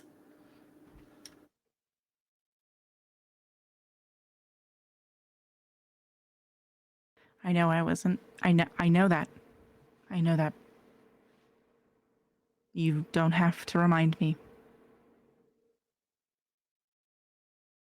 Why are you not more upset about the fact that Yomalea appears party favor? Because I'm not. The Enclave members don't have party favors.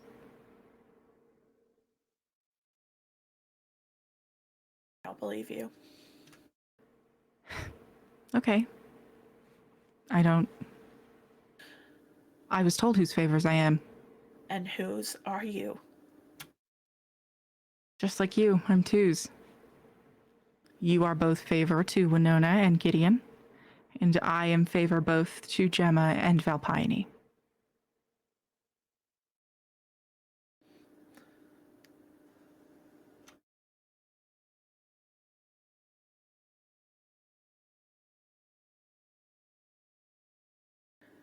And prior to you laying eyes on him for the first time, what was your relationship to Prince Kalen Ozerov?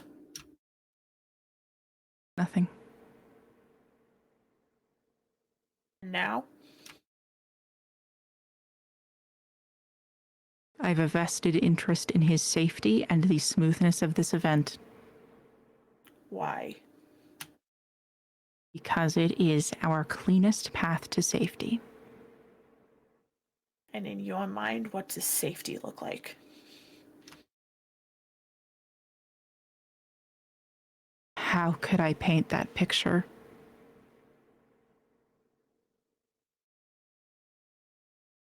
I'm hoping we leave with a pulse.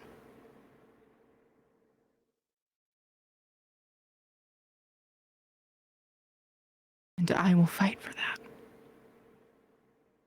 And I love you, even if you do not trust me. I want to.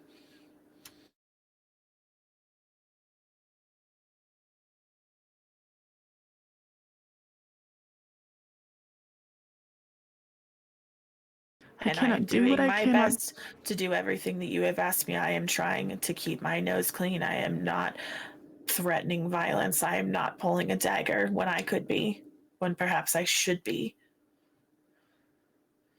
I'm using the language, I'm bowing, I'm scraping. I'm being nice to people like Ozzel who are flux and who are probably going to fuck us all over before this is done.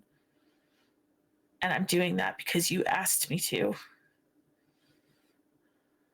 So don't stand there and act like I'm not.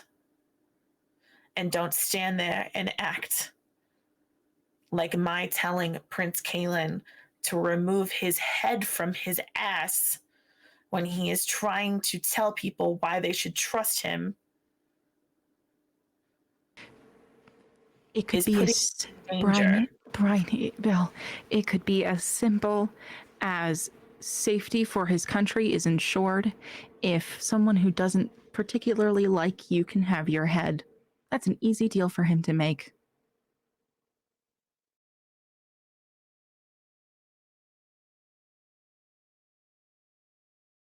If you don't trust him, be indispensable to him.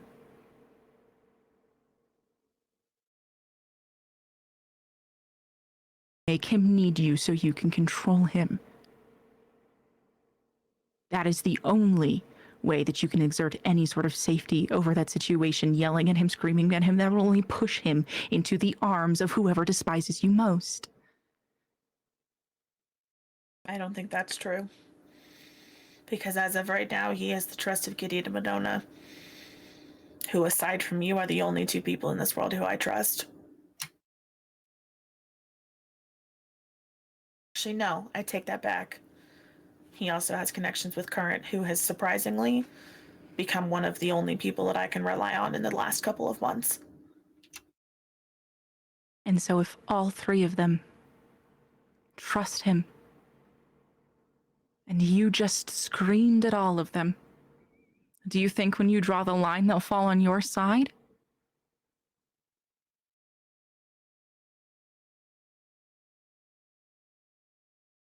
There's a reason it's enemies closer. Please.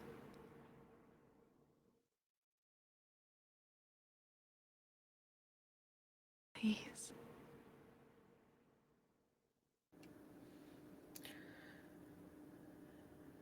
If you won't tell me the entire truth, then I guess all I can do is ask you to make him better at the stories he weaves before he tangles the wrong thread and gets all of us killed. He's been messy. I'll get him in line.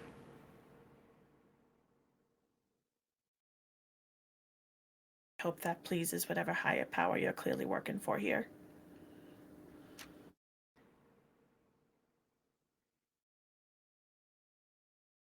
I love you. And I'm tired of doing this dance. Tell me the The truth, only dance we've Ysira. got. I don't trust you to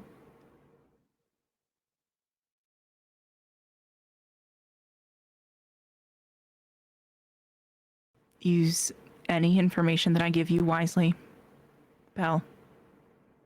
Why? Because I swore to wipe the players off the map who are trying to use you as their pawn? Because you're a hothead who thinks 2 steps ahead instead of 4.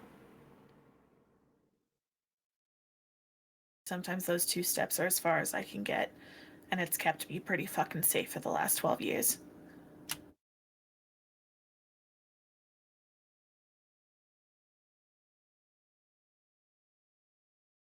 If you don't trust me that this is dangerous beyond what you've experienced so far, I don't know how I can impart that information onto you, Brine. There will be many gods here.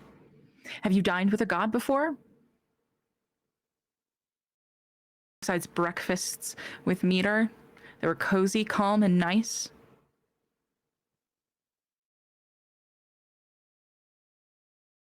I've seen people killed at parties like this over I spilled suspect drinks. We'll see more than one person be killed tonight. No, death would be too kind for what we're about to endure.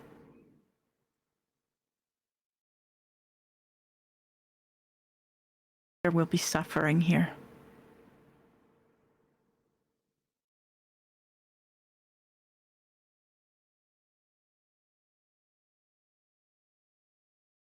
I promise you are the highest power. I promise everything I do is for you. I promise, I promise, I promise.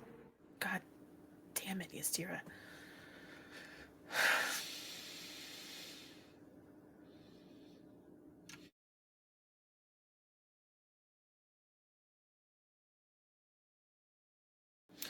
I will back off for the duration of the time that we are here. Then next time he makes a mistake like that, when we are not under a no violence clause, I make no promises. I don't care what you do with him once we leave the palace. Great.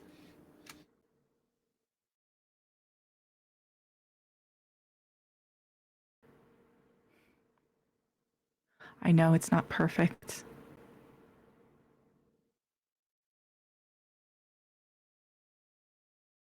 It's what I have.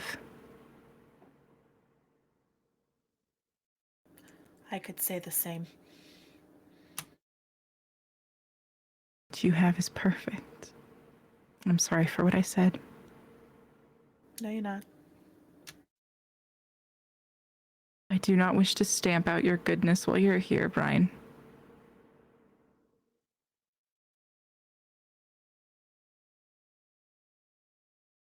I just wish that you could remember yours more frequently.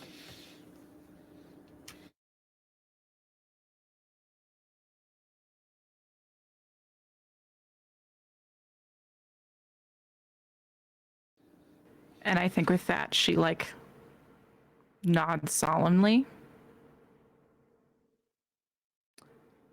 stands, and leaves. The room or just like the window? Okay. Yep. Brian's gonna turn back to her group of friends. She just takes a breath. She says, Kaylin, all I ask is for you to get your story straight, because there are a lot of people here who are going to be a lot more violent than I was. And if you die, it'll upset people that I care about, and therefore it will upset me. That is valid.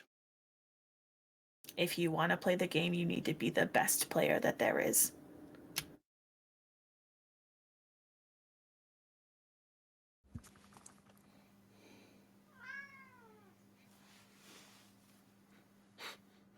If someone was like trying to eavesdrop on that entire very heavy conversation, how much would you say they heard?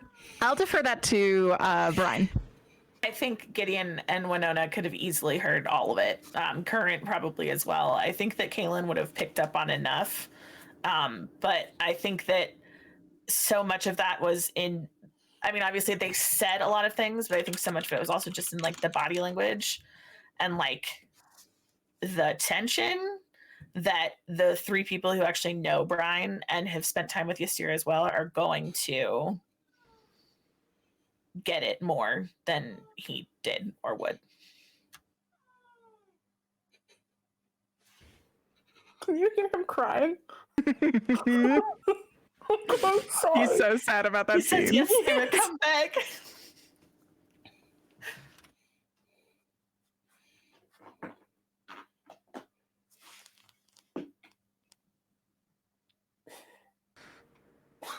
Scratching my chair.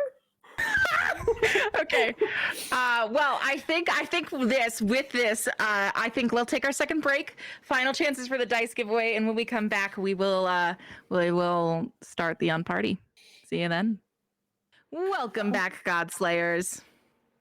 You always do it, and I always think I'm supposed to do it for the giveaway. You want to just fully just come? Yeah. All right. Yeah, Take just it. let me like. All right. Everyone, pretend like we're just coming back. Wait, hold on. starting Here we go. over. Wait, Ready? ready?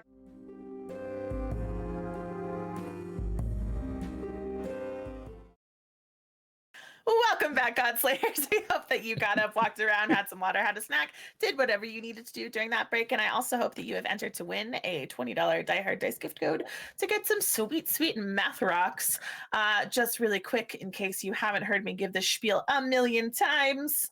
If you are purchasing dice, especially if they are crystal or metal dice, make sure that you also purchase a dice tray. The ones at Die Hard Dice are very accessible and we love them. They have magnetic corners, no snaps. They're also really high quality and beautiful. We recommend getting those because you protect not only your dice and the surface that you are rolling on, but also your feet.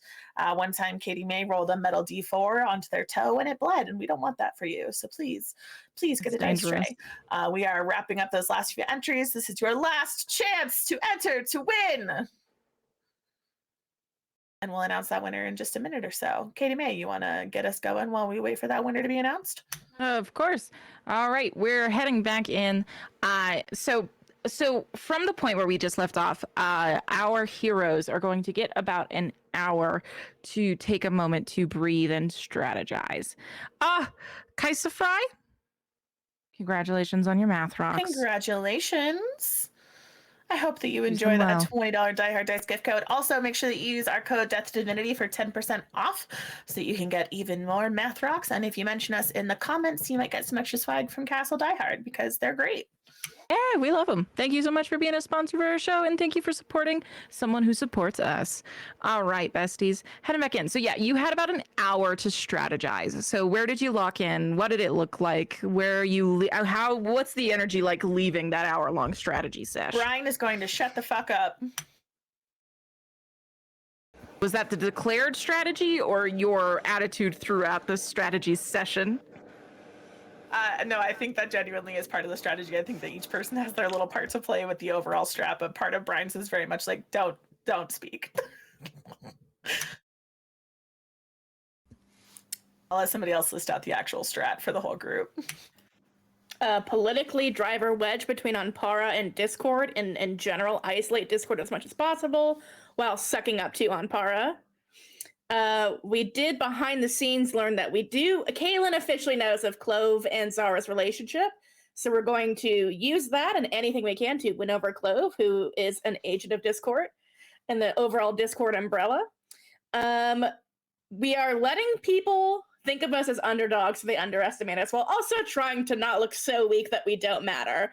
It's a careful balance of looking like we have our shit together and shouldn't be fucked with, but also like, don't worry about us too much. It's that delicate balance, I think, of not being too much of a threat while not enough of a threat, you know? Yes. Just enough to be dangerous. Yes. Mm-hmm. And so, and I believe the plan was to play nice specifically with Anpara. Mm-hmm. Are we seeking any other alliances at this time? Clove. Too, yeah. And I don't know if I aligning with think- Valyria would help us. I won't be mad if we do. I I think don't know if that will help us, just because I don't know if any of us know Valyria's goals well enough to be like, hey. Yeah, I think like Gideon states, like she won't be personally mad at you if you're, nice to this person that she's mad at. I think it's like be beautiful and friendly to everyone. You have to be, even if you secretly hate their guts. And also find out anything we can about Nakata's whereabouts, because Nakata's a potential ally that we don't have any information on.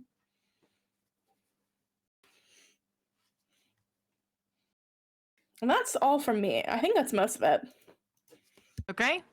The entire strat guide established. Well, I love that. I took notes while you guys were doing that, and so now you guys do have a strat guide page for you to follow, should you choose. So at the end of that hour, is how's everyone feeling?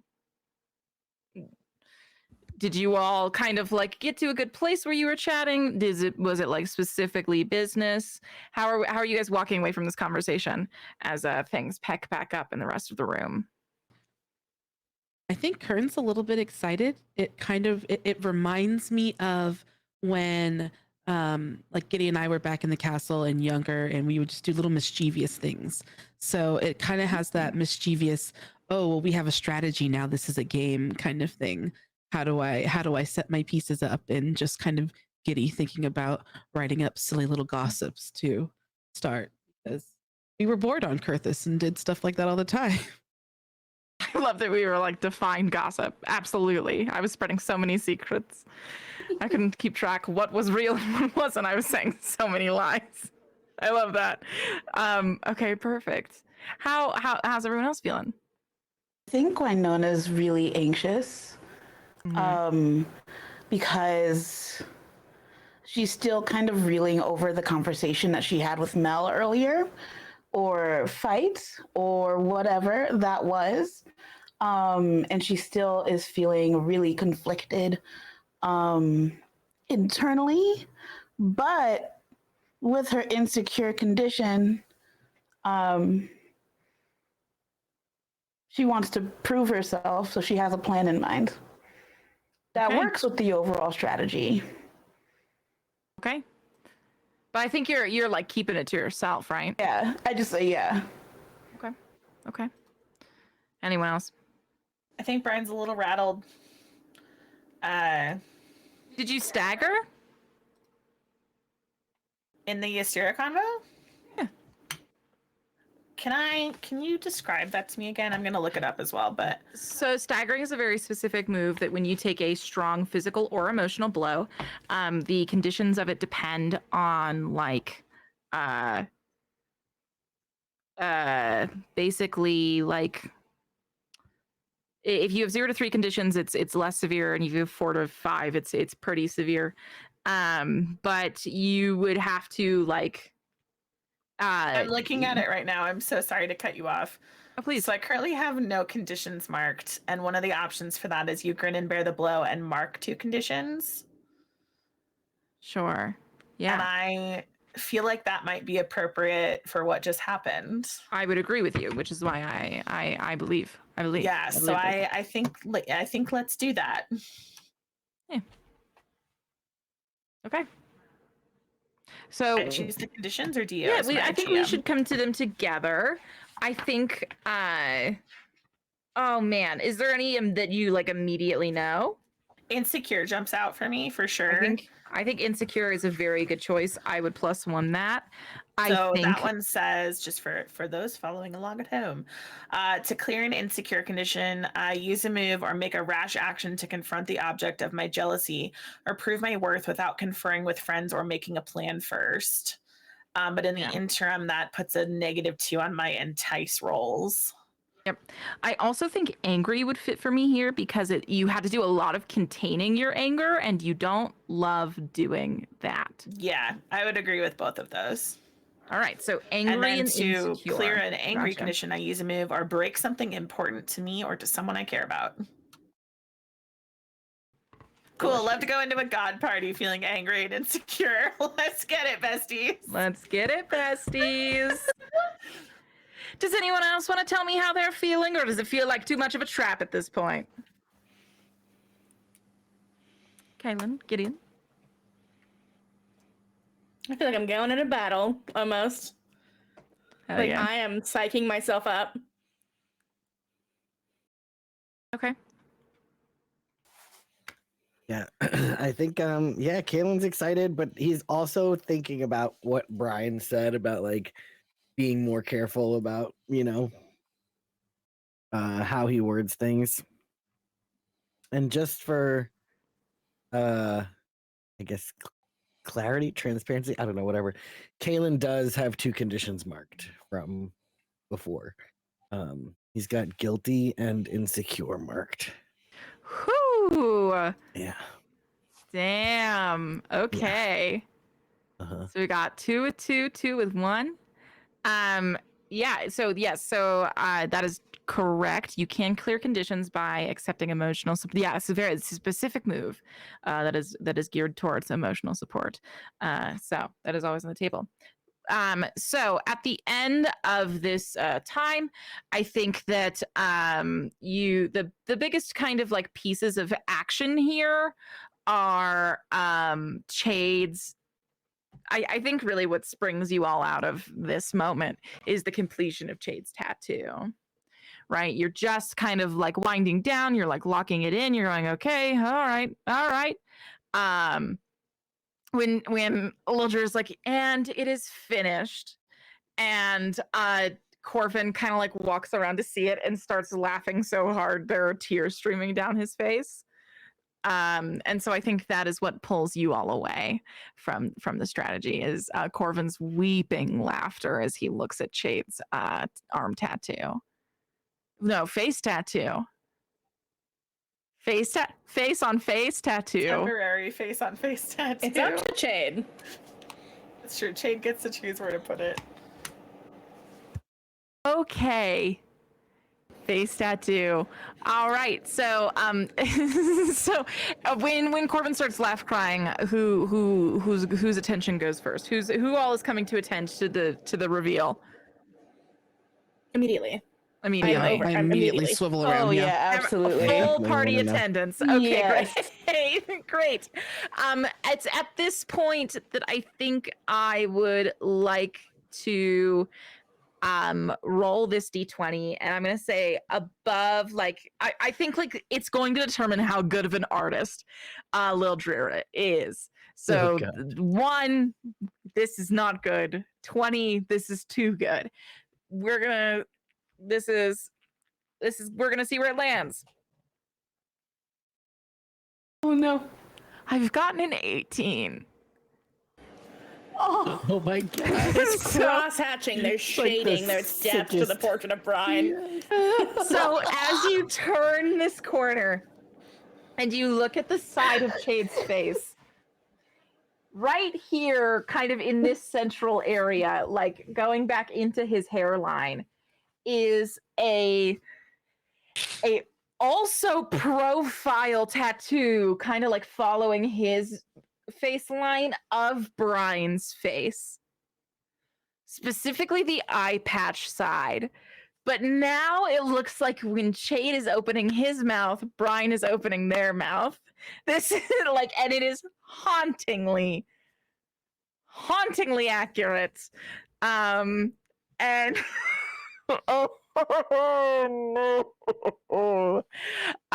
so that's what everyone kind of sees as they with like furrowed brow and everything. This is what you see as you turn the corner. Sorry, as he turns his face, to be more accurate. Brine just gasps. It's better than I could have imagined. Oh, Chade. Temporary. It's temporary, right? This isn't. You know, I told him to embody it, and he really went for that. I think it's wonderful, Jade. Do you like it? I feel really scary. Well, that's good. You know what, That's Jade? what you wanted. I think you are really scary. Let me know who I'm killing. Oh, maybe not, Jade. So Jade, Oh, fuck, we I'm can't here. kill Do here. it. We can't kill here, buddy. But when we Oh, leave right, this thank palace, God we Jade, can't you can kill kill here. whoever you want to kill. But Oh, maybe after we leave, you can practice. You can work your way up to it. No one's gonna mess with my friends when I'm around. That's right, buddy. Believe it. You know, I feel so safe now. I feel so much safer now, Jade. Now that there are 1.5 brines. Yeah, Yeah. I'm half a brine. Nailing it.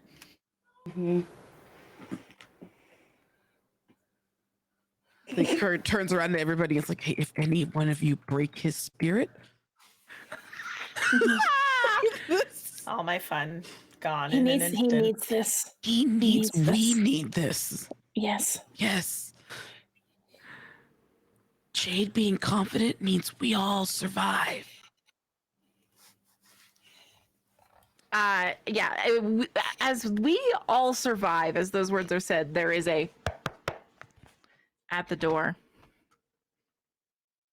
I go to answer it. Gideon, you go to answer the door, and standing there once again is a looming, capital L, looming sprite. Having to like bend down a little bit to be fully in the door frame, their giant sun head with their sunken features. You're taking it in very close for the first time. Mm. And this is what you are face to face with.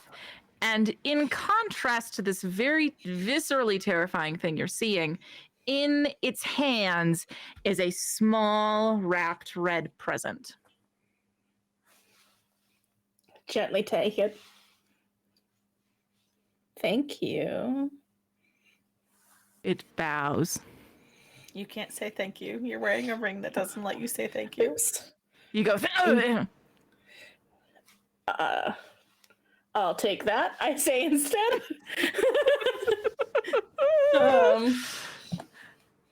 Anything else, little buddy?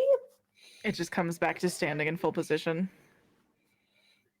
Oh, you're staying here while this happens? Okay. It turns and leaves. Thank God. Okay, I open the present. Yeah, so you immediately open the present, you pull the ribbon on it, and the box falls open. And there is a beautiful necklace sitting there with a ruby center. And this metal that is engraved around it is this depiction of two Aasimar fighting. And it is this Idolence. clash. Idolence. Thank you. Idolence. Thank you.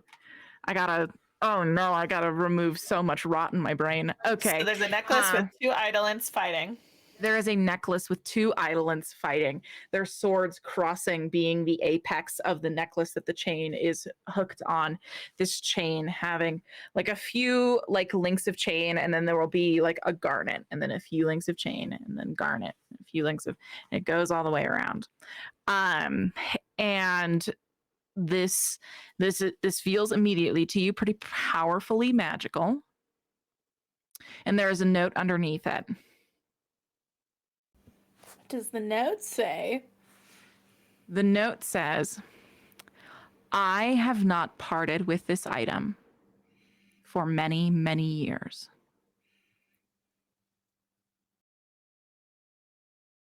Every time in my journeys, I have encountered a lie.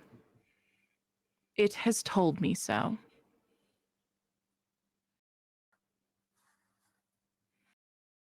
You will need something like this for your first foray into the grand game.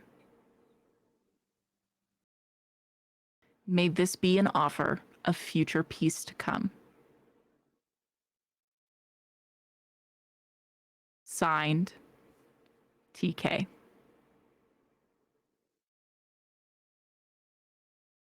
Do I know who the fuck that is? Running through your brain, running through your brain. The only person who would know those initials are in your party. I share this Okay. information, yeah. What were the initials? TK. T as in taco? Yes. From TV? Okay. Yes. TV's Killthorn. Oh, is this well, was that for Kaylin then? Nope, it's addressed to Gideon. Mm.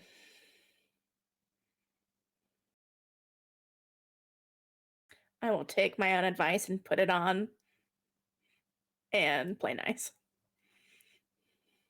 Yeah. Can you, before you do that, Gideon, can we just I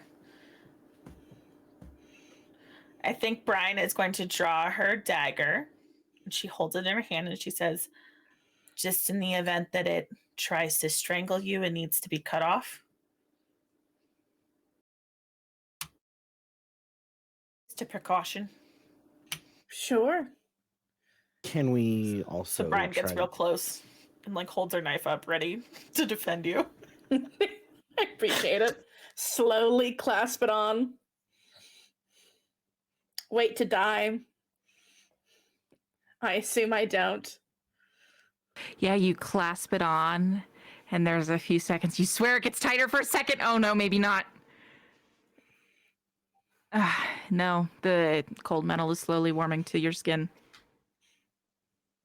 Tell me a lie, Brine. I think Jade is the scariest person in this entire room. You feel the metal heat up on your chest. All right. Does it work? Seems fairly useful. Yeah. Interesting. Brine tucks her dagger away. I appreciate the sentiment. Did you still need help getting dressed? Do we have the mirror yet? Yeah, so I think like it's at that time, like when all of this putting on, like while you were in the middle of like, tell me a lie, any lie, you didn't quite catch Ozzel kind of very quietly step back into the room. And she is not alone. The first thing that you see is that there is a sun sprite behind her carrying a very large mirror. And that also at her side is Hugo Potts-Diggle.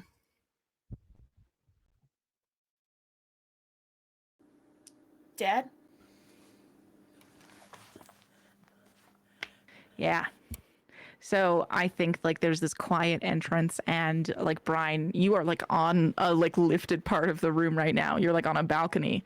It's not a super tall one. It's like maybe like 3-4 feet, but you're like on this lifted part, and you can see like directly over everyone, down to Hugo's like small form behind this giant sun sprite, and an equally statuesque Ozzel, and he sees you, and oh, his eyes just tear up immediately. Dad. And I think she just starts like walking towards him. Yeah, I think everyone watches as they both kind of make their. You have to. Are you leaping over the balcony? Clarify. You just walked right through that balcony. What a break in the immersion. Step there. I literally tried to describe. I know you it did. to I'm you! so sorry. Okay, I'm hold the on, Joker Dad. now. I forgot how adorable your dad's little sprite was. Good for us. We really did that. All right. So yeah. So sorry. Which way are you getting in? Are you launching? We're Did you here. go around? Okay, great. I went Perfect. around. Thanks. I'm over here now. Thanks so much. Yeah. So Hugo also makes his way to you. Oh my God, you're so much taller than him right now. There we go. Okay. So there we I go. was like too small before, and so we had to make me bigger so that I made more sense. I with understand. Everybody else. Now You he's two- too big. I'm so sorry. Okay. So yeah. So I really like that we're wearing the same outfit. oh my gosh, you are. That's so funny. I love that for you. You're matching. Okay, lovely. It's both. I think you both like notice it too. And Hugo just comes over and pulls you into a real tight hug. I think Brine just starts crying. And then like into her dad's shoulder. I think she just starts crying. I'm sorry, Dad. I'm sorry. I couldn't stay. I didn't know. I'm sorry. Yeah. I think he's just like I think you can kind of like feel his shoulder shaking a little, but there's not even a tear on this man's face. He's a very stoic type, but as he's holding you tight, and he just says, "Hey,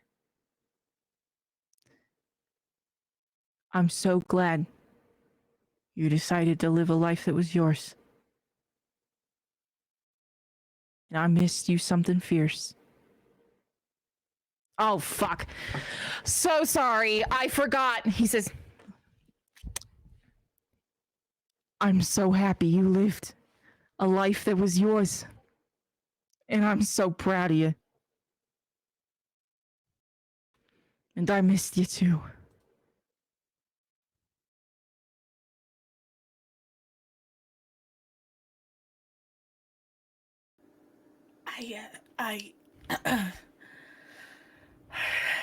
You were framed. I could kill the people that did this to you.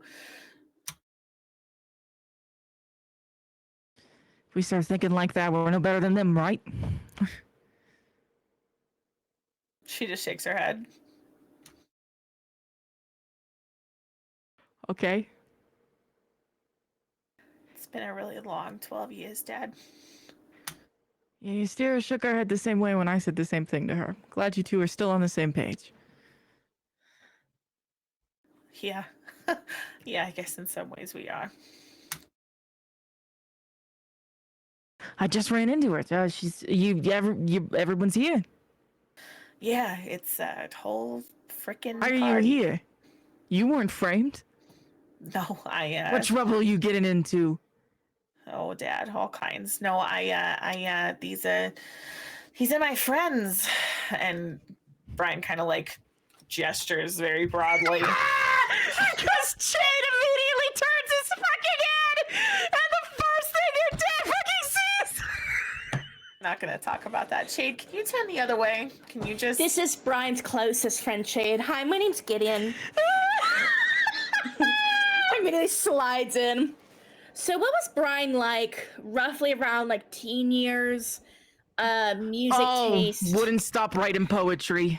Would Do not you stop. have Not any? true. That's not Where true. is it? I never went through a poetry phase. You are thinking of Daisy, and Daisy hid those poems in my room. I never wrote poetry, Dad. Please. Never wrote poetry. No, this one preferred getting their hands in the dirt. I bet she did. Anyway, this is Gideon. That's Winona. That's Kaylin. That's Current. And that's Belle. I seen Belle. I know that's Belle, pointing at Shade.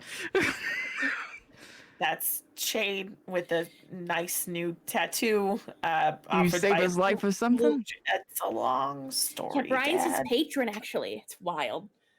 That's not. Shade can is- we- Shade is Brian's ward. Yep, That's that's your it. kid? I'm not my child. Yeah. No, I'm Yeah. training him to be Him to train? a little warrior. Ain't that right, Shade? Yeah, pretty much. Yeah. Yeah, just kind of looks at him like. But anyway, we were in a ship. We were flying to Mirage City to rescue someone else, and the ship got knocked out of the sky by a colossal, and I made a wish to save my friends, and Anpara answered me.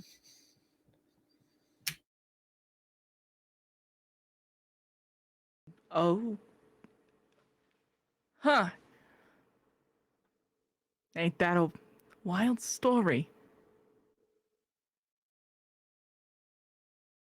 That's the easiest way to explain it right now, Dad. There's a lot more I could say, but it's I think that's good enough for now. Yeah. Yeah, your spirits told me you've been busy with things, and that it would be best if I didn't ask too many questions. So, I'm just glad to see that you're in good shape, Belle.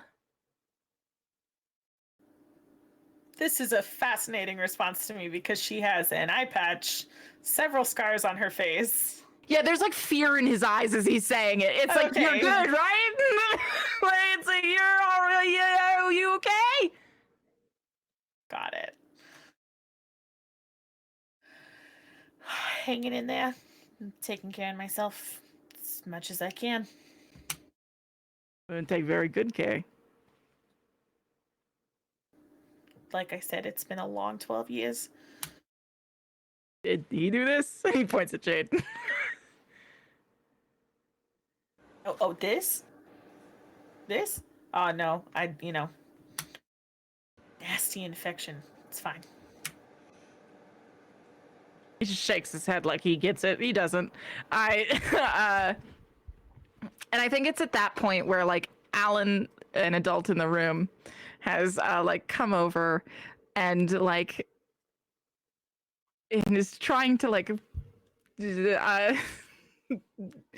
be nice, and is like, welcome to our holding. Brine, would you introduce us?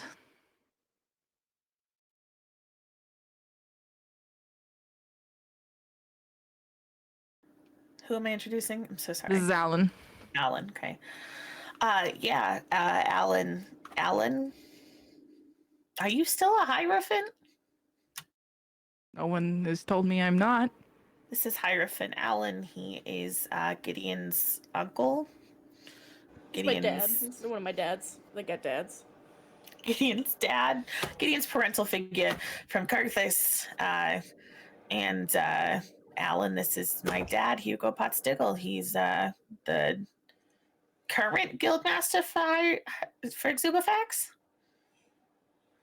Is he ever the guildmaster? No.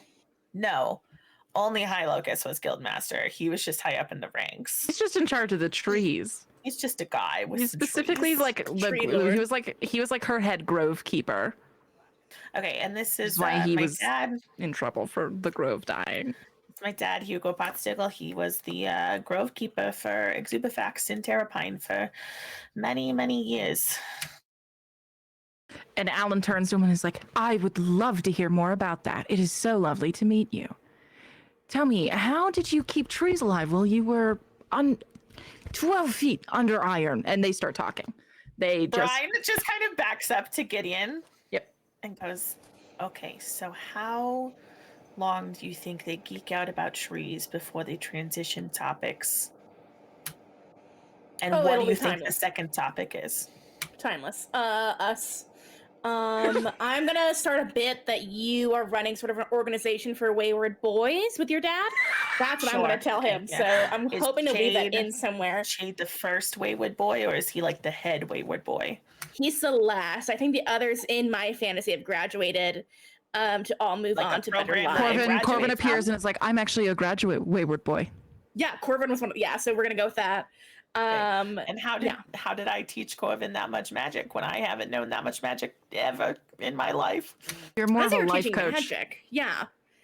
So you get the tattoo and you enter the program and you get rid of the tattoo and you leave it. And that's how you know Corvin horrifying. Am I teaching them manifestation? Am I teaching them transfiguration? Am I teaching them what's the goal of the Wayward Boys program? What are we calling it? Lifestyle choices. Yeah, like therapy through gardening. You know, They Like get badges when they complete certain challenges. Do they have like a sash? that's up to you.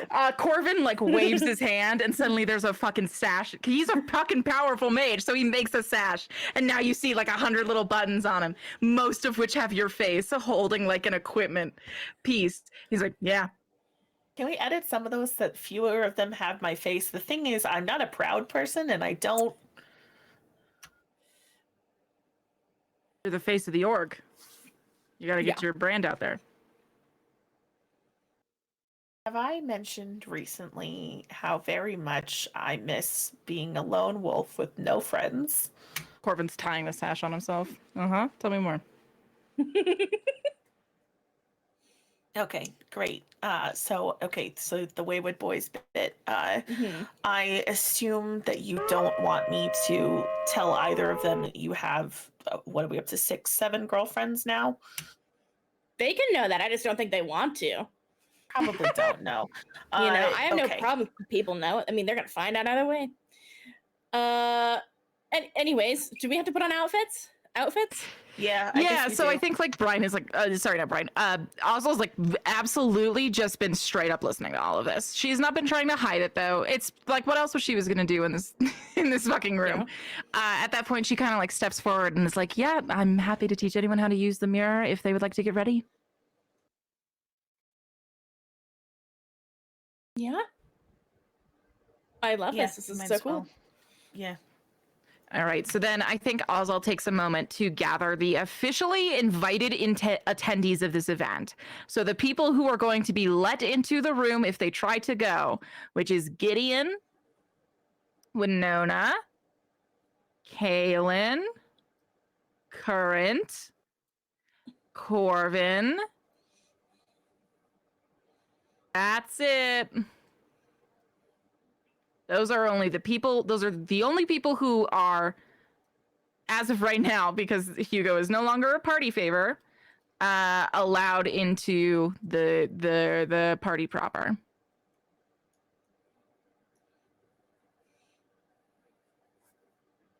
So Oswald pulls you all over and leads you to this mirror and says, luckily, this mirror holds its own magic, so you need worry not about using your own. You simply stand in front of it, envision the outfits with which you are going to be wearing, and the magic of the flux, specifically Trist, will make it so.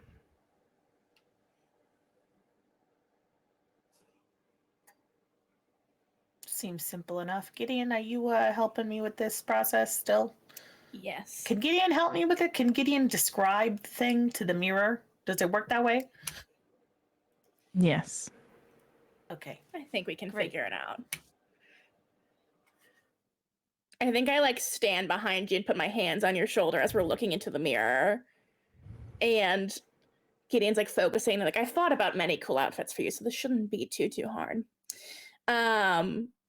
If you put me in something colorful, I will find you and I will kill you.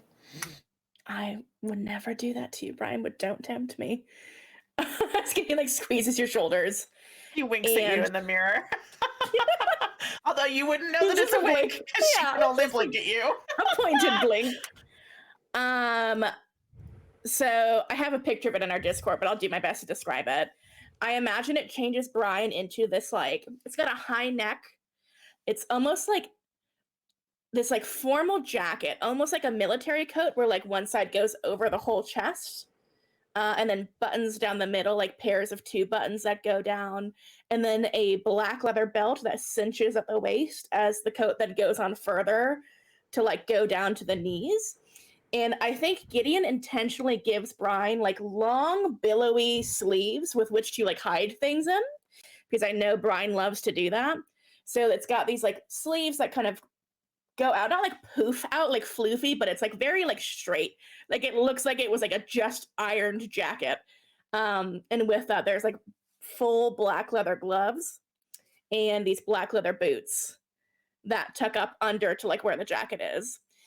And I think if you took the jacket off, it would just be like black leather pants and this like a black top. It almost has like a chest diamond but like the fabric goes up and around behind the neck, so like Love a crosses in titty front. cutout. Mhm. And then like Excellent. yeah, that's what I imagine underneath the jacket, but right now it just looks like the cool like jacket vibe. Yeah, you literally watch it kind of just start from the top and just kind of melt on to Brine as what she is wearing just kind of quickly fades and changes into this wear. What is everyone else's reactions? Are you like paying attention to what everyone's changing into? Is anyone having little side conversations? What's going on over here in this corner? Tell me or I'll riot. I was gonna say just quickly for Brine, I think she kind of just like stands there for a second, then she kind of nods and goes, "All right, lose the gloves." You just take them off, but okay. You say lose the gloves and the gloves kind of like melt off of you. Brine goes, "Okay, terrifying. Thanks, Gideon. I appreciate it." I would never steer you wrong. Question. Is Mel in the room for all of this? Mel is in the room for all of this. She's kind of lurking, but she does that a lot. Wynona's gonna turn to Current. And be She doesn't like, seem like she's paying a lot of attention right now, though. She's never been like no. big on like big group moments, so I believe she's probably off, actually hanging out with Rory, back where not 15 people are standing. Okay. I'm still gonna do my thing. Oh yeah, do you think? I have no idea what to wear, Current. And I'm gonna ask Current for help, like Gideon helped Brine. You want me to help pick out your outfit? Yeah. Hell yeah. Okay, so what color are we thinking? I was thinking either gold or purple or something, some sort of, I don't know. There's so many options. Do I do like, my like typical like purple vibe? Do I go like almond soul pink? I don't know what side of me I want to bring to this. Well, I'll Be be wary of rocking a little bit of pink. purple. Ooh, be wary of Pink's pink. gonna line you up with a certain faction. Just a thought. And Oh, then Brine never just kind of like mind. throws out. So I guess in neither of those, are there any other colors that I should be wary of? Pink. I think purple would be fine. Gold, you'd Purple? look great. Ooh, you know what? Purple and Those two? gold. Purple and gold. So we're doing it. This is evening early garden vibes. So what about like a purple gold long like silky type dress, like Ooh. cottage core, maybe like a corset waist. Corset waist does add something for me, yes. Yeah. And can Yeah. I get a bedazzled thing for my axe? Oh my god. I think Current like gets their bag and dumps out a bunch of jewels. Starts putting jewels on the axe. Yeah, fashion. And then oh, we need an accessory for you, right? So what about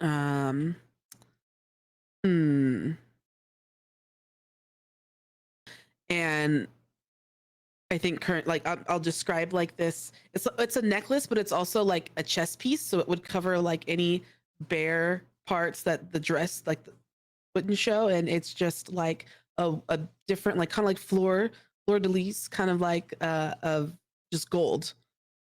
It's like a whole chest piece necklace. What do you think? Lyric in your Damn. captions. Dang. I'm here for it. I mean, me too.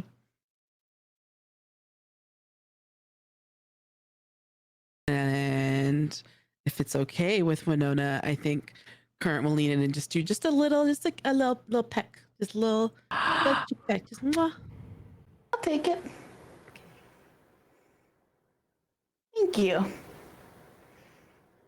Am I aware? Am I even aware of the energy between Mel and Winona? Probably not, huh? I don't even know that I would look over at Mel. I was about to say you would be if you looked over at Mel right now. Okay, Currents. I'm just gonna take a quick peek around. What am I catching from Mel when my eyes accidentally lock with Mel's? Ice. Oof.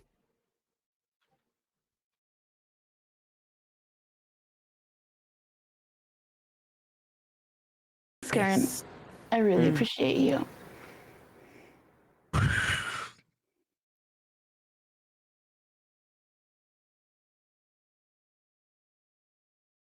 You already know, but I will always be appreciative of you.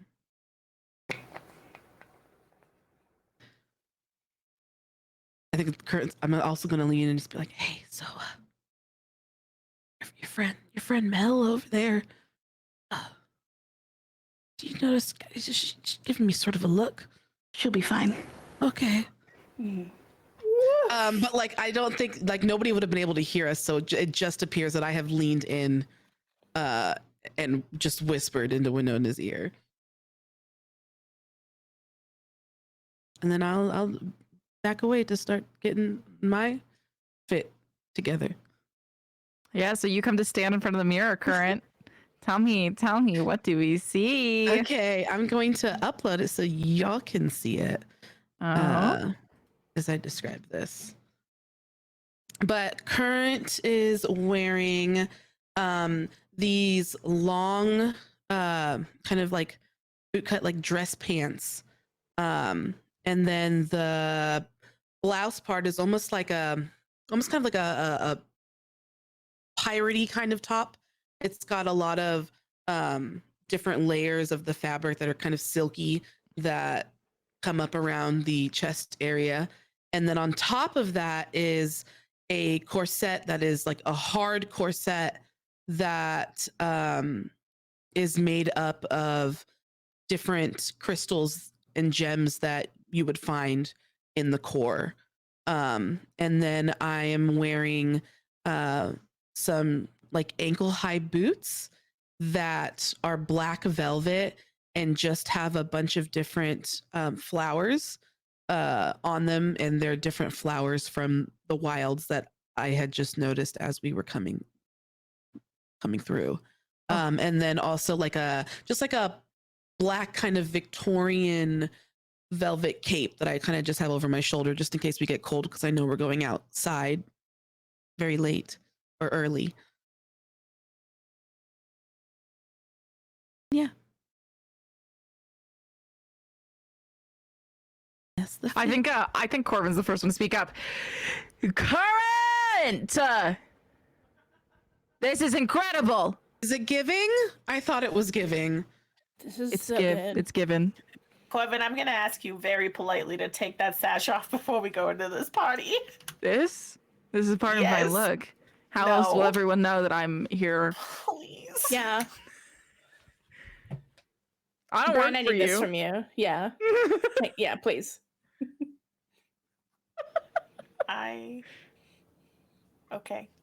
Okay. I am leaning into the bit. All right.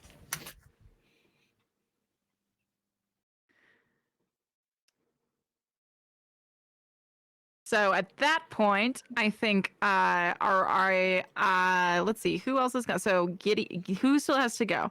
We've seen Current and Winona and Brine. So that leaves Kaylin. Gideon and Kaylin and Kaylin. Corvin.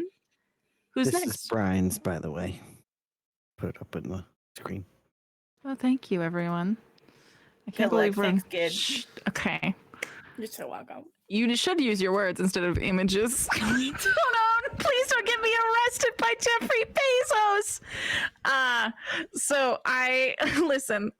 Okay, so let's who else is next? Who's next? I can go next if you'd like me to. Oh, please. It's a pretty simple look. I think Gideon goes to stand in front of the mirror and is like, all right, vaguely intimidating, but cool and party ready. and they change into these like skin tight black leather pants that are like high waisted. That like on the sides by their butt look like they're like laced up. I like to imagine you can see the skin through them though, just like a little bit of like a peek of skin on the side of the ass. And then this like billowy, like I think you've seen what this look is, Katie May. You described it as like a little morning look. And I think that's like the perfect descriptor. It's like this billowy blouse that is like all black lace. Like it's like a little high collar with like little lace up here. Like it looks almost like a little princely. And these like big like poofy sleeves that are sheer that you can kind of see Gideon's skin underneath a little bit. With all of this like, you know, lace stitching up it that like poof out and then cinch again at the wrist. And also kind of have a little lace there. With this like patterning over it, so you can't see like too much skin, but you can see a bit of skin underneath. And it's just this all black look. And I think Gideon's nails too. There are these like sharp black nails that appear on their hands as well for part of the look. And then I just imagine like a very powerful high-heeled boot. Delicious. Yeah. I think a cape would be too much, so I'm going to stop it there. Yeah, not the too much gene, the beautiful act of restraint, something I'll never know. I'll never learn it. Okay. Yeah, and so Gideon, I think like I think Corvin reacts less, and I think it's like very purposeful. I think he like nods like, yeah, no, like you picked right. And that's like a genuine like offer of reassurance to you. As you step back from the mirror. Is anyone else reacting to this? I think Brine's cheeks go a little red and she just very intentionally looks away. And I just want everyone to recall that in season 1, when she asked Current what fashion was, and Current explained it as the outfits that they all wore to House of Huntress, and specifically mentioned Gideon, Brine said, "Oh, I thought that was a personal attack." You're so right. She still feels that way. That's really fair, honestly. Okay. Yeah, so I think like after you do that and like Corvin kind of gets a look for what you're trying to go for, it's then that like Corvin cutting Kaelin, some might think, like steps in front of the mirror and kind of focuses intentionally. And you guys notice that his clothes kind of fall into place a bit faster than yours. But it's this beautiful, but like very specifically simple, like black suit that very purposefully mimics the look of Gideon's outfit. I love him so much. I'm in love with him. It's perfect. With I believe, a requested bowler hat that may or may not have black gems on it. So that is what he is wearing. He is wearing a very beautiful suit with a bowler hat, with black bowler hat with black gems. Like also a morning look, little pizzazz. This is, and then he immediately, the bowler hat is, the bowler hat is Corvin's intimate wear. So sorry, no bowler hat. This is a scheme time request. So he just immediately kind of like picks a look that very clearly says that my number one alliance is Gideon Osmond, you know, and then steps off to the side right behind you. I link arms with him. You're so hot. We're so hot. You're so perfect. We're so hot together. I know. We're gonna have fun. I don't care what anyone says. We're gonna drink. Gideon whispers just to Corvin. Corvin goes, you have to, right? It's like your one chance. I'm not gonna blow partying with a god. Brine did something like weird to the purple one, so just don't drink that one. Everything else is fair game. Okay, that makes sense. And then I think that leaves the opportunity for Kaelin to step forward.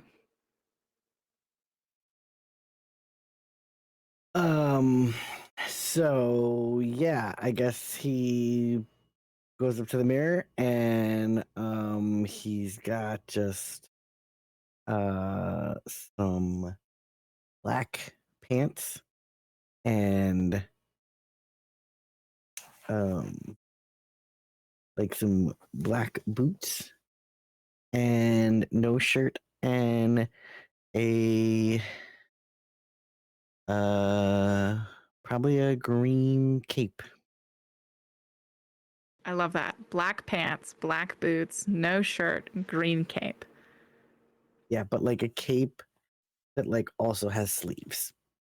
Oh, I love that. Perfect. It's like billowy and Exciting. Yeah. What's the reaction as Caitlin changes into this? Ooh, you look good. You know, we might not be the most powerful people showing up to this party, but I dare anybody to be better dressed than us right now because we are fucking hot. Ooh, we look great. Gideon says in narrative. I don't know. Woo. We look great. I love that. Bring back Deb. All right. So yeah, you all change into these looks and you realize that like the darkness of the sky outside has lifted a little bit. You can see it's just like a little bit brighter. You realizing that none of you have slept. There is this moment, and I think that like it does start to hit you, Brine, that like this is about to start and Ystera is still not anywhere. But with that, Ozzel turns to you all and says, all right, we have just a few moments before we should start heading down. Does anyone need help grabbing, transporting, or arranging their gifts? Where did our bunny go? It's still in a crate by the door. Okay, perfect. It's still there. Great news. Thank God. I'm just cradling the statue's head, so I think I'm good to go. I actually don't think I have a gift. We're presenting the bunny together, Okay, never mind. I think. Yeah, Brine was a party favor, so I feel like Brine. We shouldn't You- have to it's- have a gift. Yeah, no, I agree. So I think Thank it's like you, Gideon. Winona's gift and Brian's like tacked on just for sake. Yeah, you're fine. In my humble onion. You heard How- me. Do we know how many runes Current was given? 7. Okay. I can go count. I think so, yeah. Are they Around like 7. all together a set? Clearly. Yeah. Yeah. Was this explained to Current? Nor Gideon, I don't think. Okay. Yeah, you don't fucking know, man. You might wish you did, but you don't. Okay. You can still have time to ask Kaylin. What you Caleb. can also explain to us. I don't know if I think so. Yeah, you can offer What an the- explanation. what them Like, runes that's not do. illegal. Okay. Yeah, so the runes, like, if you set them up in a circle, whatever's inside the circle will not be able to be destructed by an Asura. That's what the runes do.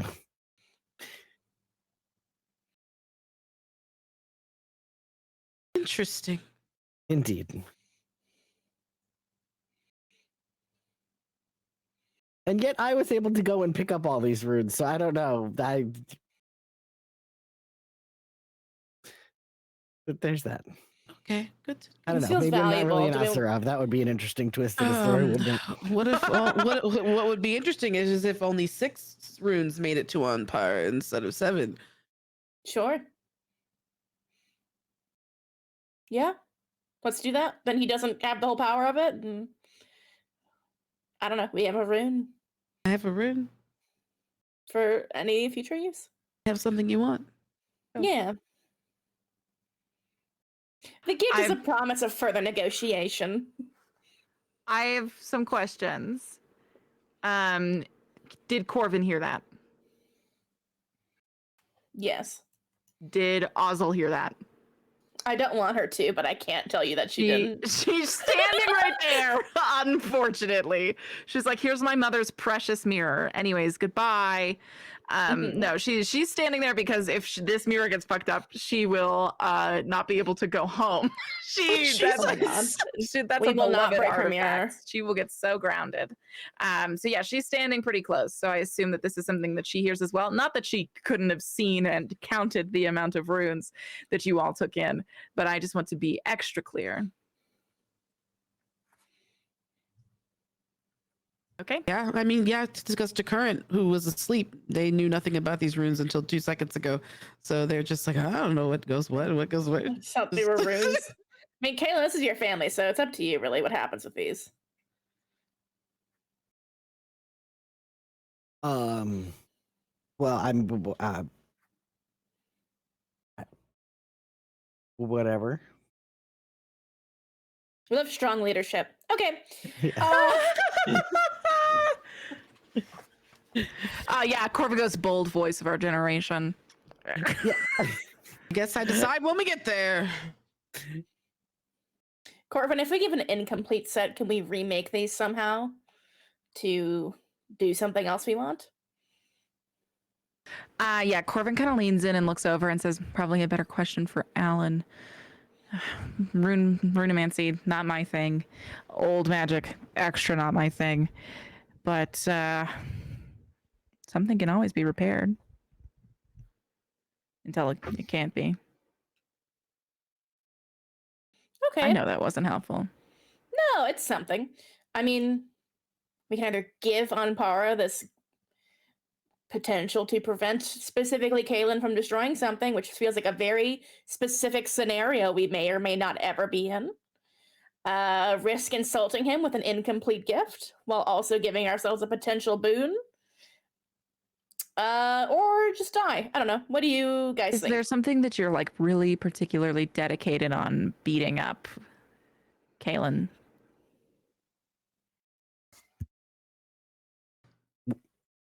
That's a question for me. What? Yeah, is there like something that you're specifically trying to beat up? No. So then it doesn't matter if Anpara doesn't want you to beat something up because you're not trying to beat it up. Makes sense to me.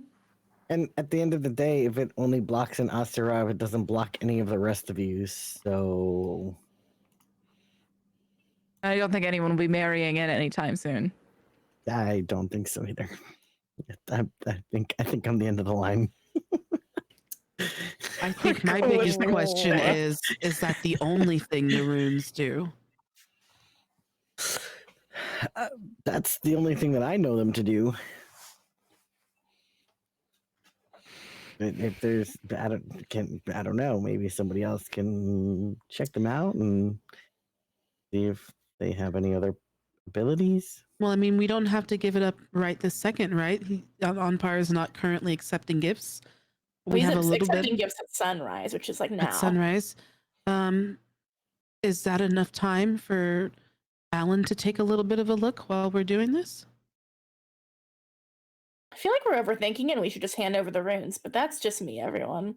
What do you guys think? I mean, I'm not the one that the runes work on, so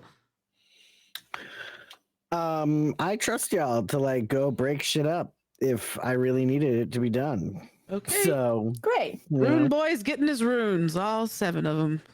Rune All right. boy getting his runes. All Great. 7 of them. Perfect. Congratulations, Perfect. Rune Boy. That's on Para. Yeah. So congrats to congratulations, on Rune Para. Boy. Yeah. So I think that with that like you can kind of see that like Ozzel looks a bit like relieved, like, oh thank God. They've kind of sorted their shit out. That's good. I'm not going to be yelled at because they didn't have their shit together. That's like the foundation to her success. So that's like a really good first step for her. So she kind of like nods approvingly as she looks over everyone and then says, all right, well, say your goodbyes to those you're leaving behind and then we will go. Has anyone seen Ystira? After your private conversation? No. Brine gives you like a little like I'll murder you in your sleep. Look, I'm sorry. I didn't fight with my wife in front of everyone. yeah, she left the room and hasn't come back. Ozzel, do you have any idea where Ysira might have gone? Oh yeah, she's just changing in my room. Great. Then I guess we're good to go. I I assume Alan and Hugo are still deep in conversation about trees. He's like, so interesting. So the manufacturing of that miniature sun had nothing to do with the temperature intake of the interior of the. And he's like, no, you would think it, but it wouldn't. It's not actually. They're still talking about it. They're still going. Look at him. Look at him go. So yeah, so I think like this is so I'm asking the thing I really need to know is if you are giving anyone instructions to carry out in your absence, like get as close to the party as you can. I want you nearby, or don't fucking leave this room. Oh my god, you'd get into so much trouble. I do not trust you.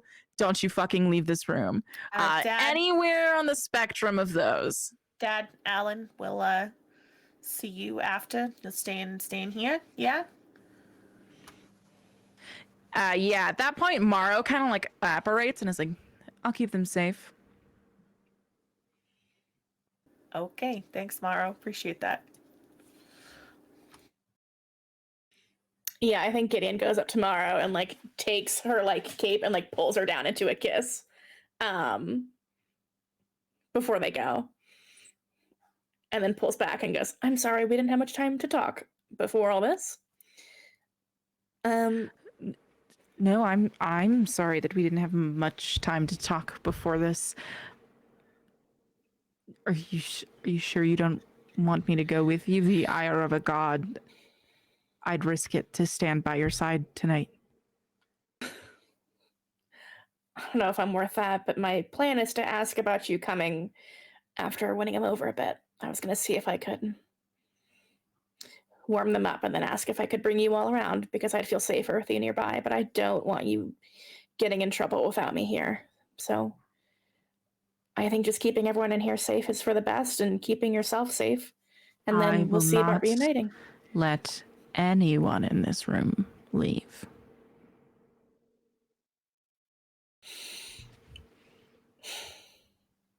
I'm so lucky to have you. Thank you. I think Gideon like pulls Morrow into a quick hug. I think like Morrow can tell like the Gideon's like a little bit freaked out, having to like separate. But trying to now like say I think Morrow is like also trying to keep it very cool for this exact same reason, right? Like they pull you into this long embrace.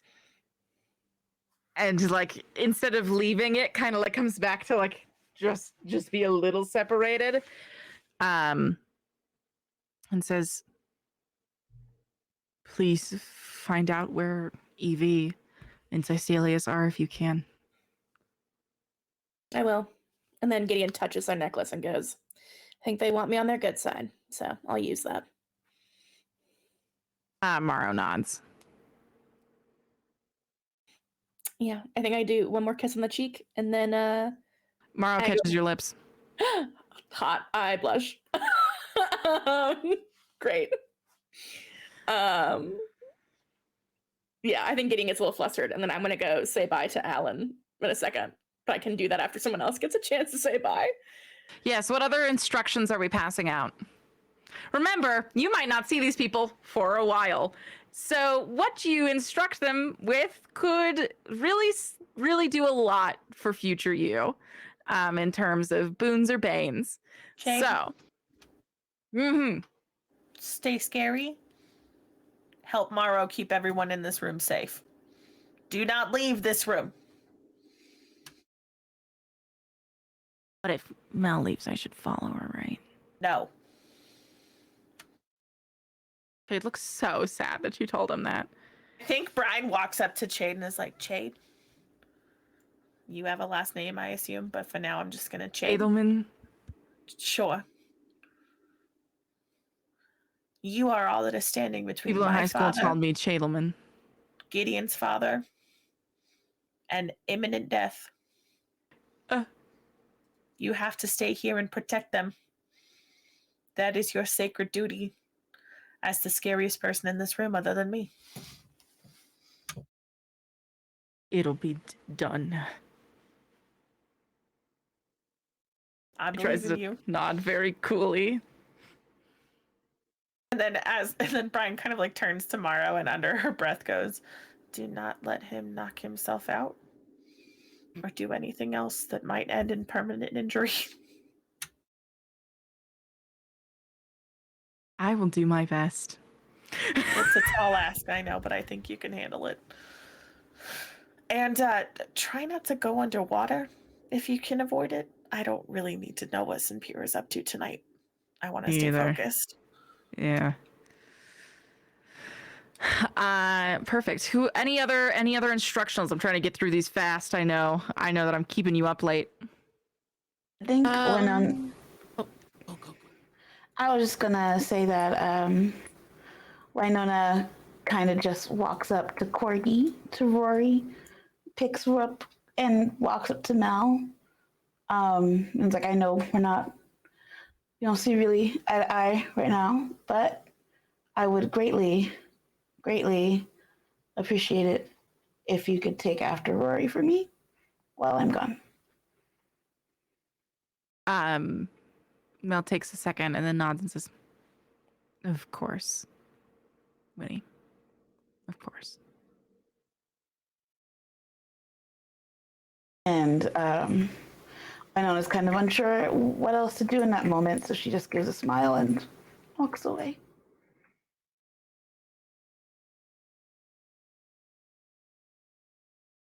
All right. Can I hear someone else in a moment try to speak? Yeah, I think that Curtin is actually I'm gonna walk over to Jasper and say goodbye to Jasper. And then I also want to go up to Alan really quickly. And I just want to ask, Alan, you wouldn't happen to know or have any literature on you at all about, I don't know, prophecy magic? That was more Yvonne's expertise than it was ever mine. Interesting. But I, if you have a specific, yeah, not big on my bookshelf. But if you have a question, perhaps my latent knowledge could answer. I'd be happy to offer it. I guess I was just kind of looking for any kind of general history, general knowledge, where it comes from, what it does, how you use it, maybe. Okay, that's a lot to establish. You're literally about to walk right out this door. Yeah, just if you happen to have anything, just if you could write it down or something like that while we're gone, and maybe I could just take a peek when we get back. I can do that. I'd appreciate it, Alan. Of course.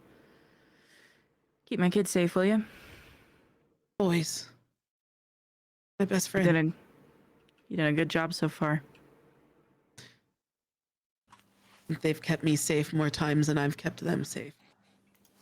We do good by each other. Always Do have. not let a word of Valeria's strike her true. Ever. Deserves so much more than that. I will die before that happens. And he pulls you into one of those like disattached fatherly side hugs and gives you a kiss on the forehead. I think I let out this deep sigh. Maybe this is one of the fullest breaths that I've taken since meeting Monarch. Because it felt like home. Yeah. And then I meet eyes, thank him, and get out.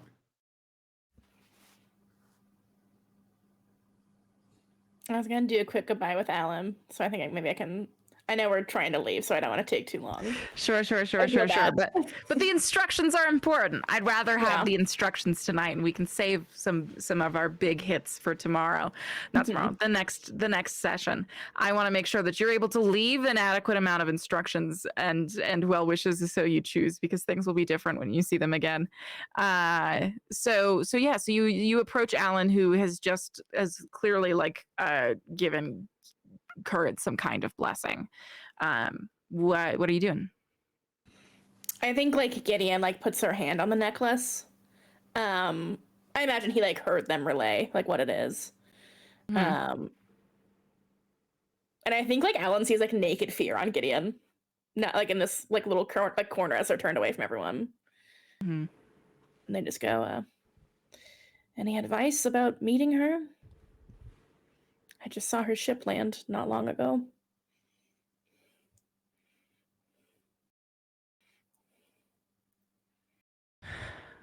I think the woman that I know and the woman that you'll meet are going to be different. But she's always worked her way in through the heart. And I don't think that will be different.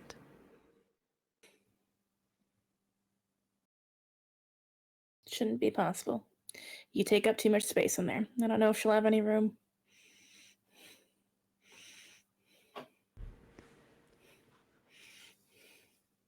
Who taught you to be so nice? Some old man. Some old man. It sounds pretty old. Yeah. And his name rhymes with Bralin. And yeah, do you know him? Did you not know that? Did you not know that? My brother Bralin. He sounds way cooler than you. Getting like pulls him party, if I can. Party, if I can. I don't be a part of this evening's events. I thought Be a part of this evening's events. you'd like want to see it. You're a big. If I see Woman- her, I'm going to try and kill her. Yes, but I've raised you. Yes, but I've raised you better, haven't I? Yes. I'll be smart. That I don't know if I can pull off. But I'll try. You will. You're more. Gideon just like nods. And then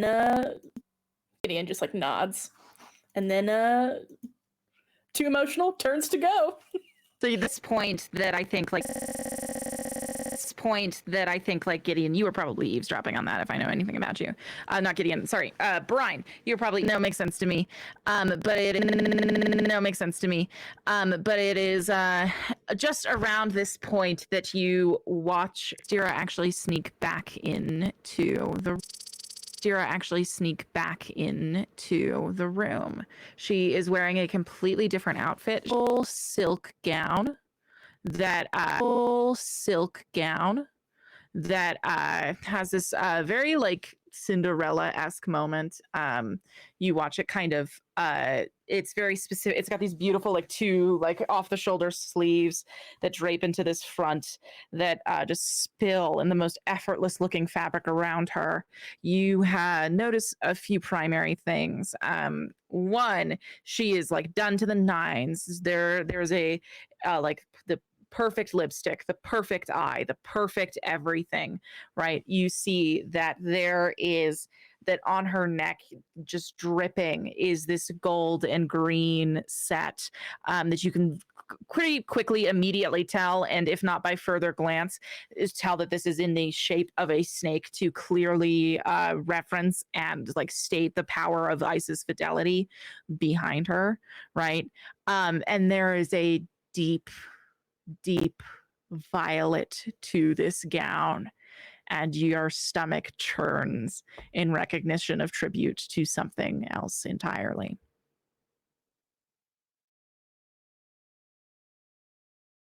I don't know if I say anything to her right now. Yeah, I don't think she's expecting it. So you all step in, and I think that, like, Brine, even though you're not saying anything to her right now, you'll notice that, like, she's not even looking at Ozzel. There's, like, a complete indifference there. And I think you know enough about what is a lie and what is the truth to start to question Ozzel's first assertion that she was with her. Oh, I didn't believe that. Great. Then I didn't even need to say anything. So with everyone back in, I think Ozzel goes, huh, and that makes everyone. All right, everyone said their final words, ready to go? Yeah. Eddie. All right. And with that, she leads you out of the door. As Ozzel, like if Ozzel's the first one out, once Ozzel leaves the room, Kaylin would summon his chipmunky Yes. and be like, okay, listen, little guy, I gotta go do a thing, but I need you to do me a favor, okay? I need you to like scurry around and like come back with any details you can find. Give me like a layout of the land. Anything interesting you might find, let me know. Chipmunky nods and immediately scales the wall of this room to then just stay on the ceiling.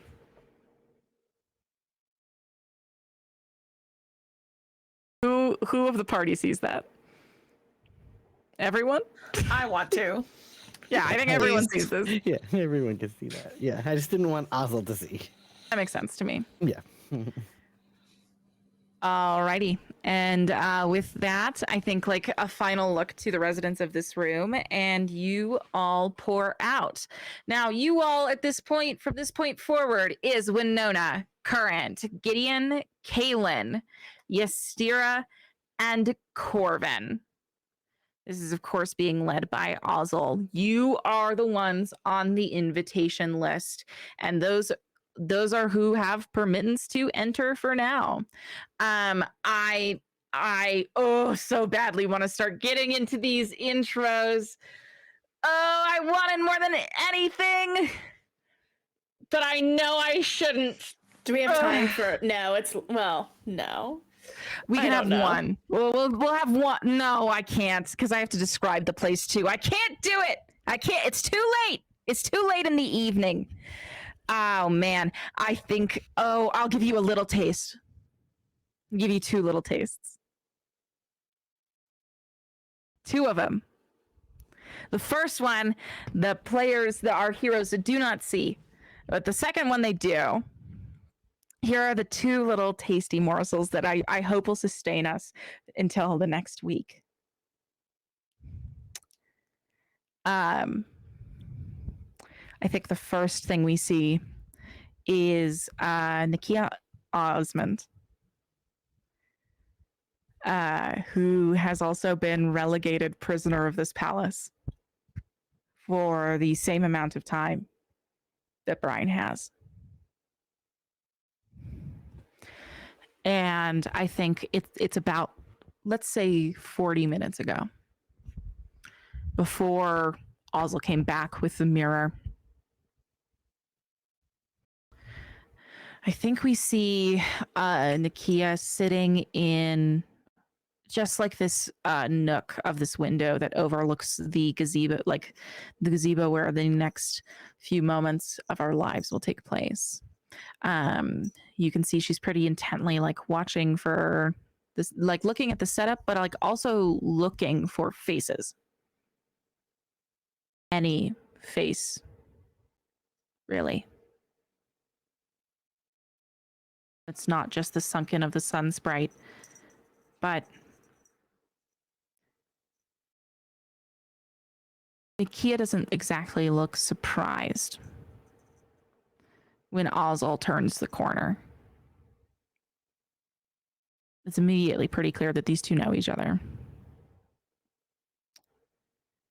And also seems to be just in the business of walking past.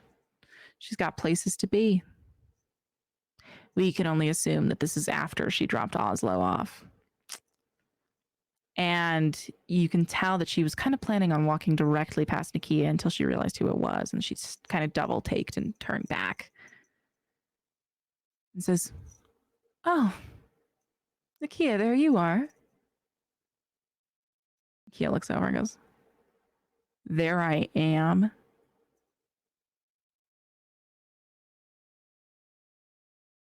And also goes, "Well, yeah. Color me surprised. I thought you would have been with Gideon all this time."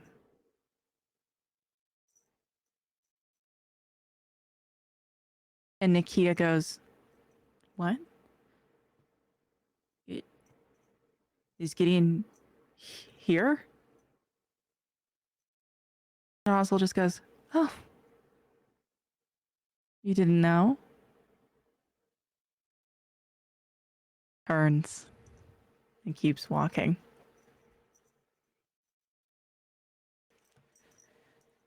I think the other small moment that I'd like us to leave with is all of you head down the spiral of this tower in this tense silence.